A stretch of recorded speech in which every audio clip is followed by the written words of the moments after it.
Our shift of strategic planning away from the budget planning is to allow for long-term visioning rather than focusing on next year's budget, as many times we have done in the past. Strategic planning is now for 1, 3, 5 years out and even beyond, but with an emphasis on the next 5 years. However, some initiatives discussed now will require inclusion in the fiscal year 2022 budget. Again, those short-term plans will be included in the budget preparations with the City Commission in mid to late April. Our new strategic planning process is much more robust than it has been previously. It uses priorities determined by the City Commission and the community to develop target areas, strategic initiatives, and most importantly, action plans to accomplish.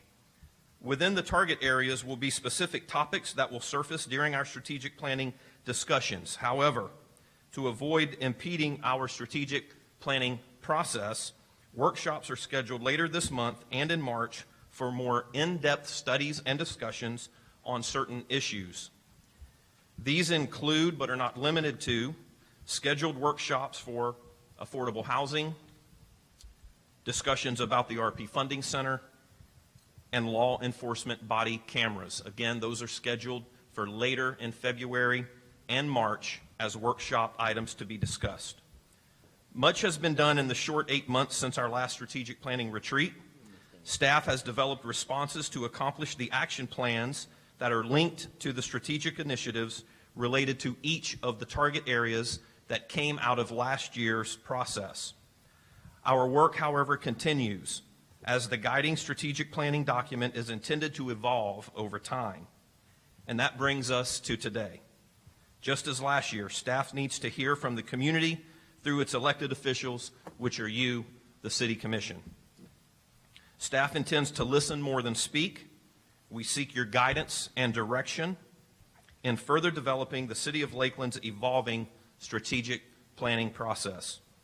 To that end, let me introduce someone who was instrumental in the shift that started last year in our more robust strategic planning.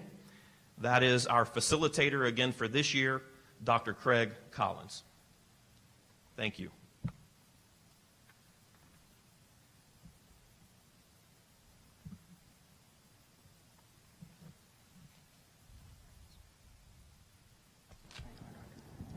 Good morning, and thank you, Sean.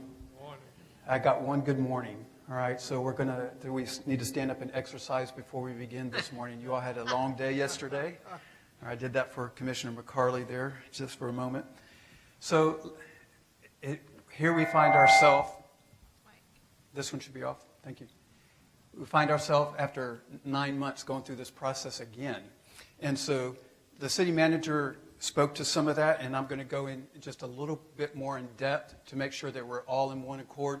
Remember that we triangulate the data, so we look at our citizenry and we get information from them. You'll hear about the values survey here later this morning. We get information from you, and then we get information from the city team. Everyone, I call it the perfect trifecta. All right, everybody working together comes up with a strategic plan. Just to make sure we're all on one accord, 5-year plan. So last year we did all those TAs. That was a lot of information. Everybody agree? Yes. All right, you can nod your head however you like to do that, or you use your yellow cards and vote on it if you want to. But my point behind that is it's a 5-year plan. Then what we come back to, ideally within 3 months, the city team should be coming back and giving you action items to go with the objectives and the initiatives. All right. We had COVID. You go back to that time during when it was first coming. I don't know about you all, but at least from my perspective, every day we were just trying to problem solve and deal with the issues of the day. Then you have changes of leadership, and so we are at where we are today because of many things. So this is going to be a hybrid process. Okay, it's going to be a mixed process. We're going to do the 3-month, the interim. Remember I said that the city team should be coming back to you mid-year and reporting out action items as to where they are and giving you updates. All right? So we're going to do that, and then we're going to finish. The whole process that we went through last year is something that should be done every 5 years. It's not done annually. The updates are your TAs will be the same. You could add initiatives, but really what you want to look at is the action items that are under each TA. Are there new action items to be addressed, and how it's progressing, the entire strategic plan.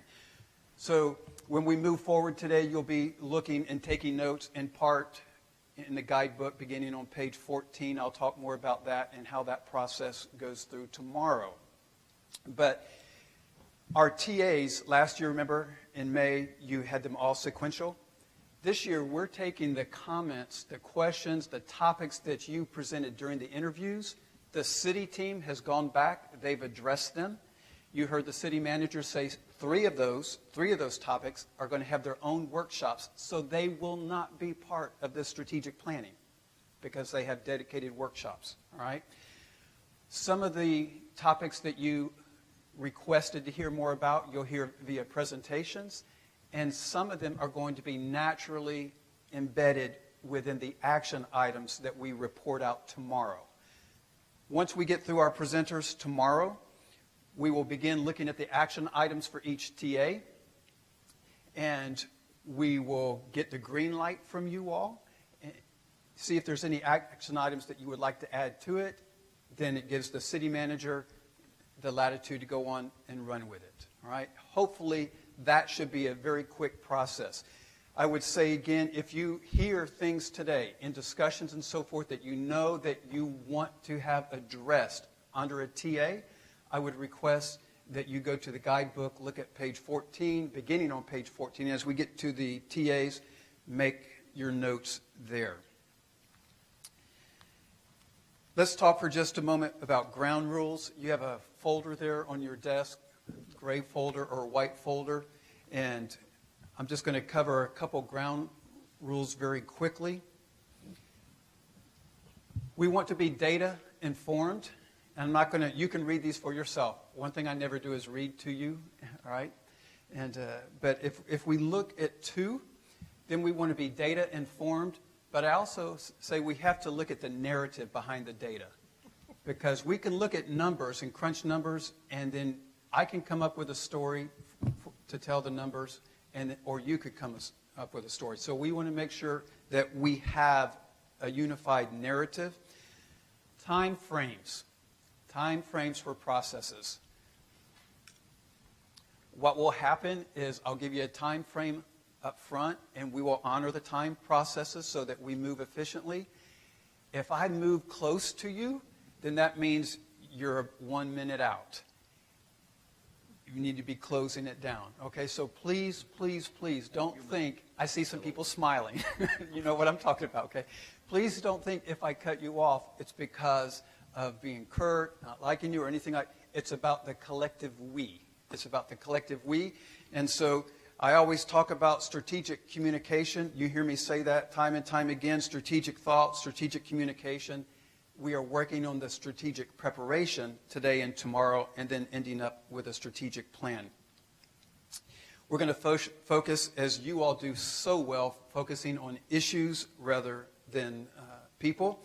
And I'm going to skip down to number 8. And let me just tell you how much I admire you for being engaged. When I think about last May and the time commitment, first of all, of you all being here, but staying engaged. Normally when I conduct professional learning of any type or strategic planning, I've got you in pairs, I've got you in groups, you engage with one another, and you report out. But because of the Sunshine Law, you can't do that. Everything that you say has to be heard. And so your attention is totally focused 1-to-1 or 1-to-3 for 2 days. So I admire that. Having said that, if you need to get up and you need to exercise, get the blood flowing, and stand up in the back, and if you start doing jumping jacks in the back, Commissioner McCarley, then city manager is probably going to, call you out on that one. But please, please, I want you to feel comfortable to get up and move about. What I will remind you of is if you are speaking, you have to be back to the mic so that everything can be heard. Any questions about that? Any questions? Are we good with that?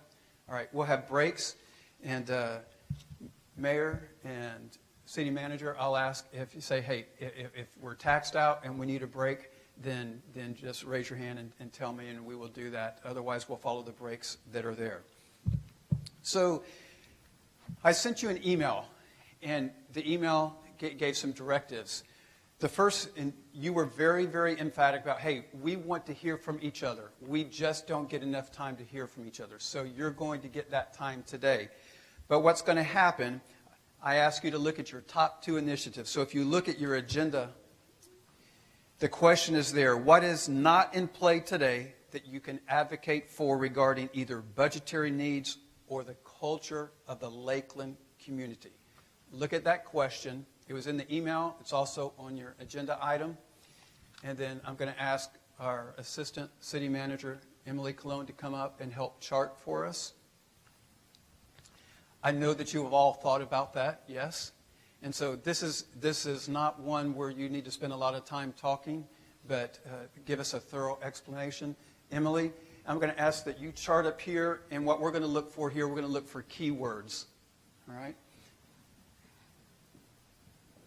And Commissioner McLeod, what we're going to do is we're going to start with you and just go clockwise. All right?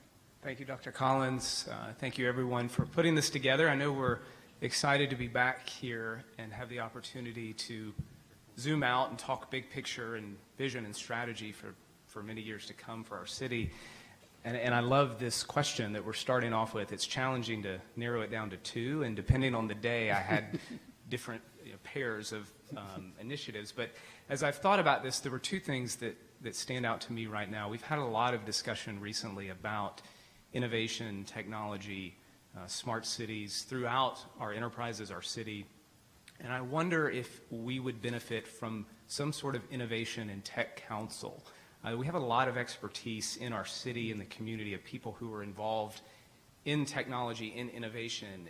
And I would want to make sure that we could harness that expertise and that knowledge as we're looking out at whether it's transportation or the utility. And I know there are other cities that have those types of councils or advisory boards, and I also know there's some work that goes into setting up something like that. But it's just something that has, as I've talked to different people in the city who are in the tech space, in the innovation, entrepreneurs, that has stood out that maybe there's an opportunity there for us.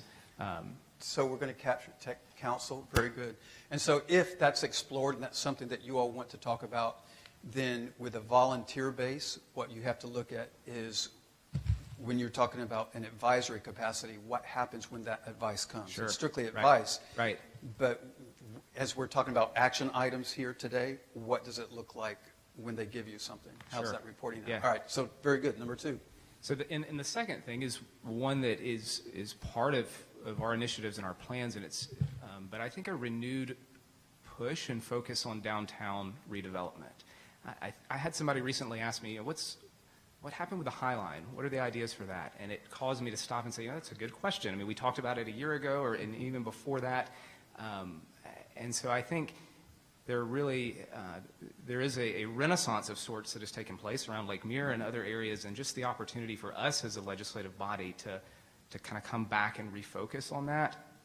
I think the potential for our downtown is tremendous, to really move from something that is good to a great downtown that is the city center that draws not only our residents but visitors, and I think there's a lot of movement toward that. I love the ideas that came out last year about closing down some of the streets for pedestrians and dining, and I know that there are logistical issues that go along with that, but bringing some of those big ideas into our downtown. And so tangibly what that looks like, I'm not sure, but I think just for this as an initiative that, for me, something that maybe is not in play, as you said today, or has not been as much of a focus, stood out as an opportunity for us. So help me understand. You talk about downtown redevelopment. Sure. And when you look at the values, you're going to find some inconsistency. You're going to see development here, and then you're going to see parking. Yeah. Right. at the bottom. So we have downtown redevelopment. I heard one word. I heard renaissance. I need to capture one word that goes with downtown development so that when we move beyond, we come back to it and we have targeted exactly what you're envisioning. One word out of my... One word, one phrase. Did you write anything down, Emily? Re-energize. I like that, yeah. And I was trying to capture that this morning as I was thinking about it, a renewed focus, re-energized, just coming back to a strong push and prioritization of making downtown, taking it to that next level. And when I talk to business owners, I've worked in downtown, had my office there for 5 years now, and so talking to other people who are there every day, and I think there's a sense of it's really good, but we have the opportunity to move it into something that's even better. Okay. I know tangibly I'm not giving you as much. You're good. You're good. I'm in the strategic planning and visioning mode at the moment, so it's just kind of, yeah. You're perfect. Very good. Commissioner Reed. Thank you, sir. Am I close enough? There you Yes. go. I think Chad did an excellent job on synopsing a couple of different things there.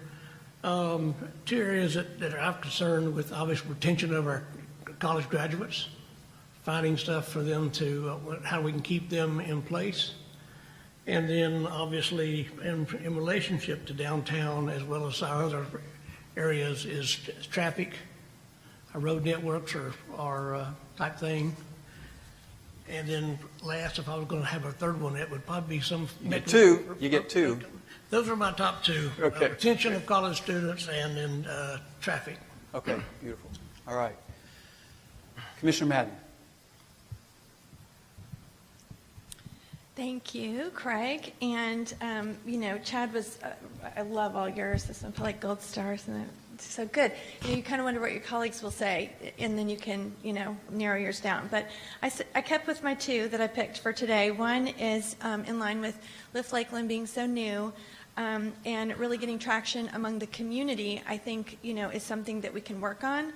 But what I don't want to miss is the internal diversity being a part of our mission. And so I really feel like we need some kind of an internal diversity task force, maybe nominees coming from the different departments, so that our city manager and the commissioners have a group of folks inside our workforce saying, how do you think we're doing? I think that it's important with regard to diversity that we don't make a personal assessment of how we're doing, but we actually ask people who are that, fit that characteristic of our mission to let us know. So that was my number one. Commissioner, if I can right there, when I heard two different avenues to approach that. So are you talking about within the city team, or are you talking about volunteers? When you're talking about task force, Yes. Are you talking about within the city team, or are you talking about volunteers or a hybrid? Yes, so I am saying that, you asked if it was a cultural or budgetary, and instead of asking for a budgetary item, which would be, a new employee that's focused on diversity within the city, I'm saying each department could nominate folks to be on this task force within the city, and then they meet with, the city manager for lunch once a month, or they're accessible to the commission if we have a new idea with regard to diversity. Good. All right, that's what, okay, beautiful, beautiful. Second one? The second one is just to generate an idea on a way that's not necessarily a budget item, but where we can highlight and prioritize art. So one example is the Lemon Street Promenade. I think it's fantastic. We have beautiful sculptures, but I don't know if we prioritize it and highlight it in a way, because it's not in our major pedestrian thoroughfare. It's not in our Munn Park. It's not in an area where we congregate and gather. And so, just to have somebody's eye on that, whether, I know Parks and Rec is the umbrella for art.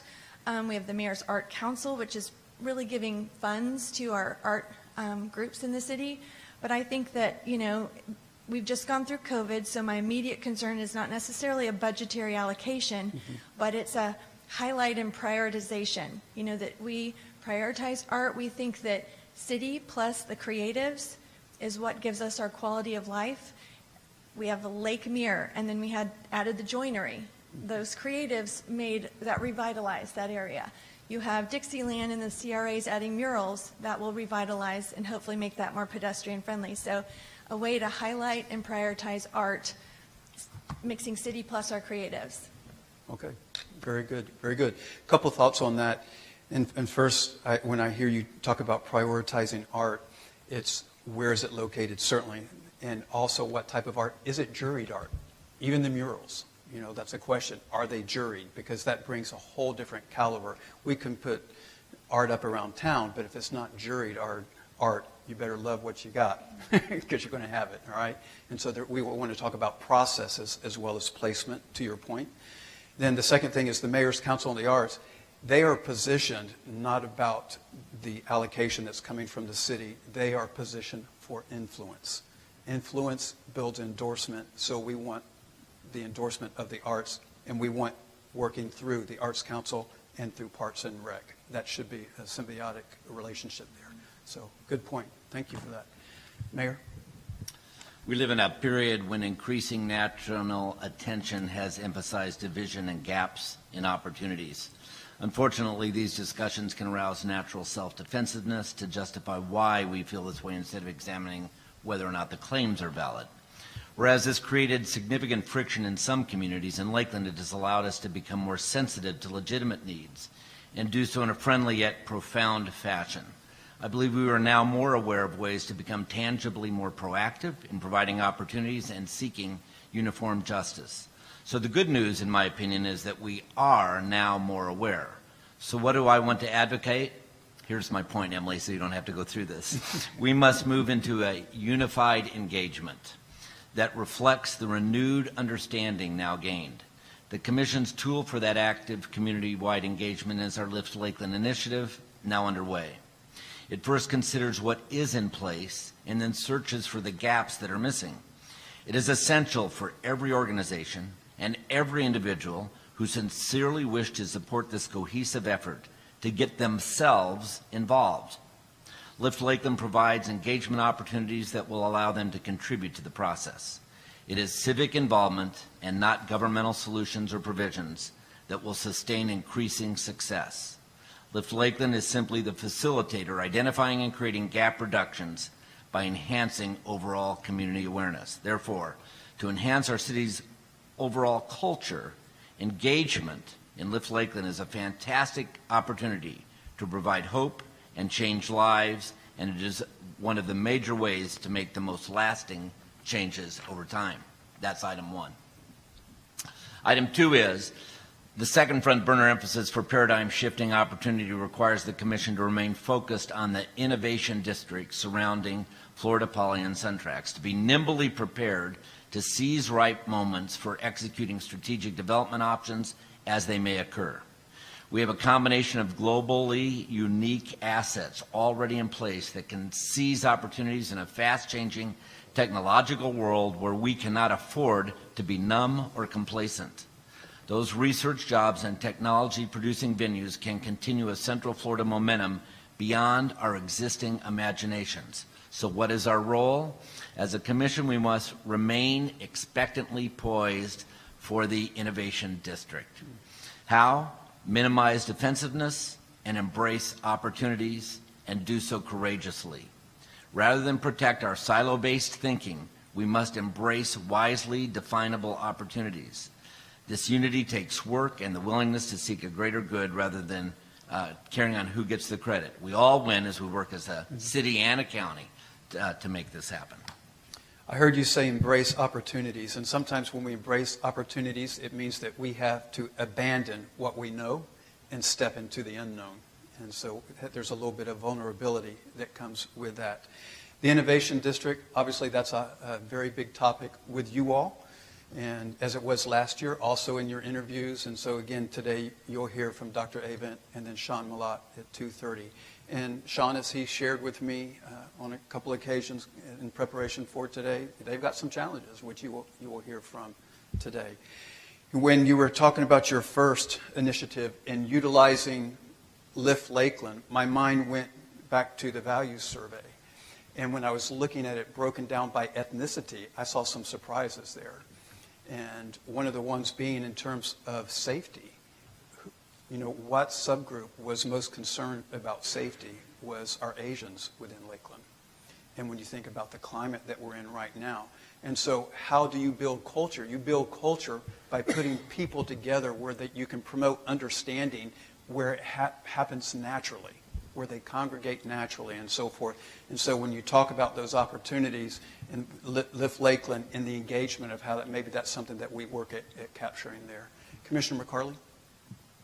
Well, everyone has stolen my thunder on innovation, but I'm really psyched about that, actually, because it seems like a predominant theme. Well, first, I want to thank Sean for doing this earlier, because Sean and I had conversations more than a year ago about strategic planning and what it looks like, and that it's not just a precursor to budget. It's about forward thinking for the city of Lakeland. So I appreciate him putting this earlier on the agenda, and all to the staff for prepping for today. I know it was a huge undertaking. So Emily and everyone at OMB, thank you so much for doing this. My two things are innovation, but my innovation kind of will encapsulate three different things, including the district, the innovation district, the arts, and creative thinking in the technology world. So I would like us to see, going to Commissioner Madden's point of being a non-budgetary item, where we look in every department through the lens of innovation. How are we doing this, and how do we dismantle bureaucracy? So how do we look at our planning? How do we look at it? Can we look at things from a 3,000-foot view, where we see how everything comes together between transit and infrastructure and traffic, as Commissioner Reed referenced, onto how do we engage the arts and make this an art-centric city, not necessarily with funding, but for a cultural view and connectivity to people that you just articulated so well, Dr. Collins. So how do we bring those people together? So for me, it's a lens of innovation from a staffing side and from a commission side of thinking things in a different way, especially in post-COVID. And then my second thing is a culture of yes. How do we at the city get to a culture of yes, instead of creating roadblocks? Some of those roadblocks are necessary for safety and for permitting and for infrastructure, but instead of having, roadblocks of how we can't do something, let's talk about how we can. So if we could have a culture of yes, that would be something that I think those two lenses of work for us as a commission and for our staff, I think could help catapult us into the next 30 years. Beautiful points. When you talk about creativity and innovation, a lot of times we hear now the vernacular, they're separated, but they're not. They're not. We all have capacity to create, every single one of us, in our jobs. And so, but to think of the innovation district as the technical side, and then the arts are downtown Lakeland, then we're missing the mark. All right? When you think about gaming, you look at television, you look at all that's happening with digital media, and that's just changing by the hour. That's creativity, all right? But it happens by the processes that embed everything that we do. Your thriving cities, it's not just the cultural experience. It is the cultural experience, but they have a track for everybody to find their creative energies. And so that's really important. It's not that we just do technology for innovation, and then we do your arts performances over here. They are inexplicably linked together, all right? Commissioner Salvage, we are so glad to have you join us today. Thank you. It's good to be here. My first recommendation is that the city strategic planning integrate the 8 domains of livability from age-friendly Lakeland. Let me explain. I looked at the 8 TAs, and I'm requesting the commission to integrate, not create a new TA, but integrate into the existing ones, strategic planning about how we deal with our growing senior population. As you know, Lakeland was designated a national age-friendly Lakeland city a few years ago. Seniors have traditionally represented about 24% of our population. All indications are that will grow. Lakeland and Polk County have always had larger percentages of seniors than the state average, and that is, by the 2020 census indication, is going to continue. Now, it's interesting, the city budget has no line item about seniors, but if you do a deep dive, virtually every one of our departments spends significant amounts of money on seniors. Parks and Rec, Community Development, Lakeland Police Department, Lakeland Fire Department, Public Works, the RP Funding Center, the Citrus Connection. And so we are already doing a lot for seniors, and I recommend that we look at it strategically, how we address this growing population. I'm not saying that we're going to become a Sun City West, but when over 25% of your population is going to be a part of the gray tsunami of the baby boomers, we need to think strategically. Second, I think we need to have a discussion about public lands. I looked up strategy and vision. Strategy is defined as a plan or action designed to achieve a major or overall aim, while vision is the ability to think about and plan for the future using intelligence and imagination. Imagination is also used frequently in defining strategic planning. Now, these are not feel-good stream of conscience exercises. They have consequences. Lakeland has been blessed with city commissions that thought strategically and acted with vision. Let me give you some examples. In 1905, this commission decided to build its own utility. In the 60s, we decided we would own the airport. In 1972, we built the Lakeland Civic Center, now called the RP Funding Center, thanks to the vision and energy of one mayor called Joe P. Ruthven. Think of our lakes. Nearly all of our lakes have public access, unlike a lot of cities that are surrounding their lakes with homes, mansions, and condominiums. That even includes Lake Mirror, Lake Beulah, Lake Wire, Lake Morton, and yes, Lake Hollingsworth. Because in the 90s, this commission had the foresight to prohibit building next to Lake Hollingsworth.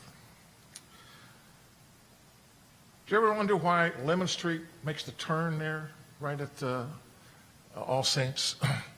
Well, I've had old timers tell me they enjoyed as a child sitting by the banks of Lake Mirror having a picnic, and they drove up there and parked next to Lemon Street. It was rather controversial. I've talked to Jim Verplank. The state fought us in this, but this commission had the vision to say, hey, Lake Mirror can be much more than a lake next to Lemon Street. And now we have the promenade. So, and more recently,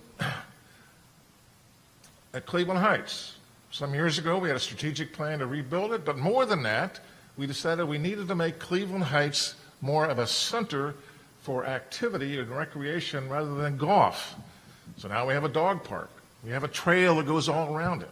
And if you look at it, look at what we have. If you got a drone overhead, you have Peterson Park, the YMCA, the dog park, the golf course, Common Ground Park, the tennis complex, all the way down to Lake Hollingsworth. That did not come without a cost. Now, there have been some mistakes. This commission decided to sell the land next to Tiger Town. You now look, when you're watching a spring training game, you look out and you see Regal Auto. That used to be our land, public land. And while Sal Campisi's a good friend, I would venture to say how much better that would look along Lakeland Hills Drive if that was part of the Lake Tiger Town complex rather than a car dealership. So as we face continued growth, I maintain we have to purchase more public land, not sell what we have. We need to look at the annual survey that says what's attractive about Lakeland is its values. It's quality of life. We have an award-winning Parks and Rec department. So I'm asking you to be very, very careful when you look at how to use our existing public land and what we're going to need as we grow in the future. Great cities have great public spaces, which include parks, public art, libraries, and yes, municipal golf courses. Thank you. Beautiful points. Also, in terms of the land, it's how the footprint lays out together. So we have to be strategic in where we place those parks and all those type of things to make sure that they flow together. All right. When you talk about age-friendly, that wasn't a topic that permeated last year, but as you shared on our phone call, roughly 25% is where we're looking at now of our age-friendly, or our senior citizenry, and that looking to grow. And then I look up here at our values, and I think about social responsibility. leadership, certainly, and then diversity. There's opportunities there in terms of age-friendly.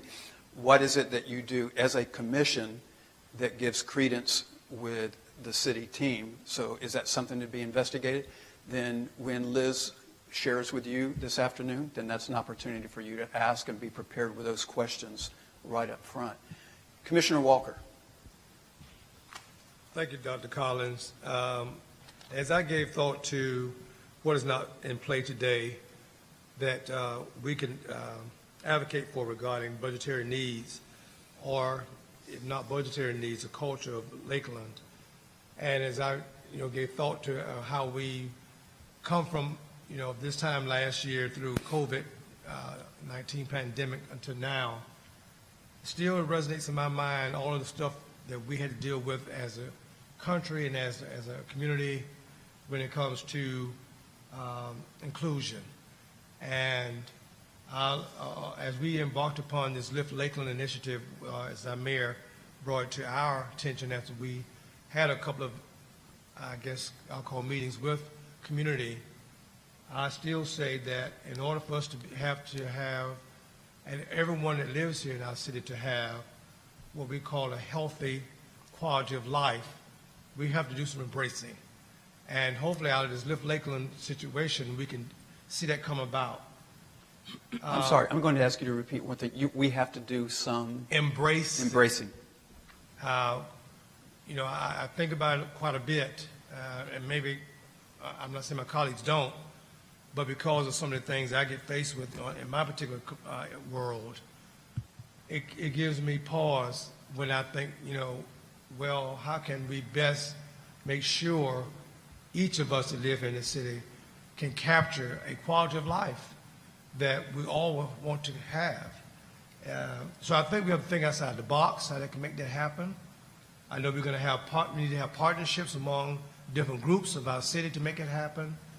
But certainly that continues to be on my radar, how we can still conceptualize and capsulize that component of embracing and making sure everybody feel, not that we walk in our feelings and emotions, so I do not do that, but I want to make sure that we're not sending a message that we're not want you to be a part of. We do want you to be a part of. That's important. We want you to be a part of. Secondly, downtown west. We kind of talked about downtown west a little bit, and that's everything west of what we call our core downtown. We're seeing things coming out of the ground on this part of our city. I think it's important that we capture as best we can what development can come about in what I call the north of crosstown that embraces, I call downtown west. We've heard some information in the last, I think it was last year as well, about some possibilities. We know right now what's going on with the BSP situation. We know what's going on right now with the chamber moving, I'll call west. Well, we got to connect this thing. We got to, because the core downtown coming west to what we're calling downtown west is going to take some creative thinking, I think, to bring about that connectivity. So that's my second point, that I would think we need to make sure that we are doing what can be done to help support, having a brand new hotel here on the site of where RP Funding Center is, and the things that you eventually come out of the ground as we move forward to what I call the downtown west kind of area. So when you speak about diversity in that west area, I think we have diverse voice both for commerce and for residential housing and so forth. What does it look like? Because I may have one view, you may have another one, Commissioner Salvage may have another one. So it's important that all voices of our citizenry be there together as you talk about those creating opportunities. All right. What we're going to move, well, first of all, thank you. I hope you found that helpful and got some things out that you wanted to share. We're going to move in just a moment, and I'm going to ask Commissioner Mad to be first, and I'm just going to pull you out rather than going sequential. All right, that way you'll be thinking instead of resting. How about that? All right, just trying to mix it up just a little bit. You have 10 minutes to share whatever you want to share. This is the time that you have said, I want to speak to my peers. It will be 10 minutes. At 9 minutes, you're going to see me if we're still talking. But remember, as I wrote in my email, less is sometimes more. All right? If you only take 5 minutes, then that's fine. What I'm going to do is I'm going to open it up for questions. So in other words, if Commissioner Madden is 5 minutes and there's time for questions, all you simply do is take your table tent card with your name on it, turn it on its side, and I'll call on you, and then you can ask her a question. Okay? And so a clarifying question. Any questions about that? Anybody? All right, Commissioner Madden. Okay, so I'm going to get right to it. I have two things that I want to talk about. And the first one, I want you just to kind of think about this situation. So let's say from this policy strategic workshop, we decided that all new employees with the City of Lakeland, we're going to have some new things on their list based on what we decided would certify them as a wonderful addition to the City of Lakeland team. And we got the list all typed out, and we handed it to the new employee and said, as soon as you finish all of these things, call us, and we'll come and we'll see, how you've done on your progress, and we will certify that you're ready to go. And the employee goes, well, great, okay, here's my list, and, I don't know exactly how to do all these things, but I'm going to figure it out. And at the end you say, well, by the way, you don't get a paycheck until it's done. So, you might want to expedite, the process because you'll be getting no pay, while this happens. So they go and they try to figure out how to fulfill all the things on the list, and they find the experts they need to help them make it happen. And, they're a couple weeks into this thinking, oh my gosh, I got a mortgage and I've got a family and I got to hurry up and get this finished because I'm not getting paid. So they try to call the mayor, and the mayor's busy, and then they try to call me, and then they try to call Commissioner Reed, and Commissioner Reed goes, oh yeah, I'll meet you. We'll see how you're doing. And so he goes and he meets the new employee and says, oh, you're doing just great. All these things look good, but what I don't see on this list here is I've got some other things that I think would be really good as a City of Lakeland employee. I'm going to add these, and so you just go ahead and go do those, and then come back, and then we'll meet again and give you your certificate of completion. And you say, the new employee's like, what? This has already taken me 2 weeks to do this, and why wouldn't you have told me at the beginning that I needed to do those things? Don't they have their stuff together that they could tell us all at once what we have to do? So they go and they do it. What else can they do? They really want to work for the City of Lakeland, and so they're doing these things. They think they're finished. They call and they say, oh, Commissioner Madden. And I said, oh, yeah, I'll meet you on Thursday. And on Thursday, I call and say, sorry, I can't meet you on Thursday, but, maybe Commissioner McCarley could meet you on Friday. And so then they call Commissioner McCarley, and she comes and she says, wow, you've done really well. I see you've done all these things. I'm going to check them off. She goes, you know what? Do you have an iPhone? And they said, well, yeah, I just bought it. I got a new phone and I got a new Mac computer for this job. I'm so excited. I got this new technology for my new job. Oh, no. You have to have a Samsung and you have to have an HP for this job. So, well, what am I supposed to do with this new equipment I just bought? Well, I don't know. That's your problem. Just go sell it and get the new equipment and then call us when you got that done, and we'll come and we'll check it off, and then you'll be ready to start your job. Oh my gosh. Okay. What is my wife going to say? That I've got to sell this equipment I just bought, and I've got to buy new equipment? And so, well, do you really want this job? Oh my gosh, I don't know if we can afford this. We saved up, and now we're in more savings, and we have to buy this new equipment. Well, let's just do it because we believe in this. We want to go forward. So they buy the new equipment. They make the call, and they get Commissioner McLeod. And Commissioner McLeod goes, oh, well, have you gotten your new uniform to start? What new uniform? My logoed polo shirt? No, you have to have safety undergarments. They are going to protect you while you're working. And I know you can't see it. You didn't know you needed it because you couldn't see it. But all of us, we all wear it. It's important. It keeps us safe. We won't start on fire if we have these things. Keeps us safe, our colleagues safe. You have to have it for safety. Well, how much does that cost? Well, I got all of mine for about $7,000. $7,000 for the safety undergarments? I just had no idea that there was so much to getting this job, and I can't keep making these investments without getting a paycheck. And I said all of that to hopefully say that my colleague, Commissioner McCarley's point is well taken, that we see the rules and regulations. We see the certification process for permits and inspections and fire.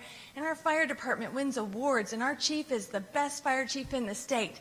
But if our customers are going weeks and months without paychecks because they don't get a CO, because at the beginning they didn't know all the things necessary, and they're forced to buy equipment, sell equipment, get new equipment, get fire suppression, add an elevator to their building, it can put them out of business. It can dash their dreams, over weeks and weeks of having to wait and go through the process that we put them through. And so I just want to reiterate Commissioner McCarley's point with that. We need to get a culture of yes. I know we've talked about it a lot before, but I wanted to use that analogy to help you walk a little bit, maybe in our customers' shoes. And then the second thing is, how much time do I have? You have 10 minutes. You're doing very well. Okay. You're doing very well. So the second thing is, I'm so glad that we've had great discussions from last year. I know we looked at our fearless leader over there in the finance department and said we need to really make sure we feel comfortable with our revenue streams. Because you can't make good decisions if you don't feel like your revenue streams are secure. And I want to just applaud Mike Brozart and our new city manager, Sean, because they've done some things behind the scenes, and we've had some workshops with the Public Improvement Fund that make me feel so much more comfortable today that we can dream again. Even after a year of COVID, even though we have to make cuts, it's the long-term security being at risk that made me very reticent to dream or to feel like we could think about parks and recs and the things that make our city so beautiful.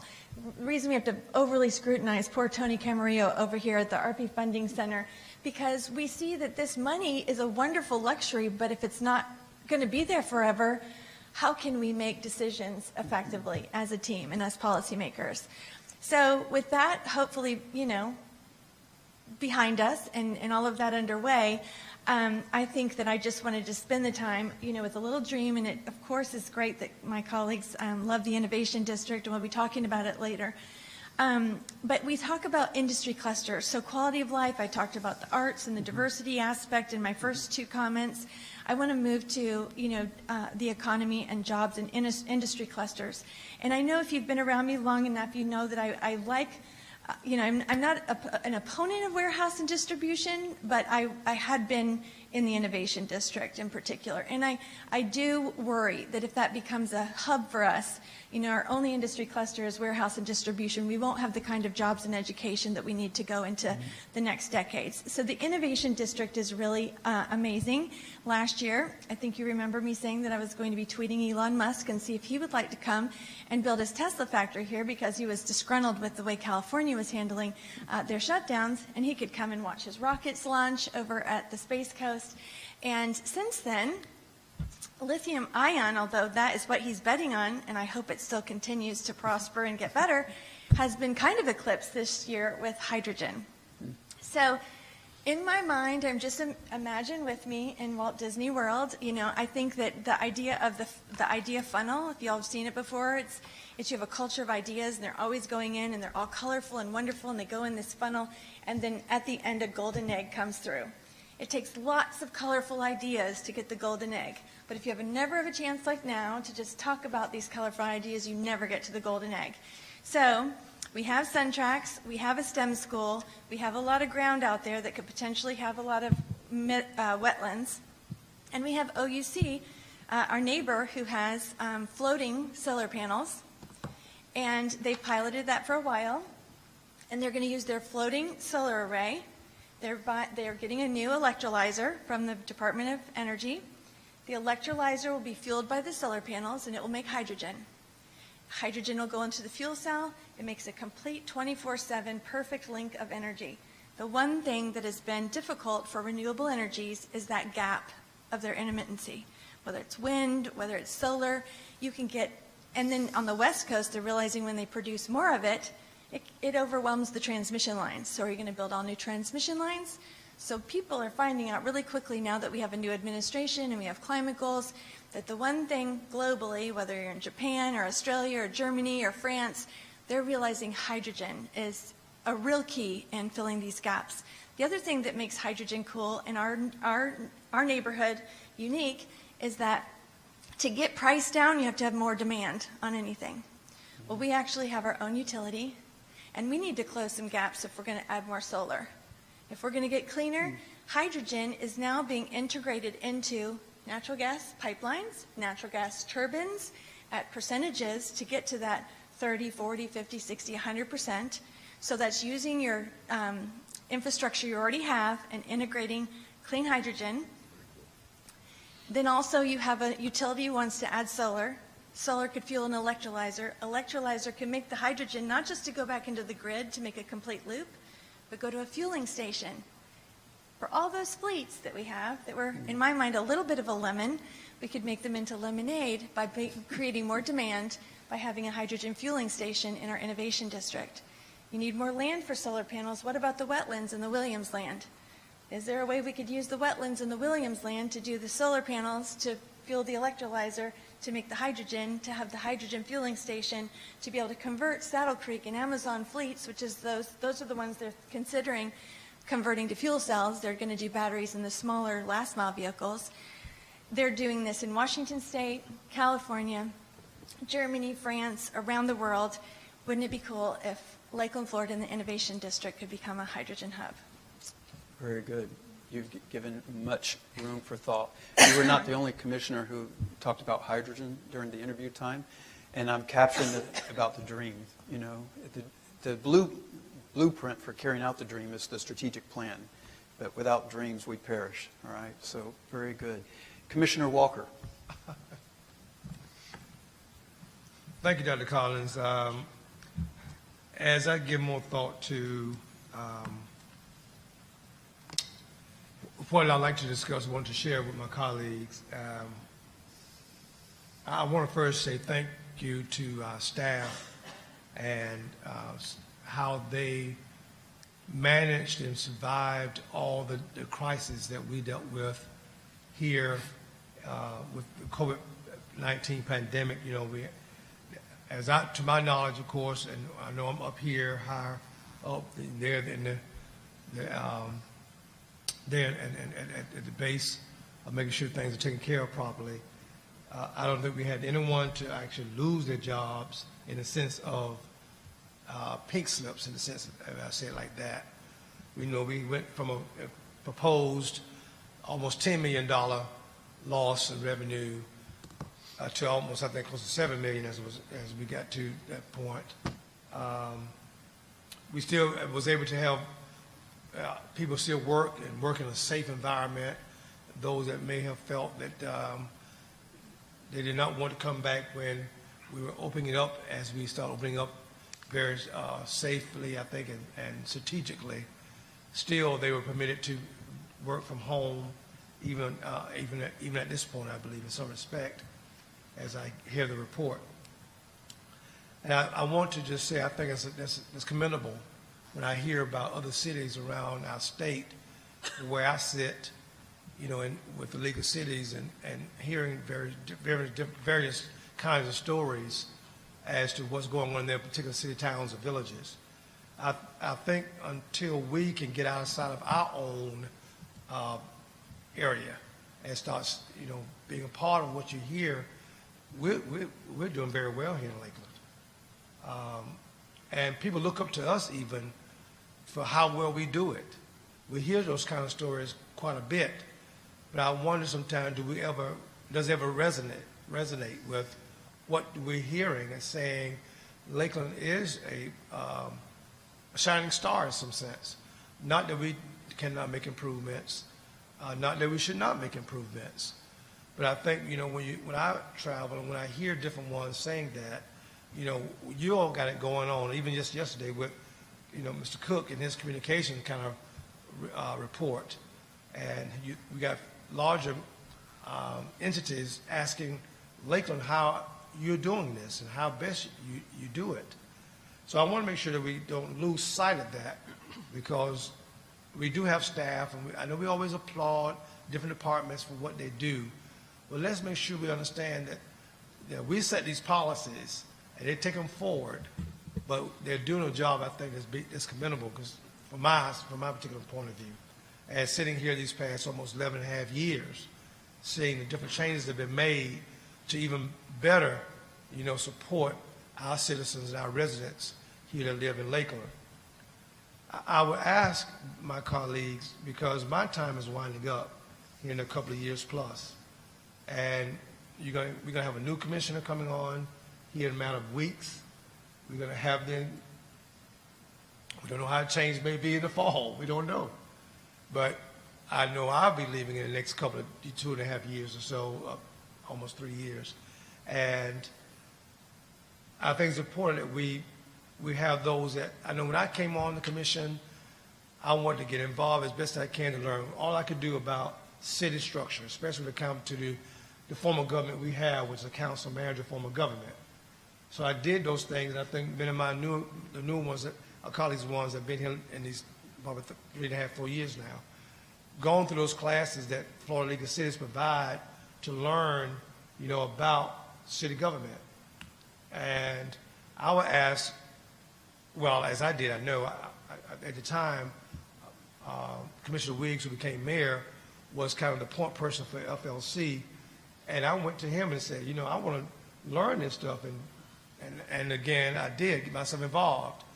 So I would ask again, we're going to have someone to come along, because again, with time ending up, I like to see Lakeland still being a shining star in that organization, because the organization helps support so many of the different other 411, 412 cities across our state. Speaking of the Innovative District, I was at a meeting just recently with Dr. Advent. I guess we'll hear about it even more this afternoon. And he shared there was some development kind of negotiations going on with the property out there, and what may be coming out of the ground. And from what I heard and what he was able to say, which was very general comments that he made, I'd like to know, maybe hear more about, what is happening to support what I think we all want to make happen out there at the Innovative District area.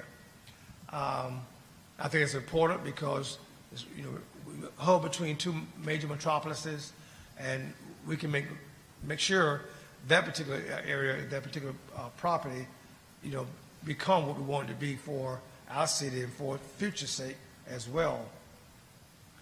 I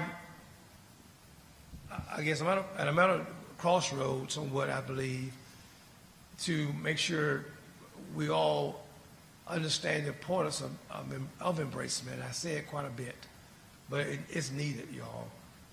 And I hope we don't lose sight of it.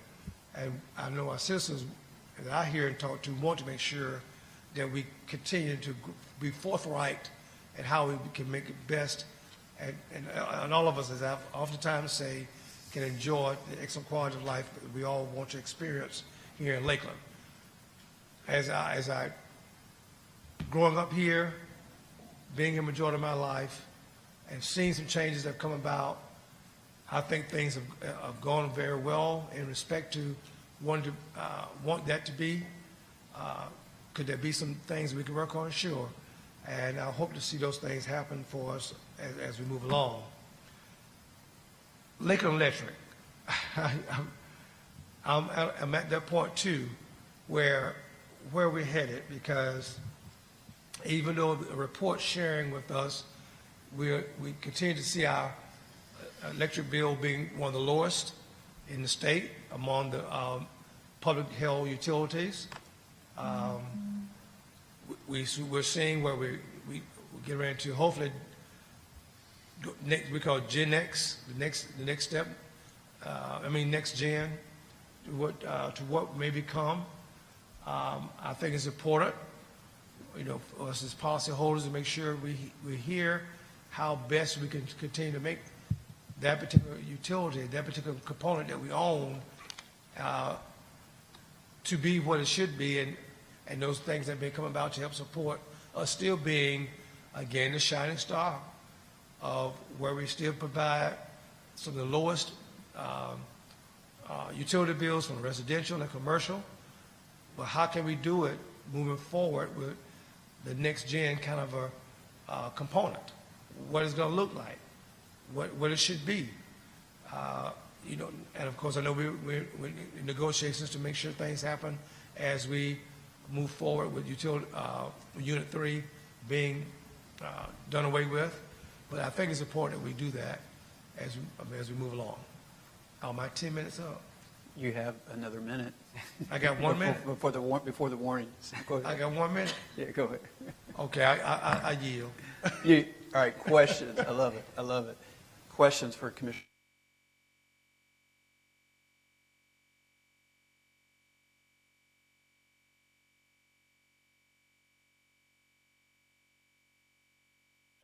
Someone to step up to the plate and become involved in some of those committees, assignments.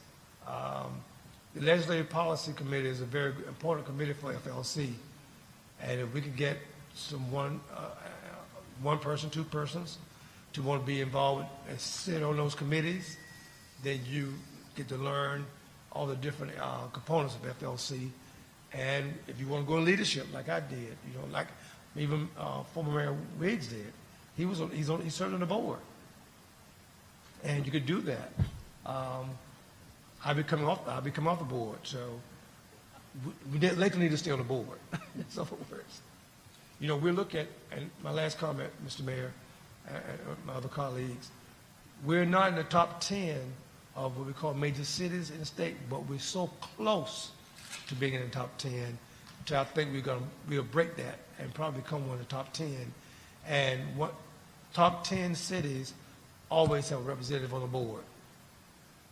And Lakeland is always looked at, so I know we're going to always hopefully have a representative on the board.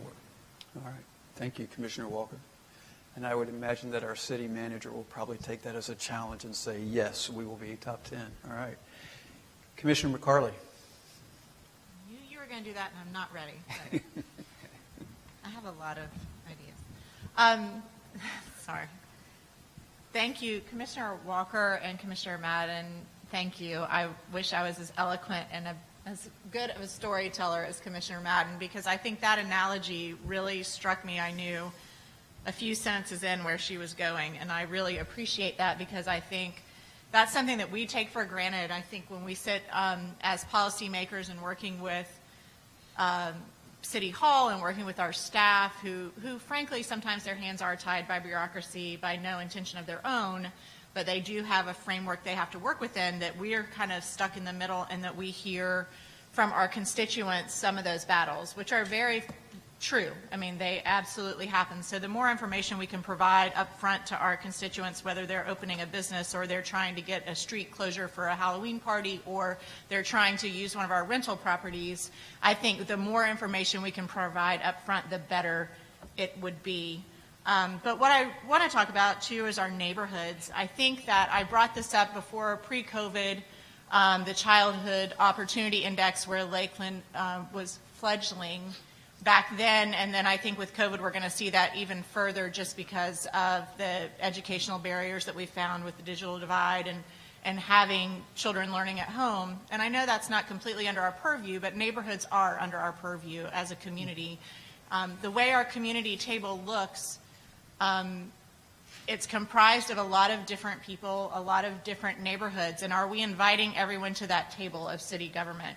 Are we inviting everybody? Are we grabbing hands and bringing people into the discussion who haven't been in the discussion before, who haven't felt welcomed in the discussion before, or who frankly didn't know how to navigate to get to the discussion to begin with, because they're busy raising families and taking care of their aging parents, and they're putting food on their table and paying their electric bills. And so they're encumbered by life, which doesn't always build a framework of being engaged in your community at large, but they're solid, citizens who are providing for their family and wanting their children to have an education and a safe environment in which to live, learn, play, grow, and age. And to Commissioner Selvage's point, when I see a neighborhood, it's that multi-generational facet that I appreciate the most. And I think when we're thinking about our community table or our city hall table of who we're inviting to participate, people who are older than us and who have more wisdom are just as valuable at that table as our young entrepreneurs who are in the creative space at Catapult. It is invaluable to have all these different ages, all these different thought processes coming together. And I think for me, that's the analogy of how are we working to integrate and bring our neighborhoods into the discussion. We have a great neighborhood coalition, but I don't know that it encompasses every neighborhood in the city of Lakeland. I don't know that it encompasses representation from every zip code. And that and I know staff and Dr. Collins and my fellow commissioners hate hearing me say the word alignment or transdisciplinary work, but that's my wheelhouse. And so transdisciplinary work is applied to neighborhoods. Transdisciplines or transgeneration is really important to have different ideas at the table to go into Commissioner Madden's idea funnel. The more ideas we have, and that has to come from different ages, different backgrounds, different ethnicities, different religions, different everything for us to move forward. So I think for me, when I'm sitting here thinking about strategic planning, I'm fine getting into the policy discussions. But from an overarching standpoint of sitting as a city commissioner, what's most valuable to me is thinking about the people who look and act and pray and are educated differently than I am. And so that may not always come across in, things I don't say sitting at a commission meeting, but that is an invaluable piece of who I am. I grew up in a very small town where everyone knew everybody and everyone was welcome at the table. But in a small environment, you can do that. Lakeland is growing at a rapid pace. And so staying on top of that is really critical to all of us. So I just want us to think about, our neighborhoods and keeping them safe. Lakeland Vision did their refresh in 2019, and so 2020 kind of put the brakes on that as far as sharing the Lakeland Vision with different entities and organizations throughout the cities and corporations. I had the opportunity, thanks to Mr. Sherrouse, to speak to all the directors for this city a couple weeks ago and talk about, here is the vision document, and here are the different spaces that we have of safe and secure neighborhoods, education and economic development, and all those different topics.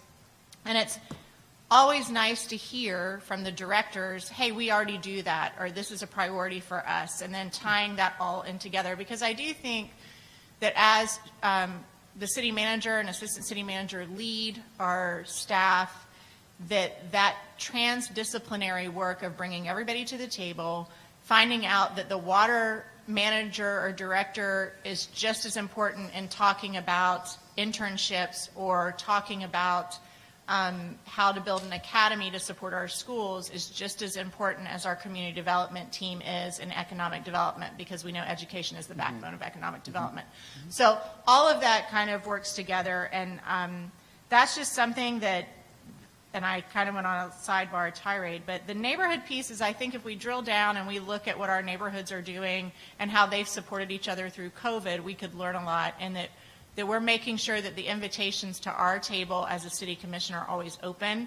And sometimes that means we go and we grab the hands of people and we bring them with us. It doesn't mean we just say, or we social media, Instagram out, hey, here's an invite to participate.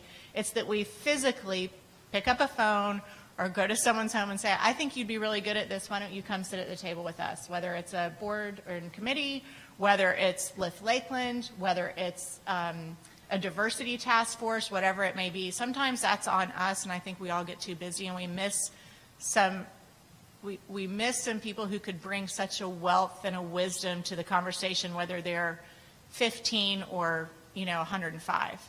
So I think for me, bringing everybody together is really critical, and I think that's the only way we're going to move forward in the next of doing things well like we do now, as Commissioner Walker suggested, that we do things well, but why can't we do them better? Why can't we include more people, and why can't we move forward and do things that stretch us and make us squirm and make us wiggle and have hard conversations? So that's one thing. So that's all in that is in neighborhoods. I know that was a lot of words. And then the second piece is I think we have to have hard conversations about budgeting. I think our community needs to understand that what the quality of life and the services that they receive in the city of Lakeland cost a great deal of money, that we over the years have not been as specific in what those numbers look like. And I think to Mrs. Madden's point about our PIF workshop a few weeks ago, which Mr. Brozart, thank you for having and leading that. It was very insightful. But our community needs to understand that a lot of things that we provide at the city of Lakeland go beyond normal taxes, normal millage, and we benefit from Lakeland Electric, and we benefit from a PIF and from a hospital lease that may not always exist.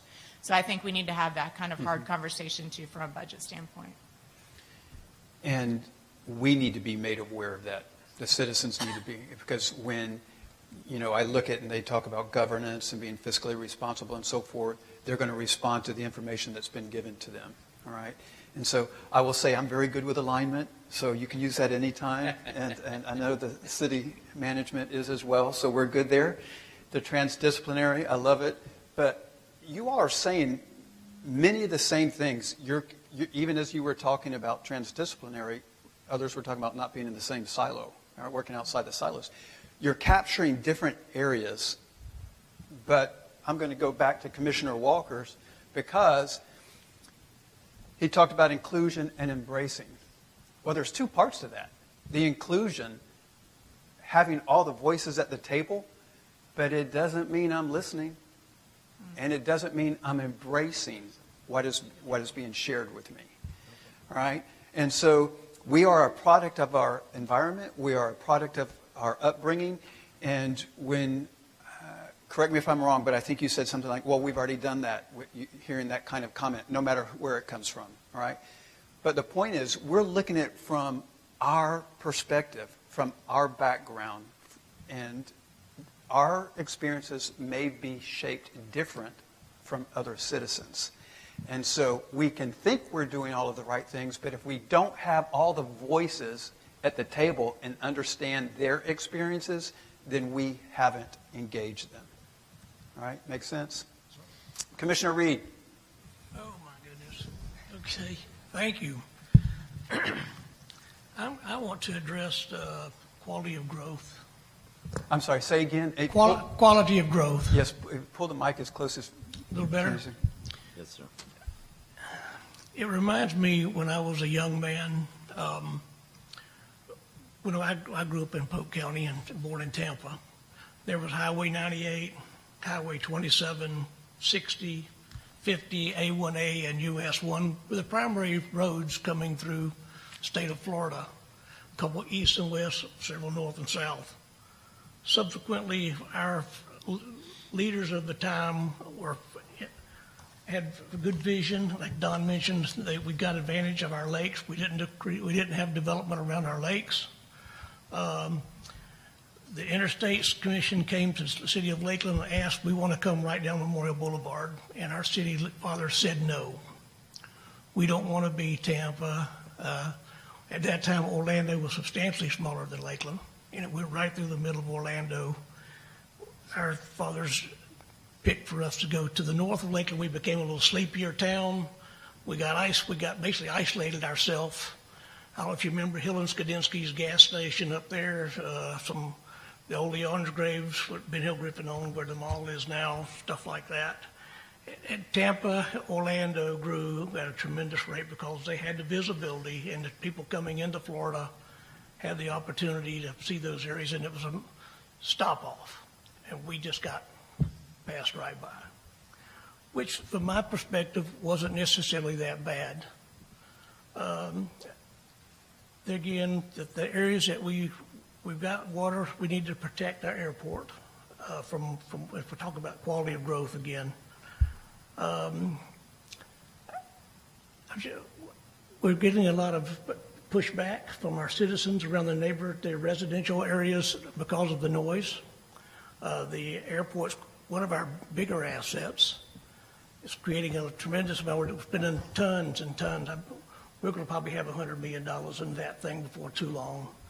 And fortunately, DOT has contributed most of the money. It's a big asset, and we don't need citizens complaining we're going to stifle the growth that we may be able to achieve there. And I'm not really opposed to growth overall, but I think it needs to be less residential growth, particularly around the airport. The big boxes are just going to be there anyway, and unfortunately not going to create the kind of jobs that we really prefer, but they are going to be jobs. Some of them are getting better, but invariably with this residential development, we're going to get more complaints about the noise and just traffic that's going to generate. And there again, also reminds me that when we used to come down Florida Avenue, we had to take a right on Drainfield Road, catch Old 37 to go to Mulberry. Florida Avenue wasn't there. And of course, another area of concern of mine is our water resources. We've talked about that in the past. I want us to be more aggressive to our legal department to see what we can do. Maybe our consortium will do something. There again, we have these lakes, and we're a major contributor to the Peace River shed. Subsequently, I don't know if there's some way we can draw out of Lake Parker. 'Cause I know I live on Lake Parker, and there's a tremendous amount of water runs to the east, goes into Saddle Creek, and then into Lake Hancock, and then ultimately into the Peace River. And I guess millions of gallons a day go right down to the river from into Saddle Creek. So there again, just our water, our airport. Obviously, we've talked a little bit about Florida Polytechnic University, the innovation zone, where I think we've got a good handle on that. We haven't had an opportunity to deny or accept anything. Yes, I'm not sure if the group has closed on the Williams property yet.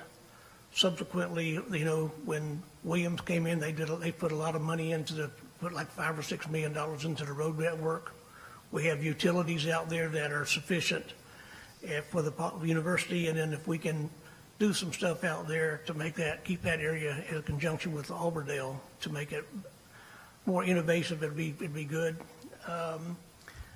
The only thing we talked a little bit yesterday about private partnerships with our roads and stuff. Subsequently, I've talked to Chuck numerous times, never really put my foot down, I guess, or slam your fist, whatever that thing we were talking about the other day, slam your hand or bang the desk, there you go.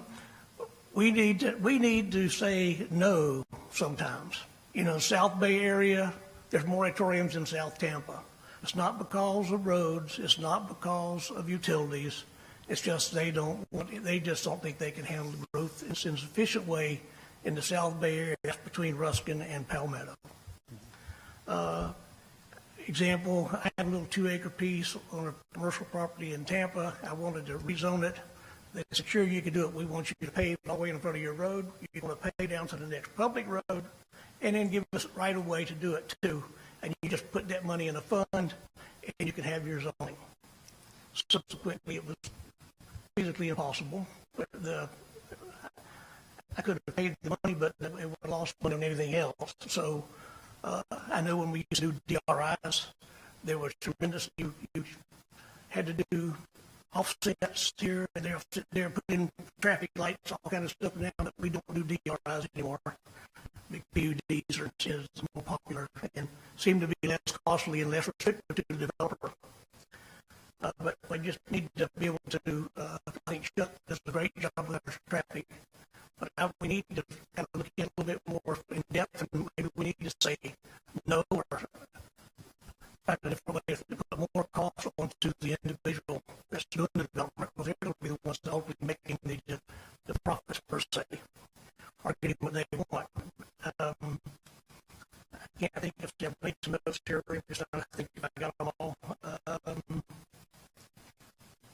think that's everybody they have to do. So thank you. All right, thank you. Water management, that was a topic last year in the interview process. It was more of a topic this year. So you'll have time dedicated this morning specifically to water management. All right. Question for Commissioner Reed, anyone? Okay. Commissioner McLeod? Mr. Walker, do you have it? That's okay. If you'll use your tabletop, and then I'll make sure. Go ahead. We've got time. I was just going to say, Commissioner Reed's point, I completely agree about sometimes we have to say no. And when I say it, I want to just reframe. When I say a culture of yes, it doesn't. It might be yes to local businesses in downtown and yes in different ways. But I think smart growth, just to echo what you're saying, is critical to us. And so I totally agree that we need to say no sometimes. But I just wanted to give you that affirmation that it's really important to be thoughtful how we move forward. So I'm going to capture what I have a saying that I use all the time. So I ask my faculty, you're coming with a problem, come with a solution. Don't just come to, if it's the last thing, then I'm going to work with you, but I want you coming to, so that they work on problem solving as well, that I'm not solving all the problems. But I say, quite often, how do we get to yes? All right, but everything does not have a yes, just as you said. All right, sometimes there's a no, but no is still yes because you're still responsible for governance. So you're still giving the yes because of governance. You're just not giving the answer that somebody or some subgroups may want for a topic, but you still, at the end of the day, have the yes because of your responsibility. The same thing goes for you. All right, make sense? Okay. Commissioner Sutton. Yes, the Tiger's point about saying no, it's interesting. If you study the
better.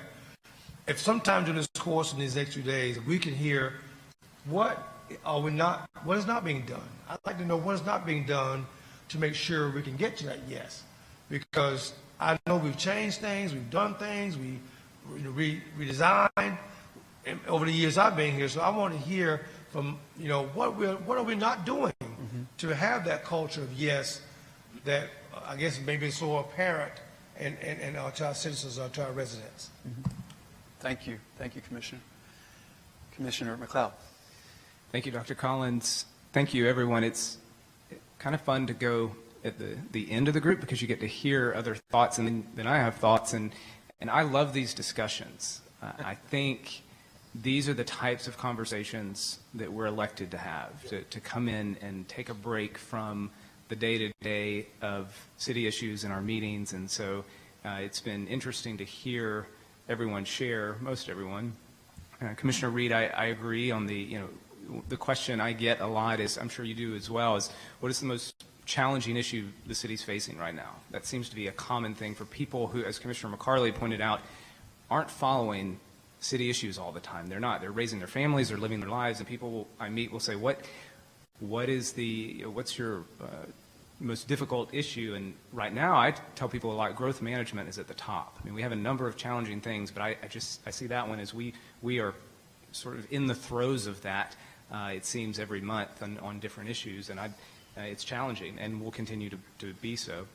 Commissioner Madden, I loved several times now you've talked about hydrogen and the potential for that, and I love the futuristic thinking component. So many times it's easy to look at the problem in front of us, but to look at trying to solve problems for well into the future. And I would love to hear, I was going to ask a question on yours, but I guess our time ran out. But I'd love to hear our... You can give her some of your time. If you want. Maybe I will. I'd love to hear our Lakeland Electric staff weigh in on that and talk about the feasibility of these ideas and what does that look like? What would it take to go from what we have today to what you're describing? I don't know. I don't know much about the world of energy, the future of energy and hydrogen, and so being able to really understand that better. But I appreciate you bringing those types of topics to us to say this is what could be and this is what's on the horizon.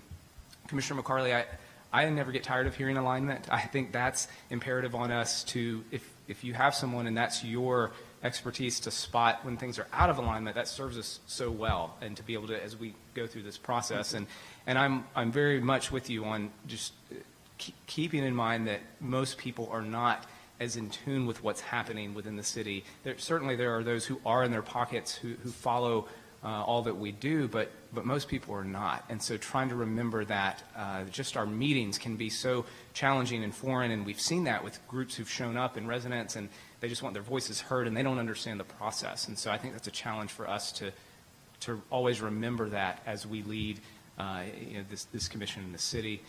Commissioner Walker, and I appreciate what you said about Florida League of Cities and just the role that is there. I think it's maybe easy to question, well, what do we do with that? Why are we involved? But just I was reminded of the importance of being connected not only to other cities, but to what's happening at the state level and why it's important and necessary for Lakeland to be plugged into that. And I think when you do roll off the commission, that is something we have to figure out who will step into that. And so that's certainly critical, the role that you've played there.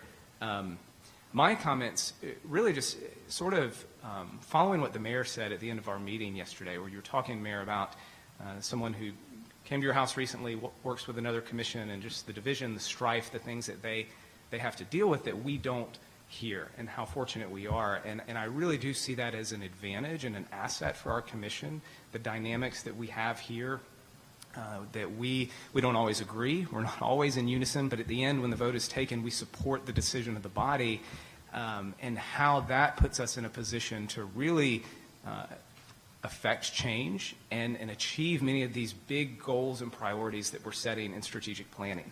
I think it is very easy to get, and I'm learning this, I've learned this in the past year. For those of you who've been around this for a long time, you probably figured this out a long time ago, but it's so easy to get bogged down in the minutia of what's happening. And with that, for me, it's been challenging I have to remind myself to pull back to the big picture and to look at the vision, the strategy. Where is the city going? Not just the problem in front of us, but where is it going?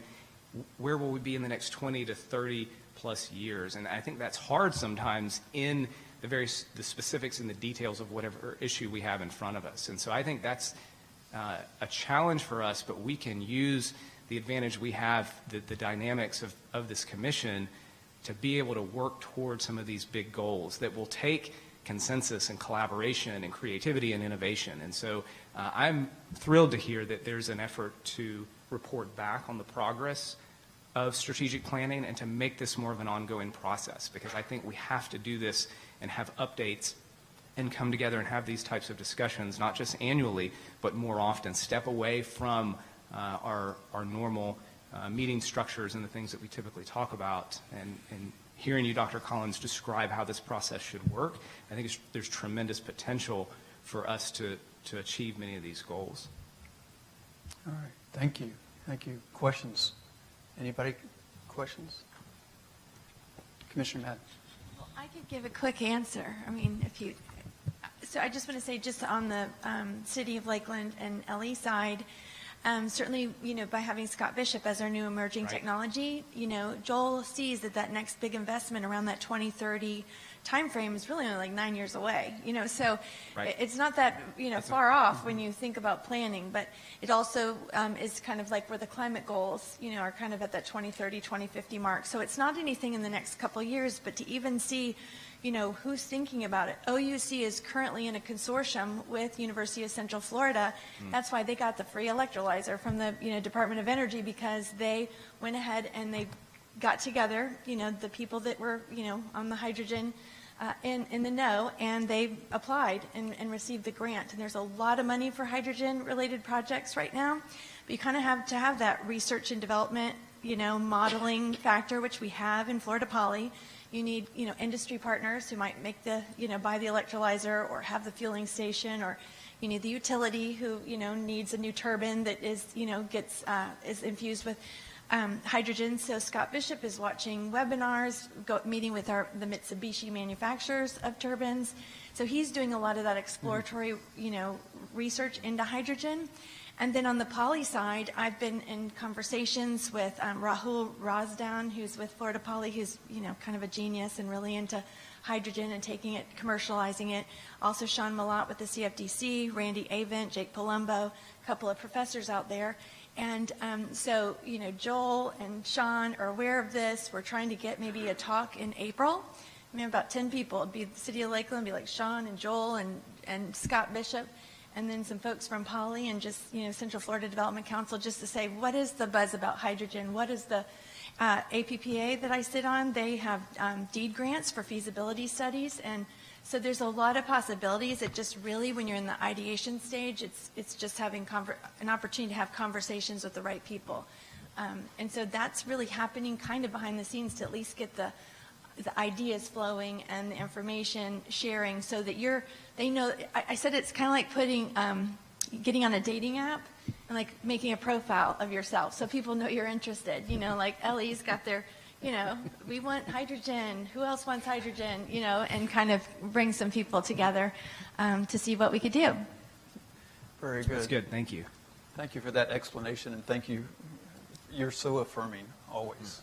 And nice the way that you recognize everybody that had spoken thus far. You're very good at that. Commissioner Salvage? Yes, I do want to speak to a group about two target areas in particular. The first is infrastructure. I found yesterday's meeting very interesting because the Secretary, in his diplomatic way, told us some hard truths. Demands are increasing, and we're going to get less money. And just this week, I attended the TPO virtually. I'm the former chair of the TPO, and so I was interested to see how that's going now. And it's a fascinating body.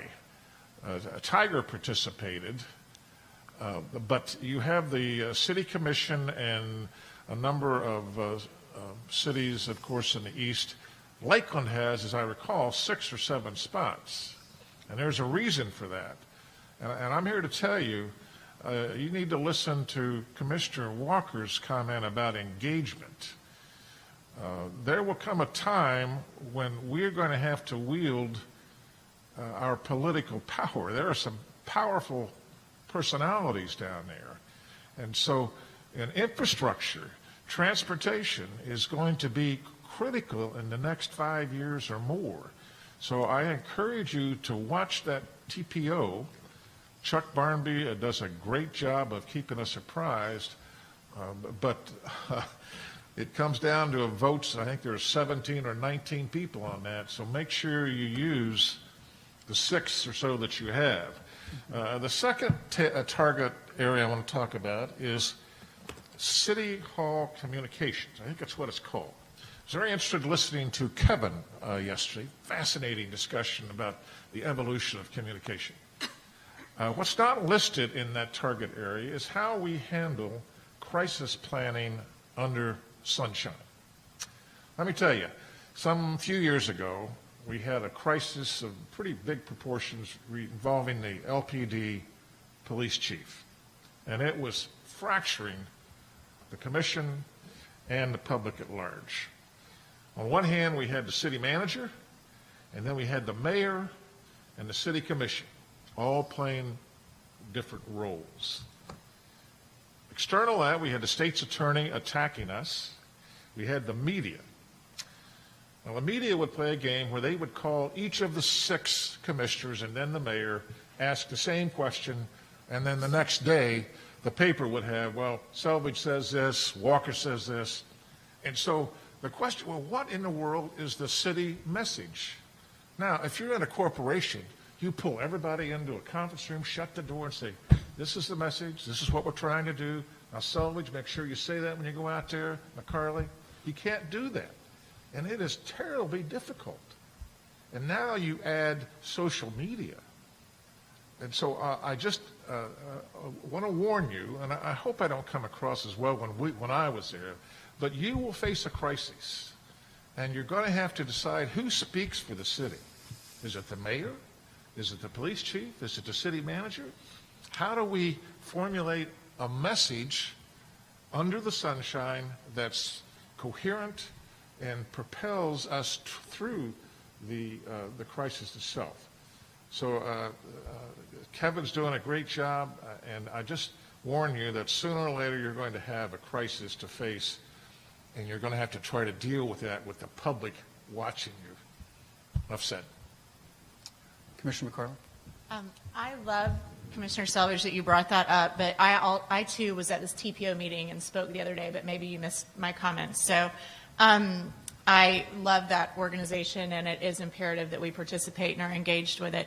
But to your point about strategic communications, I think that's something that we have had a couple issues that have popped up under our tenure where we didn't have a unified message. We were fortunate in that I don't believe that the media called us individually, as you all had to deal with LPD. But that's something that I brought up last year when we talked about City Hall communications, and I'd like to revisit. I think Kevin and his team do an amazing job. Yesterday just was incredible and fantastic as far as data and numbers and how much work they do. That's incredible. So I continue to want to commend them. But strategic communication is quite different comparatively. And Sean and I have had a couple conversations with regard to some Lake Mirror topics and LCT and the golf course. You know, whenever that was, it seems like it was 5 years ago. I think it was right ahead of COVID, so we got a little busy. But that was something Sean and I talked about, is figuring out how is the commission, how do we respond, and who speaks for us, and you know, what happens next. So I'm glad you brought that back up. I think it's very critically important to figure that out in the sunshine. Okay. Commissioner Walker? I know I came back in the tail end, excuse me, but let me share with you all my personal opinion. Again, it's Walker talking. Politics get to play into a lot of this stuff. Would you speak into the mic for me? Pull the mic closer. So. I think politics get to play into a lot of this stuff, and it's unfortunate because I've seen how, you know, as my dear brother spoke and shared about when we make a vote or when a vote is made, and it's whatever the majority is. Well, if I'm not on the winning side, I'd have to go with what the majority says. But we find so many times, I think, I'm not saying us today, but I found out over the years so many times, still you have that one or two that say they want to take care of their own agenda forward. And the commission has voted to go one way, and the media gets to playing with it, and boom, you got a big story. So I do appreciate, well, you know, now as we come to grab whatever, you know, the vote is, we move forward with it, and that's it. And I think we all should understand, you know, that's it, and we move forward with it. But I still think sometimes we let the politics get to play in this stuff, and boom, there's another story. And I've always respected the fact that even though we're a council manager form of government, we do have a mayor who's, you know, who, when they call, they don't actually Philip Walker. When they call, they actually mayor. And he of course, he shares, or she, if it's a female in that position, they share what I think the consensus of the group has been, or is at that point. And that's why I think it's important we know we carry that kind of message forward at best. And there are two parts of this. Exactly what you're talking about, who's going to be the voice, but it also falls into TA regarding resiliency. Because after whatever the issue is, then you all have to come back together, and then there has to be some healing, however, whatever that looks like. So there's two parts to that. Any other comments? Right. Okay. Mayor? All right, well, I thank you for the opportunity to have this time and appreciate what everyone has shared. And so I'm going to be more bulleted in a broader perspective than creative as my colleagues have been in many areas. So here are the elements that make our community even greater than that excite me as I think forward. First of all is economic growth, wise, targeted job expansion, continuing to incentivize the things that make the most clusterly desirable opportunities for us, and to do those things that need to be done. Bringing, on the airport side, bringing commercial airline into the mix in terms of Lakeland. And yes, we'll have continuing airport activity. We have an airport that the FAA has substantially invested over $300 million in, and they want to make sure that this airport is successful as well, and as it should be. And then doing that in the most responsible ways and coordinating with FAA and Tampa that we can. Support a strong community health care, protecting our medical community, allowing wise use of its assets, and uncompromising protection of frontline health care workers. We have seen why this is an imperative, why we must make sure that we're doing those things that help to make that happen as we go forward. near-term reduction of COVID to manageable levels, providing a healthier normal by fall of this coming fall of 2021, and increased support of behavioral health pressures, which are increasing and growing and gaining greater attention all the time. We have to think about this growing crisis of behavioral health at a level we have never thought about it before. And there are many reasons for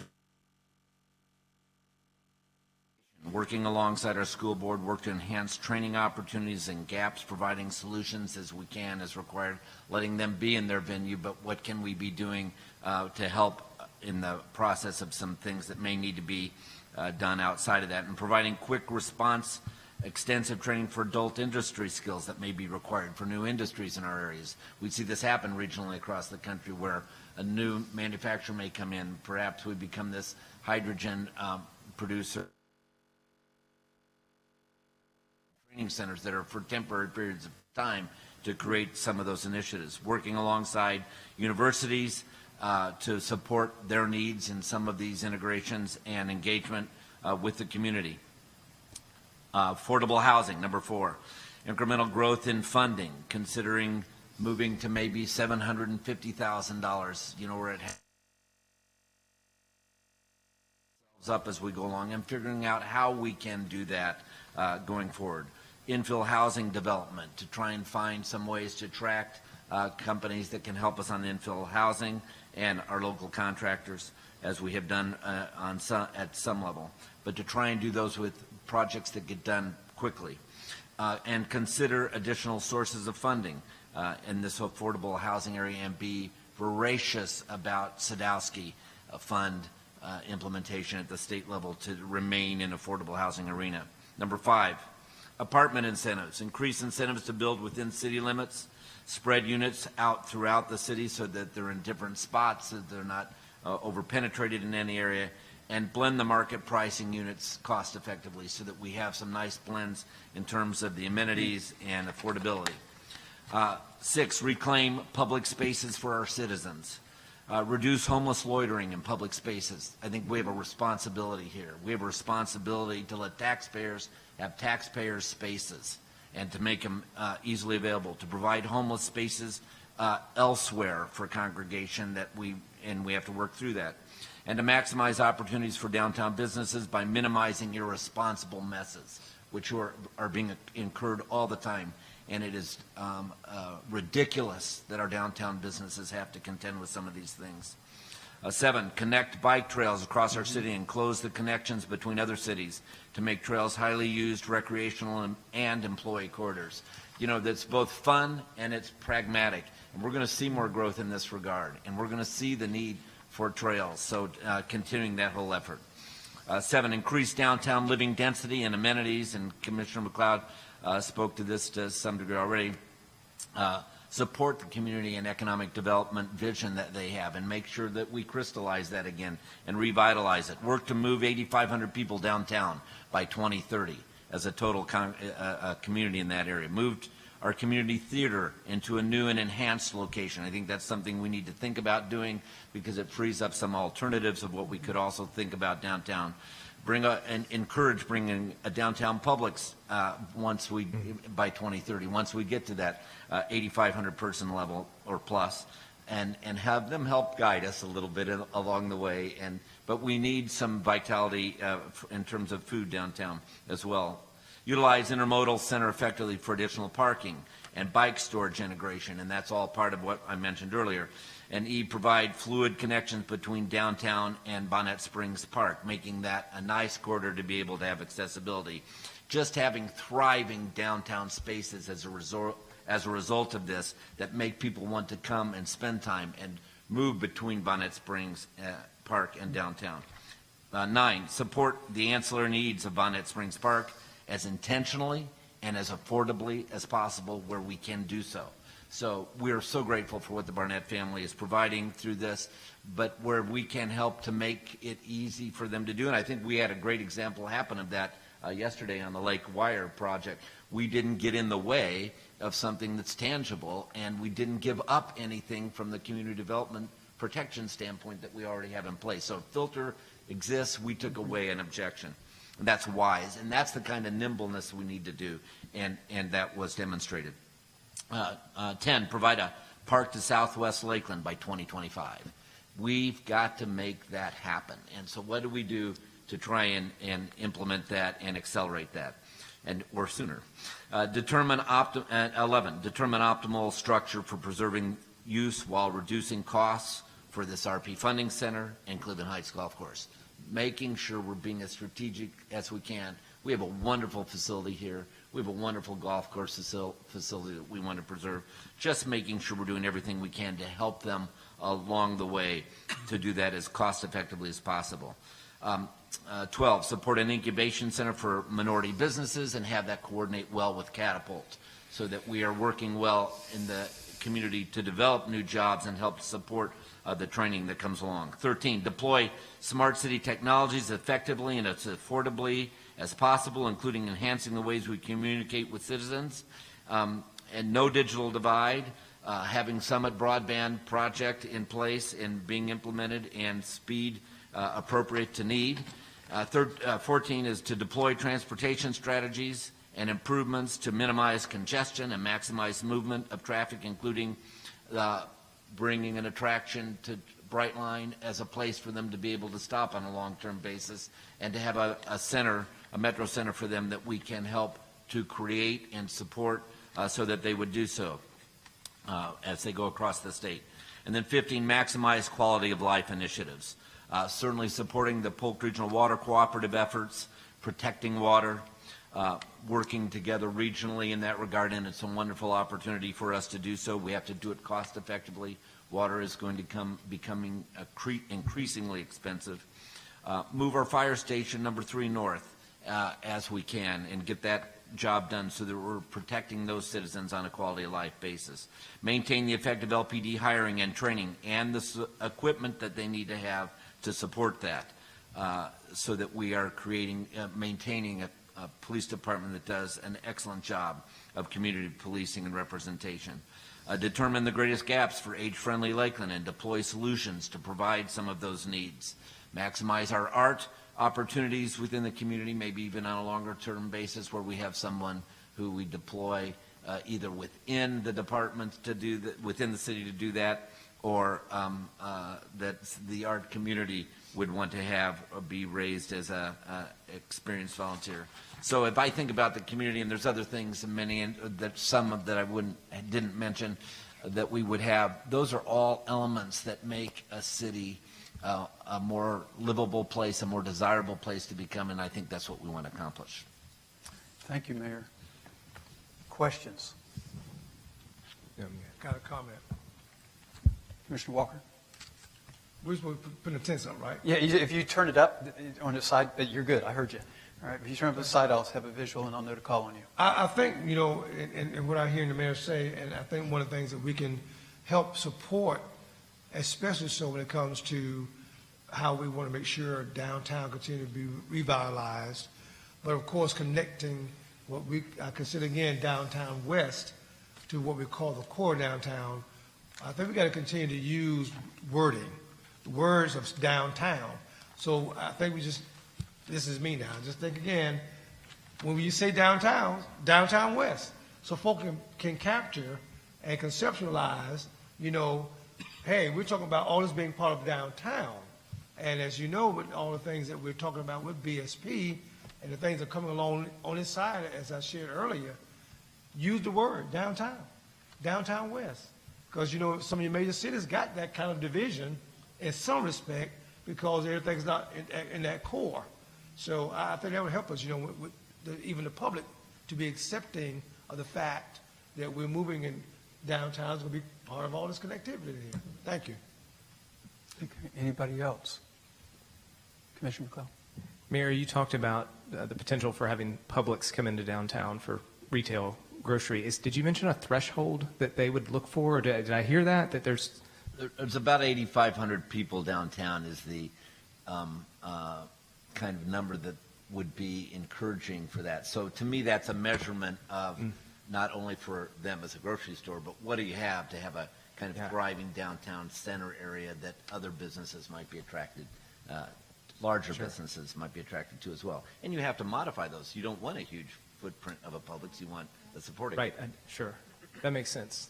Thanks for sharing that. Yeah, that's good. Commissioner McCarley?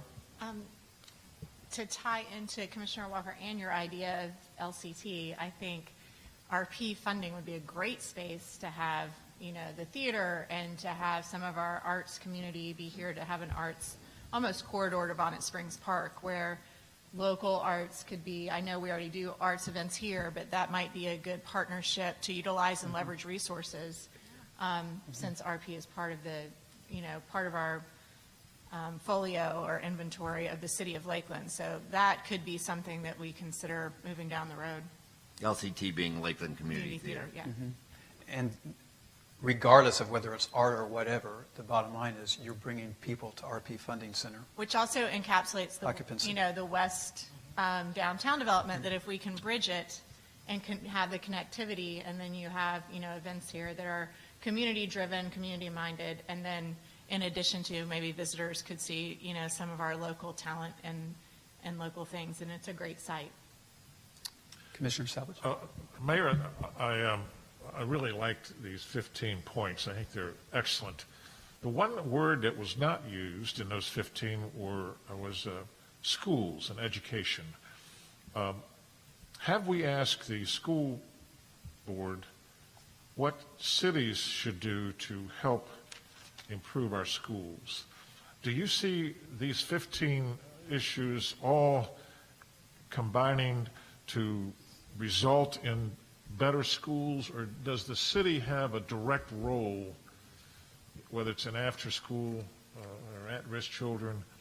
What is the city's role in attracting families because of our schools instead of losing them because of them? So I think our city's role is to try and encourage to be as supportive of the school board as we can, which we're doing. We are, by the way, on the Lift Lakeland side, involving the school board with respect to mentoring opportunities and training opportunities and tools that they may even want to trial and utilize, which has been fun to see happen. And that's a case where we're giving these things up. This is not our governmental responsibility to do what they do. And so we're not trying to pick up an expense to be able to have to pay for some role. We want them to be supported. While we also take a look at providing some opportunities for private school, IDEA school, for example, that's coming in, to be able to support where that can be located. The academy, I just went blank, Cleveland, Cox. What's it called? The Cox Academy Prep. Academy Prep. Those kinds of opportunities as well, which create unique ways to come alongside the school system and not to try and compete with, but to help support and provide techniques from that we can implement and deploy. So very much we want to be supportive, but we also want to do their walk into their world. They need to be the school board. Thank you, Mayor. So to your question, Commissioner, there was much interest from the commission this year regarding education. I believe part of it was COVID-induced, right, if I can word it like that. But there are clearly lines, and I'm going to capture the word from the mayor. He said supportive, right? That's really the measures in terms of what is it that the city management can do with the school board. It's minimal, but support, absolutely. And perhaps Lift Lakeland might be something that when you decide what is it they need, you're going to hear about the academies today. You're going to hear from internally, you're going to hear from about education and what they're doing with the academies and so forth, where they do have a vested interest and more autonomy, all right? But perhaps going back to one of the other initiatives you're talking about, Lift Lakeland might be something that you can come at and look at some things and make it happen. We had reached out to the superintendent, and personal circumstances prohibited her from being here today. Thank you. All right, and so otherwise you would have heard from them. But it doesn't mean it doesn't happen down the road. But you'll have a clear understanding. We have dedicated time for education for you to hear that. So I hope you have found this valuable. This is what you requested. This is what you requested. Duly make it noted that you have a question. Yeah, you kind of said what I just had some thoughts on education, but if we need to move it into a break. If we can go ahead. I want to hear. Listen. 30 seconds? Yes. No, I was just going to say, last year at this session as well, there was significant discussion about the role of education, the importance of education, and recognizing that great cities have great schools.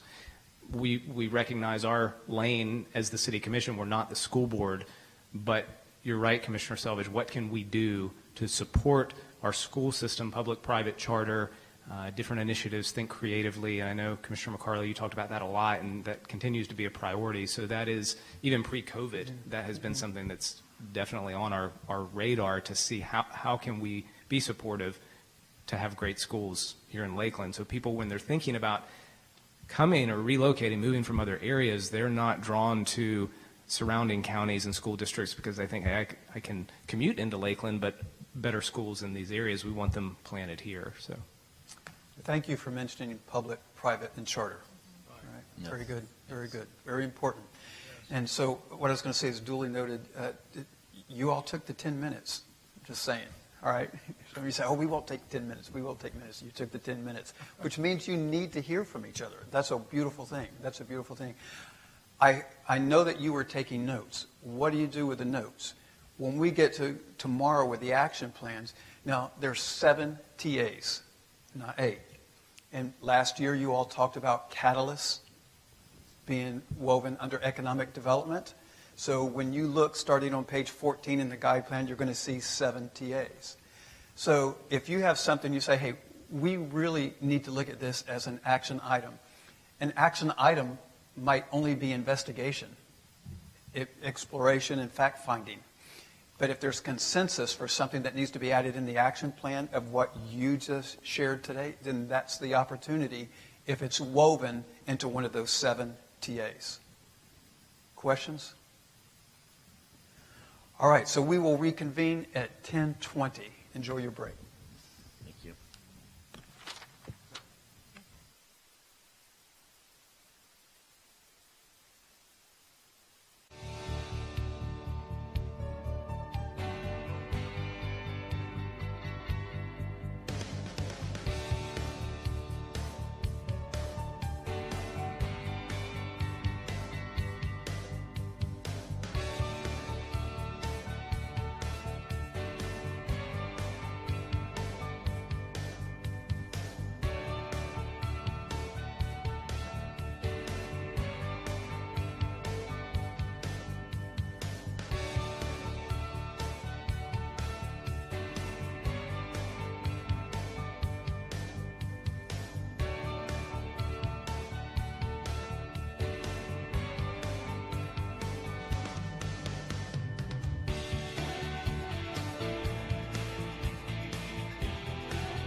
process rankings. And so Stephanie Passey, Senior Management Analyst, will be speaking to you. And center podium, mic 1.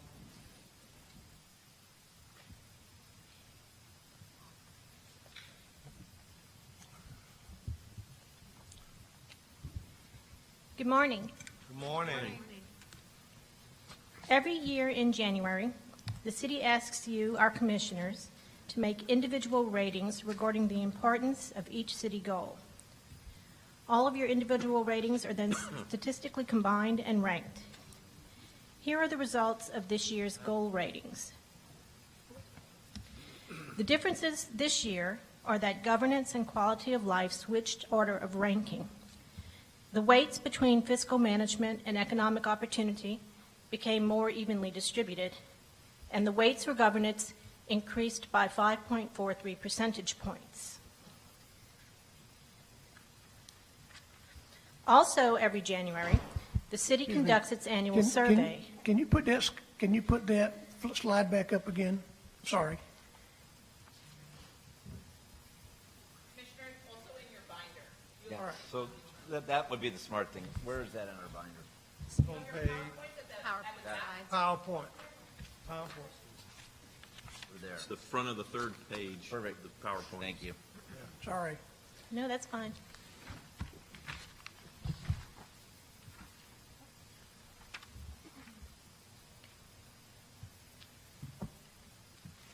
Also, every January, the city conducts its annual survey, which focuses on overall quality of life in Lakeland. This year, the Lakeland View survey was conducted from January 1st to January 31st, and we had a total of 3,557 respondents. We held steady with a completion rate of 88%, which is the same rate as last year.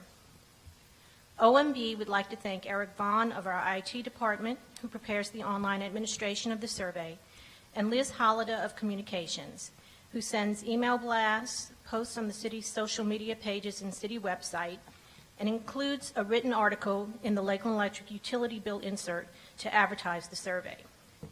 Also, Patrick Patterson of Communications, who designs the graphics used on our advertising and posters. Every year, the survey is advertised and available online and in print in both English and Spanish.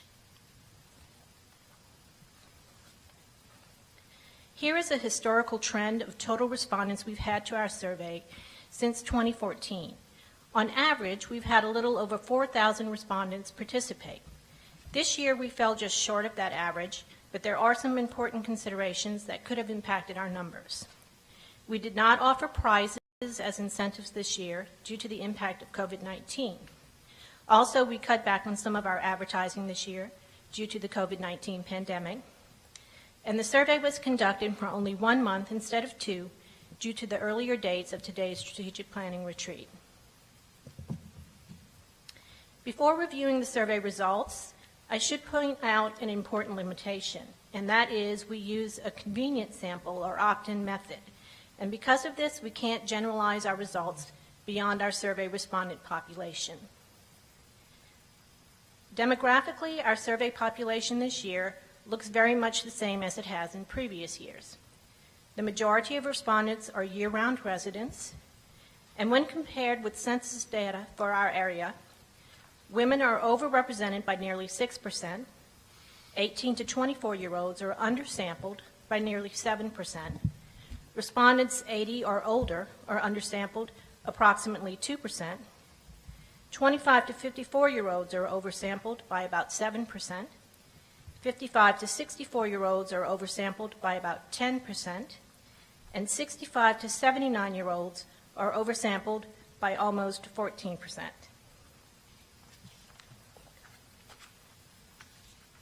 "97% of our respondents come from zip codes throughout Lakeland, and 3% were from other zip codes outside of Lakeland.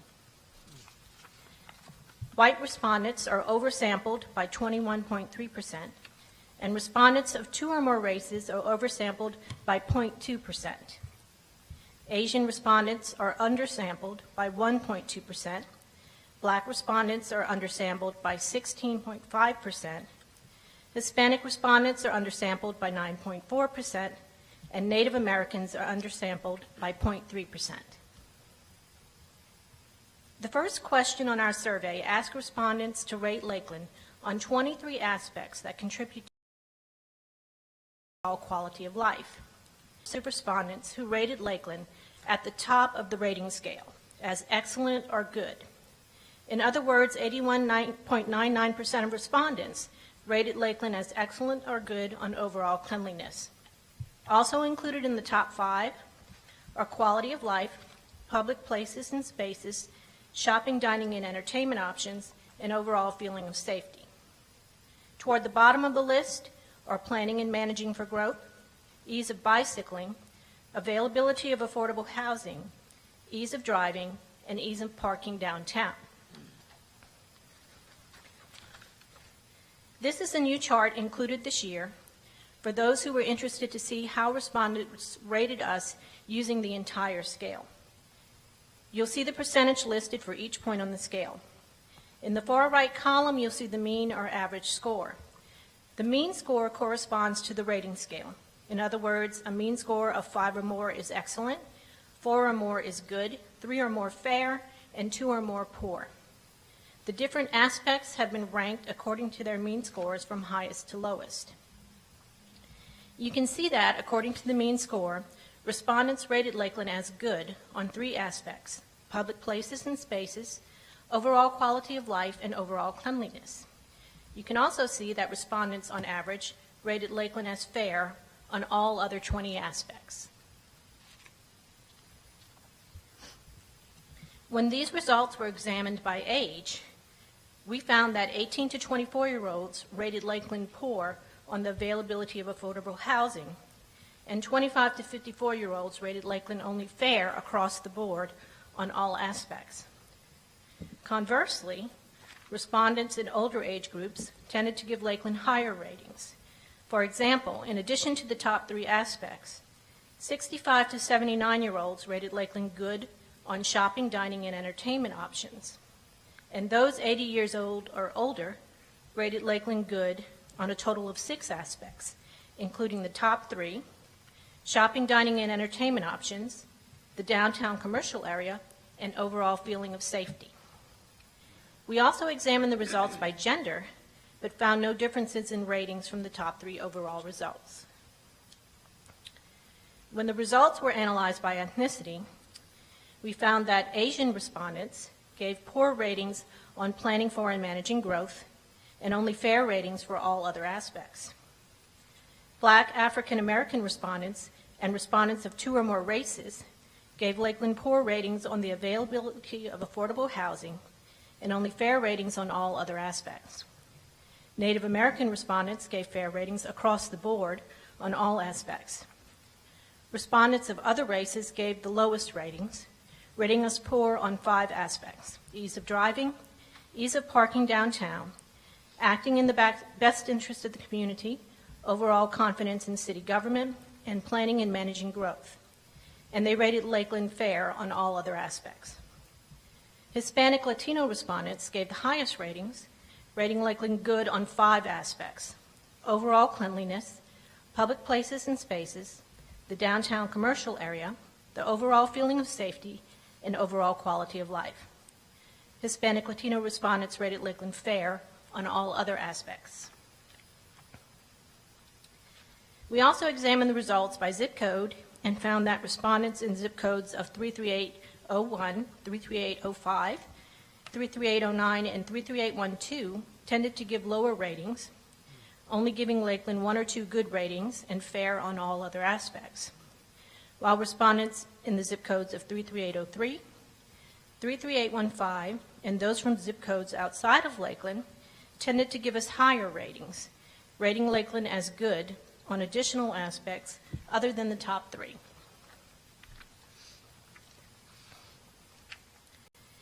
In the next section of our survey, we ask respondents to select 5 topics of concern they have for the city from a specified list of 15 topics. This chart shows the percentage of respondents who chose each topic. You can see that traffic flow was the most frequently selected topic of concern, followed by infrastructure, public safety, planning and growth, and housing rounding out the top 5. When examining this analysis, results seemed contradictory with our overall ratings. For instance, public safety made the top 5 concerns, although almost 75% of respondents rated the overall feeling of safety in Lakeland as good or excellent. We analyzed the comments and found that the most frequently mentioned concerns were support or non-support of LPD, support for LPD staffing, equipment, or salary increases, and concerns about speeding and crime were mentioned only in specific areas of Lakeland rather than the overall area. Also, shopping, dining, and entertainment options was the 6th most frequently mentioned concern, even though it also received excellent or good ratings by nearly 75% of respondents. Again, the comments were analyzed, and it showed there was some desire for more local independent restaurants as opposed to big chains, but there was more frequent mention of the need for more big-name retail restaurants and shopping. Concern about mask mandates and the pandemic hurting local businesses was also mentioned, as well as concern about the number of local stores closing. We also allow respondents to write in any other concerns they may have that are not included on the provided list. This chart shows the most frequently mentioned topics, but does not show all the topics that were mentioned. The most frequently noted other concern this year had to do with the COVID-19 pandemic and related topics of masks and mask mandates, both for and against. Other frequently mentioned topics had to do with homelessness, City of Lakeland government and government in general, schools, education, or the arts, community health not specific to the COVID-19 pandemic, and societal issues including racial equity, ADA issues, poverty, and caring for others in our community. Again, the results were analyzed by demographics, and differences were found. When the results were examined by age, our youngest respondents included the environment and parks and green spaces in their top 5 concerns. When examined by gender, men included shopping, dining, and entertainment options. You meant just dining and entertainment. Yeah, that surprised me too. Asian respondents also included shopping, dining, and entertainment options. Black respondents included diversity and inclusiveness and jobs in their top 5. Hispanic respondents included energy, and Native American respondents included water, fiscal management, and jobs. Respondents of 2 or more races also listed jobs, and respondents of other races listed fiscal management. When examined by zip code, respondents in the 33812 zip code included shopping, dining, and entertainment options. 33815 included energy, and those in other zip codes included the environment. In summary, we had 3,557 responses to our survey this year. Overall, Lakeland was rated as good or excellent by over 50% of those respondents on 18 different aspects of quality of life. On average, respondents rated Lakeland as good on 3 aspects and fair on the remaining 20. Lakeland received its lowest ratings on ease of parking, availability of affordable housing, ease of bicycling, ease of driving, and planning for and managing growth.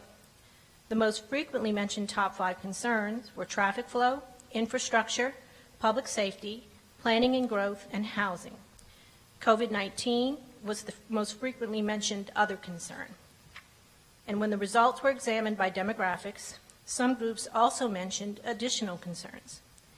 This concludes my presentation, and I'll be happy to take any questions you may have. Questions? Commissioner McCarley?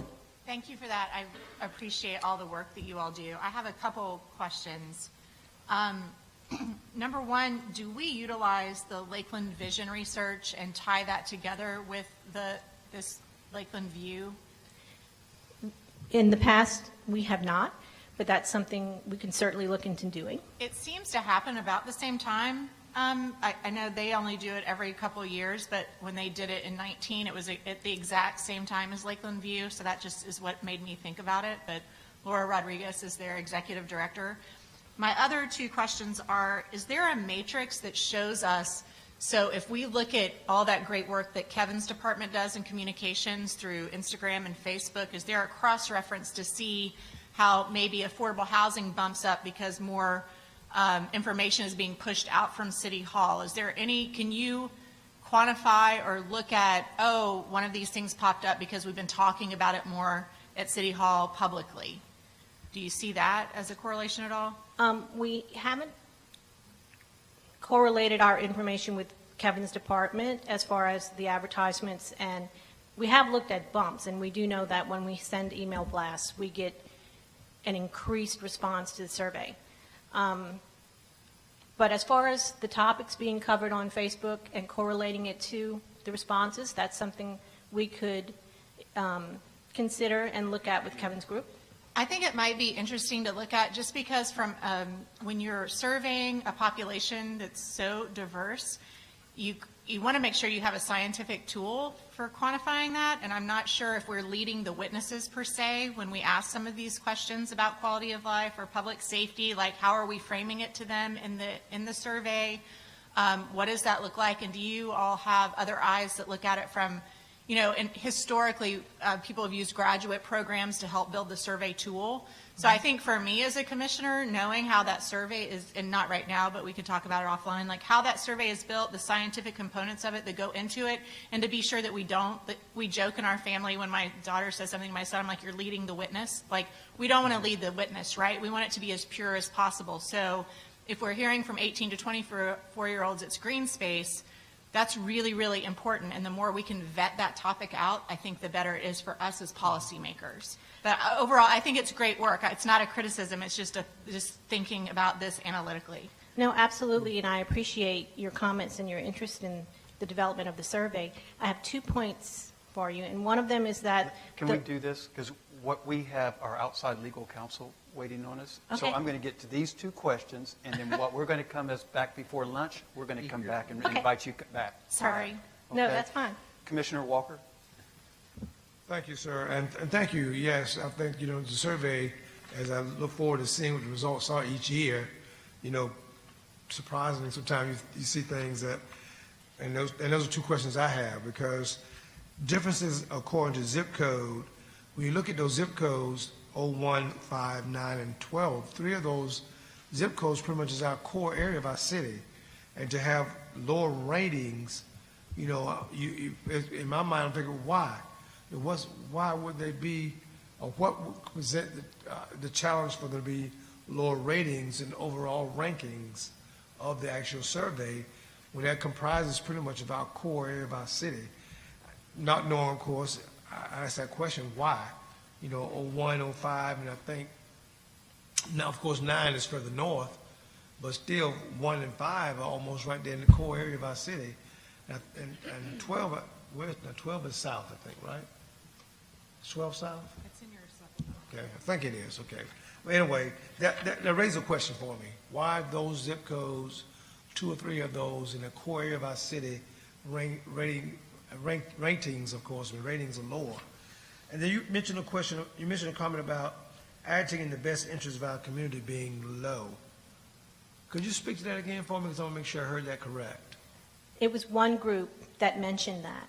I think it was the group of 2 or more races when we looked at it by ethnicity. But to your point, one thing that we could do to look at clues for some of these ratings is look at the comments that people included who rated the way they did. Yes, yes. So that could be an additional analysis. Yes, yes. Thank you. Good point. Very good point. Commissioner Selvage? Stephanie, I want to go back to the original chart there where goal evaluation results are ranked. Okay? I'm not sure I understand the term goal valuation. Does this say that our citizens consider the most important concern we should face is fiscal management and quality of life is 5th out of 6th? In past surveys, I thought that quality of life is traditionally been number one. So what exactly is a goal valuation? Okay, actually, the goal valuations was the exercise that we had you all conduct, where you compared each goal to every other goal. And then we statistically combined all of your ratings, and so those ratings you see are actually the ranked weights ratings of your Oh, okay. So ratings this is for the not goals. Right. what the public is telling us. Right. And so where that correlates with the survey is that you can look at what the public is now saying about their different valuation ratings, what they're rating good or excellent, or what they're rating poorly, and see how it corresponds with your ratings. Okay, well, I guess I have some homework to do then to understand. What's the public think our most important job is?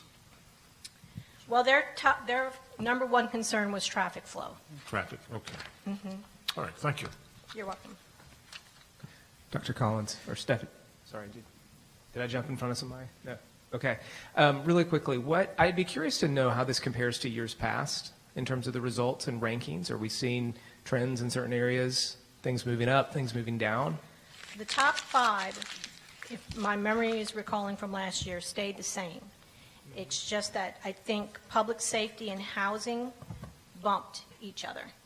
But the top five were the same as last year. What was new was in the other responses, all the comments we got about COVID-19. Sure, that makes sense.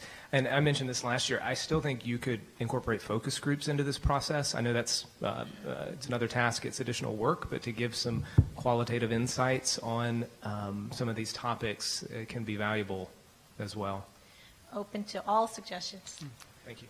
All right, beautiful. So I know we're rushing this one. We've exceeded the time, but we're going to come back to this. All right, so I'm just going to ask that you hold it into abeyance right now, and we're going to ask you to come back as well. So we'll weave it in, hopefully at lunch. If not, then we will get you tomorrow morning, I promise, Okay. before we do TAs. So we want to make sure we get all your questions answered. So right now, we have Segundo Fernandez, our legal counsel.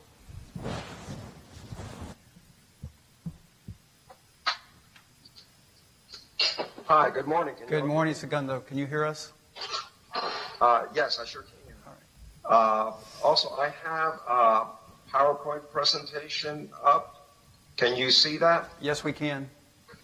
Okay, terrific. It's Can we get that on amazing presentation technology mode? works. All right. Well, thank you very much for having me. Segundo? Segundo, Yes. can you put that on presentation mode on your end, your PowerPoint? The bottom, It'll appear a little bit larger. the slideshow, the little bottom ribbon on the the little, I don't know what it's called.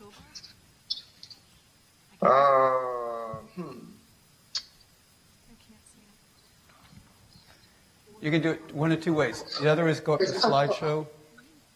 Yep, slide. Okay, slideshow. Okay. From beginning. There you go. Beautiful. All right, thank you, sir. Hey, terrific. Thank you for the assistance there. Well, as a number of you know, I have represented the city of Lakeland now for over 20 years in water-related issues, including litigation. Lakeland has had a terrific staff working on its behalf in these water issues, and they have been of great assistance to me as outside counsel. As you know, the city of Lakeland Water Utilities provides potable water and reclaimed wastewater to residential, commercial, and industrial customers. Let me see if I can get this to advance. There we go. Our current water use permit was issued by the Southwest Florida Water Management District in 2007. After litigation, we had a 3-week trial before an administrative law judge, and the judge found, and the Water Management District ultimately agreed, that Lakeland's withdrawals from the upper Florida aquifer were not causing harm to the resources or to other users. In fact, the judge found that another 7 million gallons per day could be safely withdrawn without causing harm. Our current permit is for 35 MGD, million gallons per day. The city currently sends about between 4 to 6 MGD of reclaimed water to Tampa Electric for cooling purposes, making it a leader in reclaimed water reuse. Furthermore, the city has lowered its per capita gallon of water consumption to well below the Water Management District's caution, we call it the Southern Water Use Caution Area, that has a specific consumption limit of 150 gallons per day per person. And we're well below that, probably closer to about 115 gallons per day. Now, the city's water use permit, which I mentioned before is for 35 MGD, was extended last year by another 10 years to expire in the year 2038. The current issues deal with a matter that has been in discussion now for about 15 years, called the Central Florida Water Initiative. The Central Florida Water Initiative is a joint effort by 3 different water management districts: the St. Johns River Water Management District, the South Florida Water Management District, and the Southwest Florida Water Management District, in order to address water use planning and resource conservation in a multi-county area, which I have here on this slide. It includes Polk County, Osceola County, Orange, Seminole, and parts of Southern Lake County. Now, the legislature in 2016 adopted a law that directed the Department of Environmental Protection to enact rules dealing with use of upper Florida aquifer water in the CFWI region. The department has proposed a number of rules. The most egregious one provides for an across-the-board automatic reduction of every utility's upper Florida aquifer use to the year 2025 demands.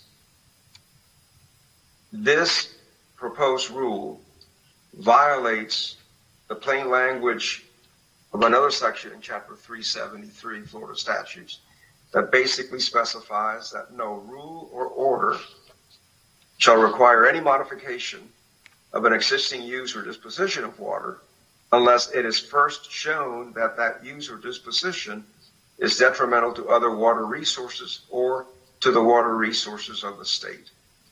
What does that mean for Lakeland? First, there is no factual support for the position that Lakeland or any of the other public water supply utilities in this multi-county area are in fact causing cumulative harm. Let me underline and underscore the impact on Lakeland. We have a permit valid until 2038 for 35 million gallons a day. If this rule goes into effect, Lakeland's permitted allocation will be reduced to the 2025 demand, or to about 24 million gallons a day. We would be automatically cut back by 11 million gallons a day, jeopardizing the city's long-range plans to service its residential customers, its industrial customers, its vacation industry, and future growth. We have, in conjunction with other utilities in the area, retained a number of experts looking at both natural resources and groundwater modeling. The hydrogeological model that the department is relying on to cut back Lakeland's and everybody else's allocation basically is a planning level model that cannot be used to make regulatory decisions regarding permits. And the model executive summary specifically states that. And here's the direct quote from the model, that the model is not intended to represent a site-specific impact assessment that could occur in 2020, 2030, or even 2040. The automatic cutback that the department is proposing by rule is basically not authorized by the enabling legislation that the Florida legislature adopted in 2016. Interestingly, some people say that, well, without this cutback, there would be no movement towards the creation or the accessing of alternative water supplies. Everybody knows that water may be a limiting resource for future growth. Lakeland, every other utility in Polk County, in fact, all the utilities across the CFWI area are seriously considering the development of alternative water supplies. Lakeland, for example, has taken the lead in working with the Polk Regional Water Supply Cooperative in developing a West Polk well field. Now, one of the main flaws in the proposed rule that the department has noticed for adoption is that Lakeland is part of what's called the Southern Water Use Caution Area. And the map that I have up here on the screen in green shows that this caution area, which we all call the SWCA area, is a multi-county area. The CFWI rules that the department is proposing are not even supposed to apply to utilities within SWCA. And there is plenty of legislative history in both the enabling legislation that the legislature adopted in 2016, as well as statements as recently as 2018 from the Southwest Florida Water Management District, that these CFWI rules would not apply to utilities in SWCA. The implications of the 2025 cutback scenario mean that Lakeland would have to spend tens of millions, if not hundreds of millions of dollars to develop an alternative water source to make up for the 11 million gallons per day that we would be cut back. We already have. And like I said, the best current estimates are that the cutback would be from 35 to 24 MGD. In order to prevent the rule from coming into effect, a rule challenge must be filed with the Florida Division of Administrative Hearings by March 1, 2021. Other than Lakeland, rule challenges are anticipated to be filed by Bartow, Winter Haven, Polk City, Eagle Lake, Fort Meade, St. Cloud, Seminole County, Orlando Utilities, and possibly others, including intervention as well by Polk County Utilities and Orange County Utilities.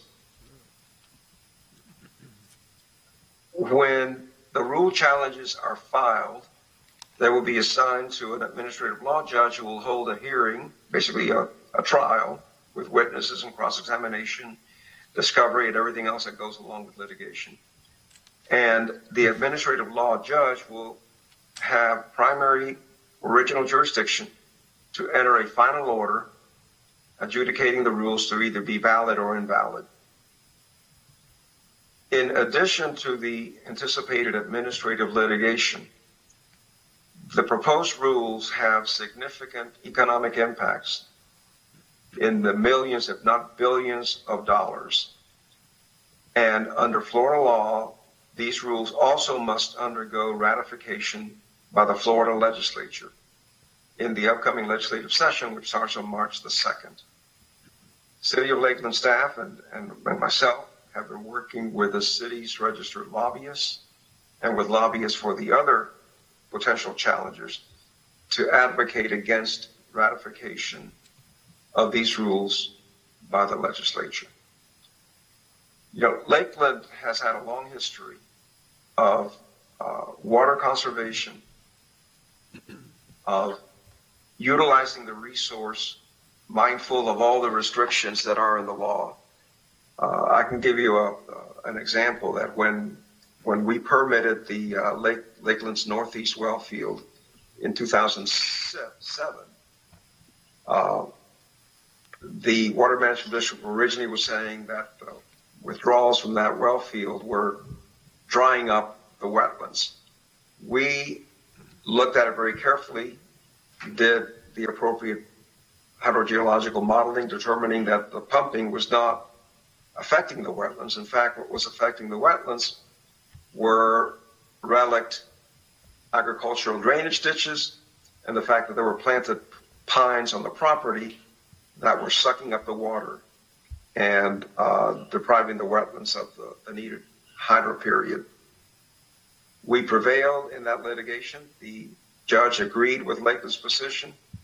We filled the agricultural ditches, we removed the planted pines, and the entire well field basically was flooded. We had to raise the level of the roads in order to access the wellheads.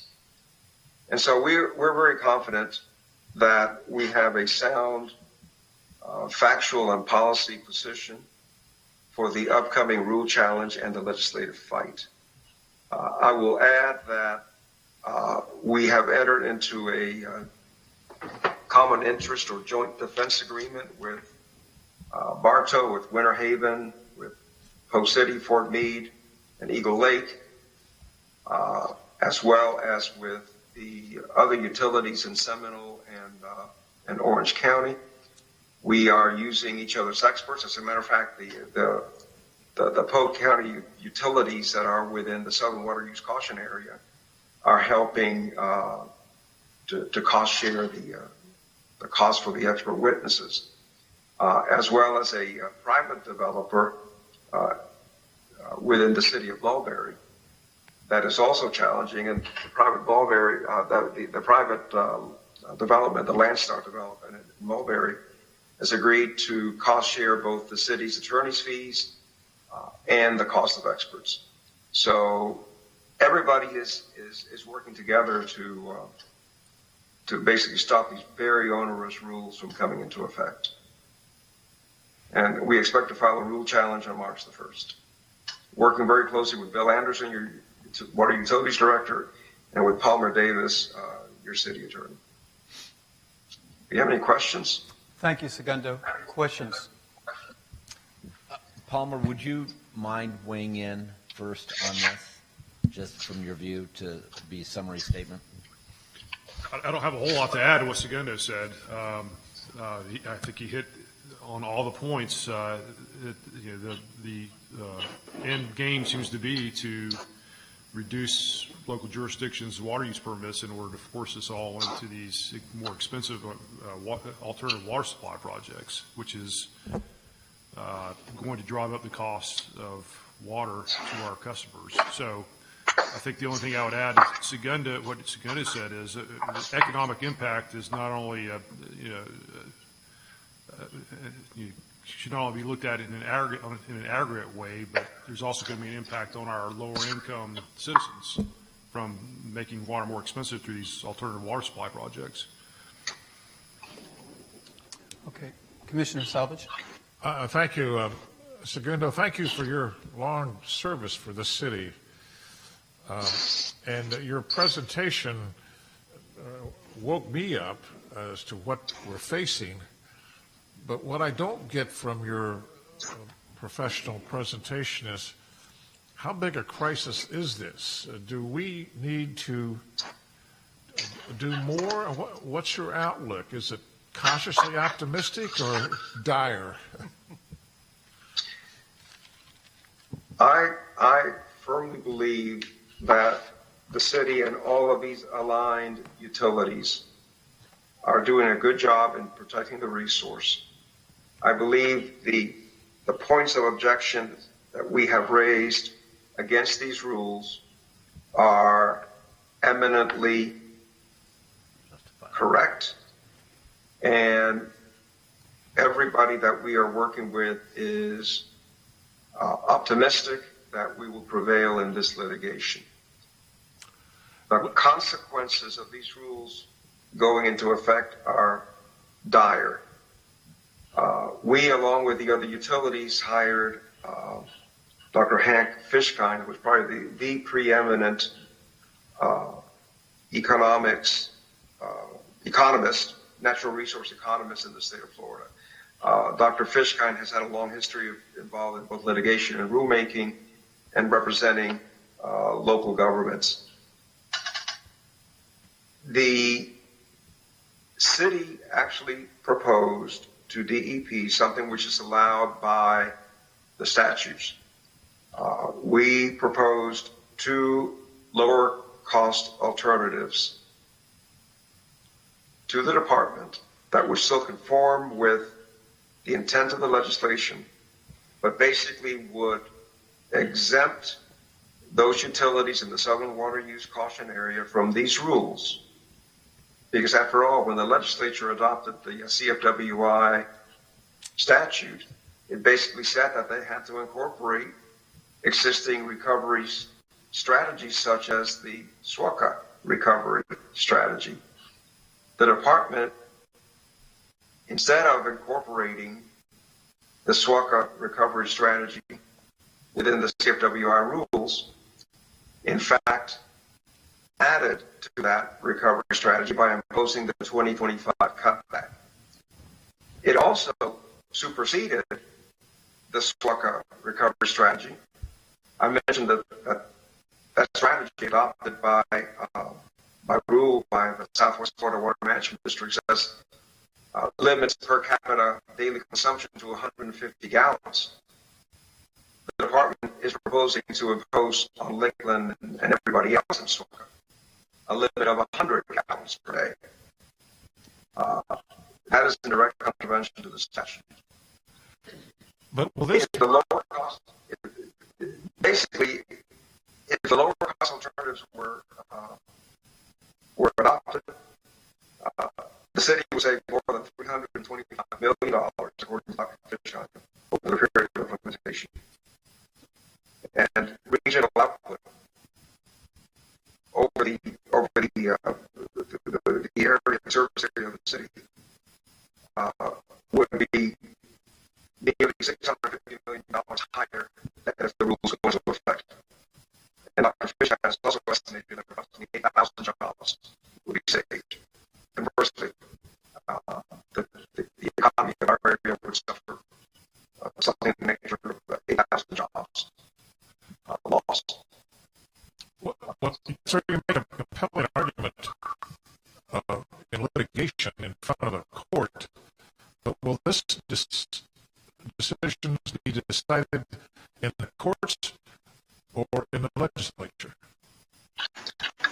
It will be decided in the courts. Okay. Under the Florida Administrative Procedures Act, any entity that is affected by a proposed rule has the right to challenge that rule under the standards for rulemaking that are in the statutes. Both the procedural standards and whether or not the rules are arbitrary and capricious, authorized by the legislature, and so forth. The judge that we will go before has final order authority. It cannot be overturned by the legislature. It cannot be overturned by the Water Management District or by DEP. And so, ultimately, yes, this will be decided in the administrative law courts. All right, thank you. Commissioner McLeod. Thank you. It's a similar question to Commissioner Selvage. Thank you, Segundo. I was just trying to get clarification on if the court makes the final decision, where does the ratification process come into play? My initial question was, is it simultaneous as the administrative review, or is it after the fact? So I guess I'm confused on why is the legislature ratifying it if the court is making a final decision, if that makes sense. No, that's a very good question. They are parallel processes, and one does not trump the other. One of the interesting things while we're faced now with a challenge on March 1 and the legislative session starting March 2 is that the department was ordered to start rulemaking back in 2016, and they didn't come out with a proposed rule until the middle of last year. And so instead of a deliberate process where you first adopt the rule, it survives a rule challenge in court, and then the legislature ratifies, the department's delay in starting this rulemaking really compressed it into this untenable situation. I say untenable, I would maybe call it irregular. Let me give you, for instance, let's suppose that the judge were to uphold the rules as valid. They still would need legislative ratification. If the judge holds the rules invalid and strikes them down, no amount of legislative ratification will resuscitate those rules. All right, thank you. Commissioner Reed. Thank you. Good morning, Mr. Fernandez. How are you? I'm fine, thank you. Good morning to you. Good. I have several different questions. One being, most of us, well, I know anyway, a 4-inch well doesn't require any permitting. Anything over 4-inch requires a conditional use, consumptive use permit. Subsequently, we have a lot of orange groves in our area that have been developed. I know I saw one recently, and I had 750,000 gallons a day that we could use, and it just goes away. The municipalities right there just didn't get any benefit from it, and that water just went away. Because I know it goes back into the ground to seep through to the aquifer, but it seems like we could get some of that to credit of some sort in our municipalities at some sort. But to address another issue which I found more concerning, I don't know who represents us on the Southwest Water Management area for our particular city or district, but a couple years ago, Manatee and Sarasota County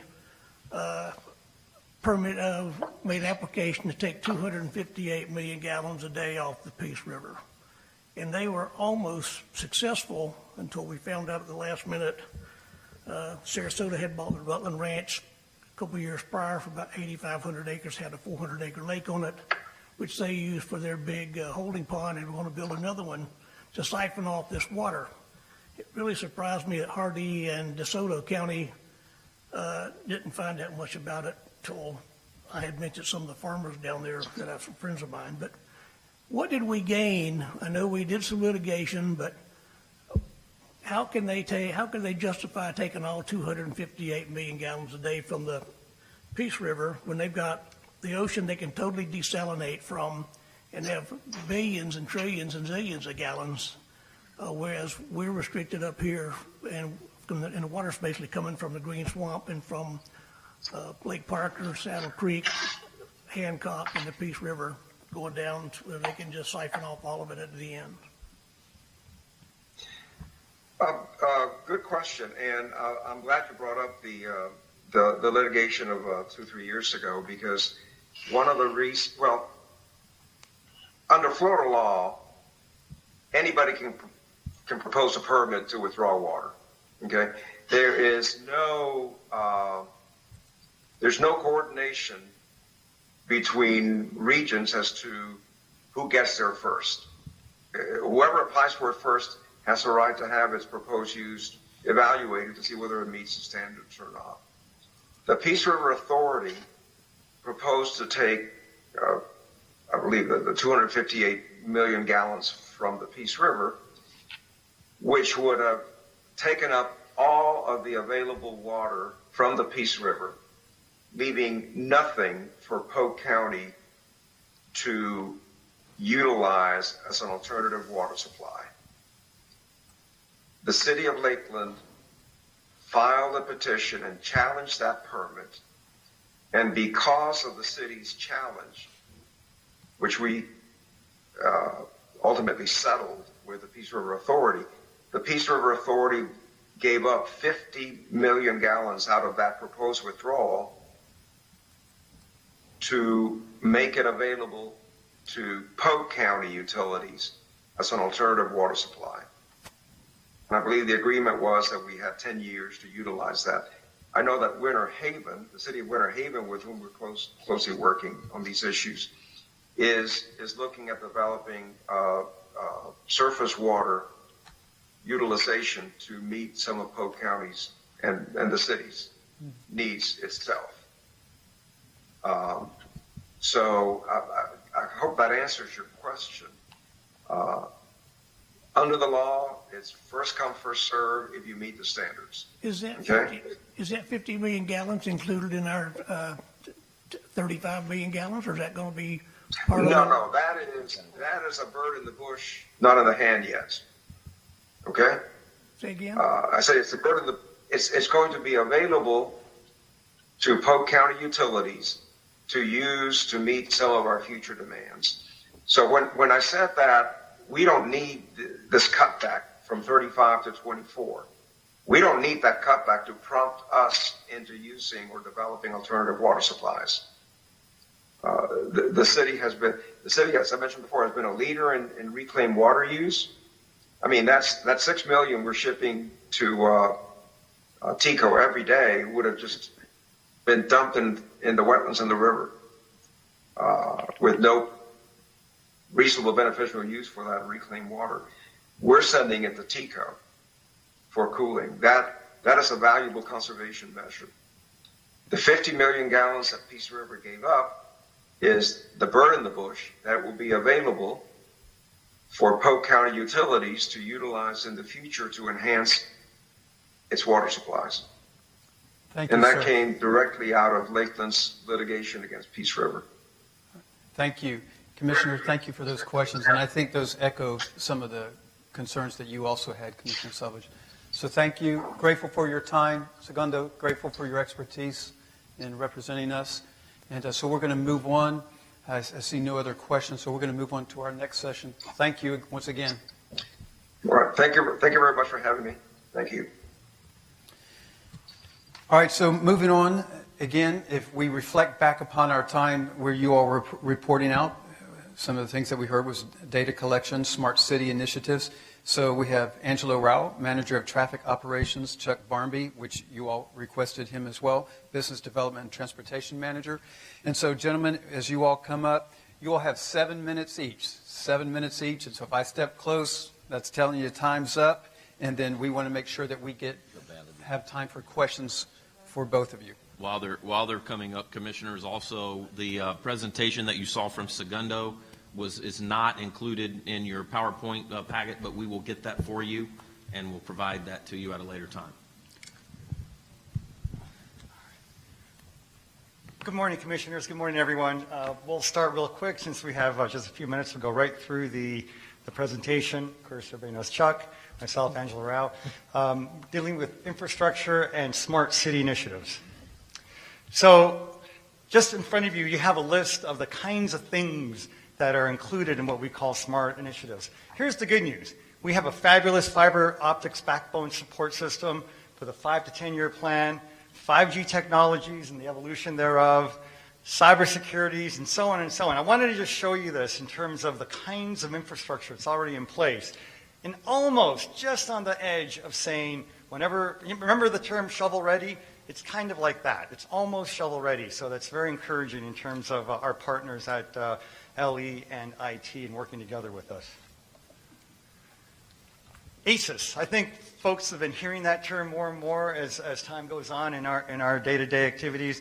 Autonomous, connected, electric shared vehicles. This is going to be a big deal in the future, and I think everybody understands that. We have 4 elements that are important to us right now. ICAS, you've heard me talk about that in the past, and I'll share that in a moment. ICAS with FDOT and an expansion project, and then the downtown rail bypass program that Chuck has been influential in bringing together, and then the enhanced transit priority system. What is ICAS? It's basically what you see right in front of you. We predict a red light runner, we verify the red light runner, we extend the yellow red or delay the green, and resume normal operations. It's all about saving lives. We have 4 intersections that we were approved to install, as you can see right in front of you. I don't need to go through the list in terms of brevity. Really, really good, extremely good news is that we just got approval from central office, DOT, Tallahassee, to go ahead and do the actual extension. It was a very pleasant letter to get for the holidays. And so we now have implemented the currently our first intersection, the one in green, North Crystal Lake Drive and US 98 Bartow Road. We're very proud of this. We've been waiting a long time for this day, and we're already working with the extension. I talked a little bit about this potential expansion of the system with a grant we've applied for. We're hoping, fingers crossed, to hear from DOT in the spring with a formal presentation. It's looking really good, but we'll just have to wait till the spring for potentially a $500,000 check. And with that, I'm going to pass it to Chuck. Well, good morning, everybody, and thank you, Angelo. As we talked about last year, there are a lot of issues with data collection and basically how do we do it, who collects what, how do we get into collecting data for alternative transportation modes. And the clickers. Want to switch seats? Sure. Or will it work over there? Oh, that's IT. Actually, I think we're just. I think mine's just this slide, and the last one. But essentially, we've actually run into some very good fortune here over the past couple of months, in that the Department of Transportation Central Office in Tallahassee has embarked on a statewide data collection effort for bicycle pedestrian facilities around the state.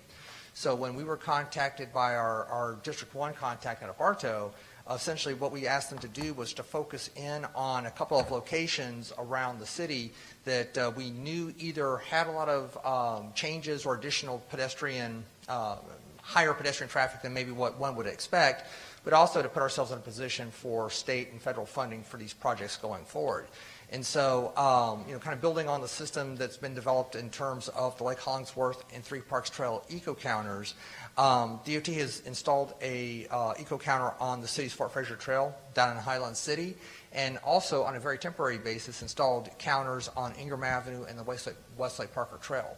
So what those will actually be able to do is provide us with a baseline of data from which we'll be able to demonstrate the amount of pedestrian and bicycle traffic that uses our facilities both within the city and outside of the city, and set the stage for demonstrating increased demand, particularly as we start looking at the downtown area. What makes Ingram and the Westlake Parker Trail significant is that they are now part of the alternative Fort Fraser Trail extension alignment that has been adopted as part of the state trail system. So getting this data is going to be important, and one of our requests of DOT is that should they go with more permanent installations in the future, that we certainly want these or others to be included on that list. And then I will turn it back over to Angelo to talk about the Hawk signals. Very, very quickly, these have been in place for a while. The Hawk signals on Memorial Boulevard, you can see a picture to the left where the pedestrian pushes a button and he or she gets a crossing, but it's a very interesting hybrid system between a simple signal and a full traffic signal control system. So we're very excited about the safety margins with that. We'll be having a potential after data collection process with the DOT. They're very excited about this.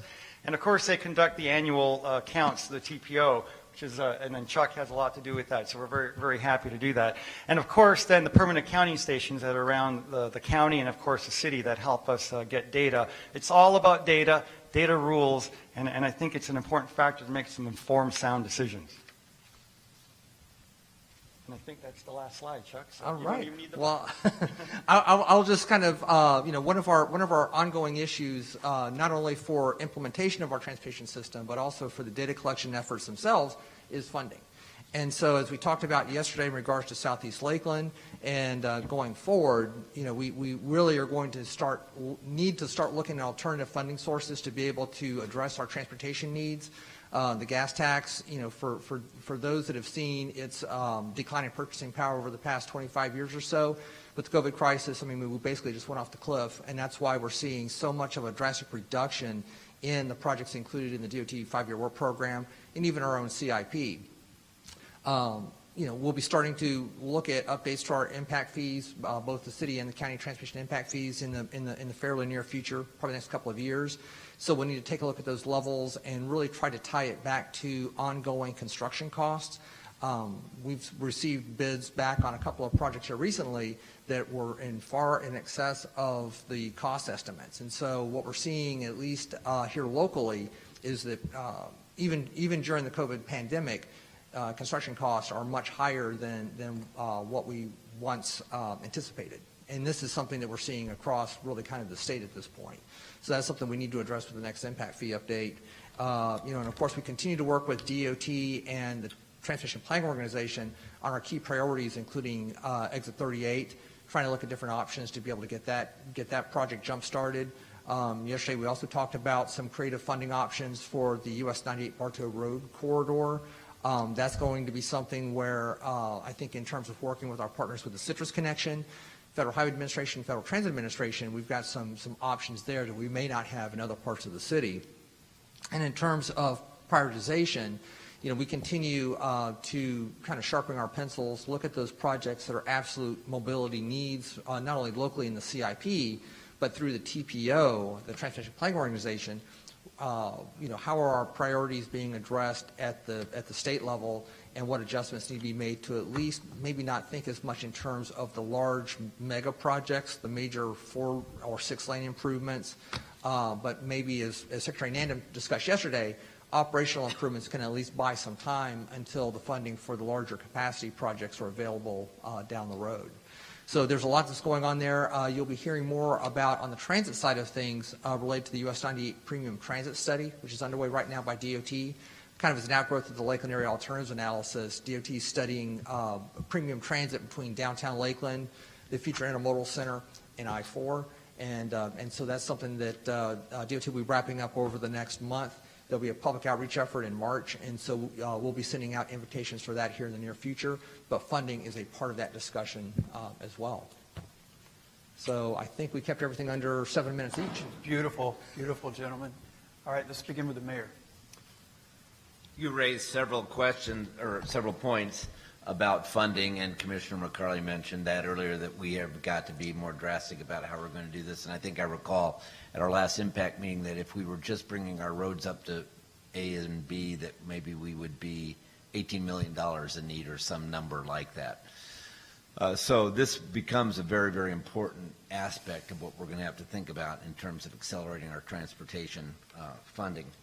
I want to go back to Angelo and actually ask, on the ICASP system, how much does that cost per intersection? And then how do you tier those in terms of priority? Thank you, Mayor. Yes, so it's a two-step process in terms of we have sensors anyway that collect, that indicate when a motorist is at an intersection. That's a flat rate of approximately $18,000 to $20,000 per intersection, something in that order. So the incremental cost for ICASP is about $8,000 to $12,000 additional per intersection. It's pretty affordable.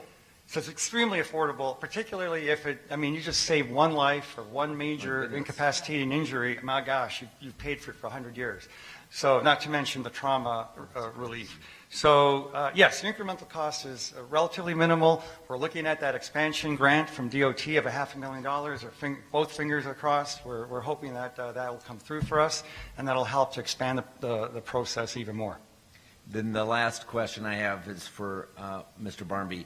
The $13 million that Secretary Nandum talked about on North 98, or on 98 north of Edgewood, for those 3 intersections, and our participation at being $5 million-ish in that process, how do you tier that as a priority?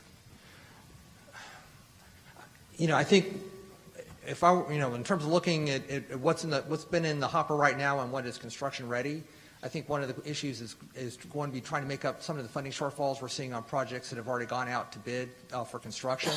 So, the Lakeland Park Drive extension, US 92 County Line Road, those are projects that are certainly needed today because they're in the production process.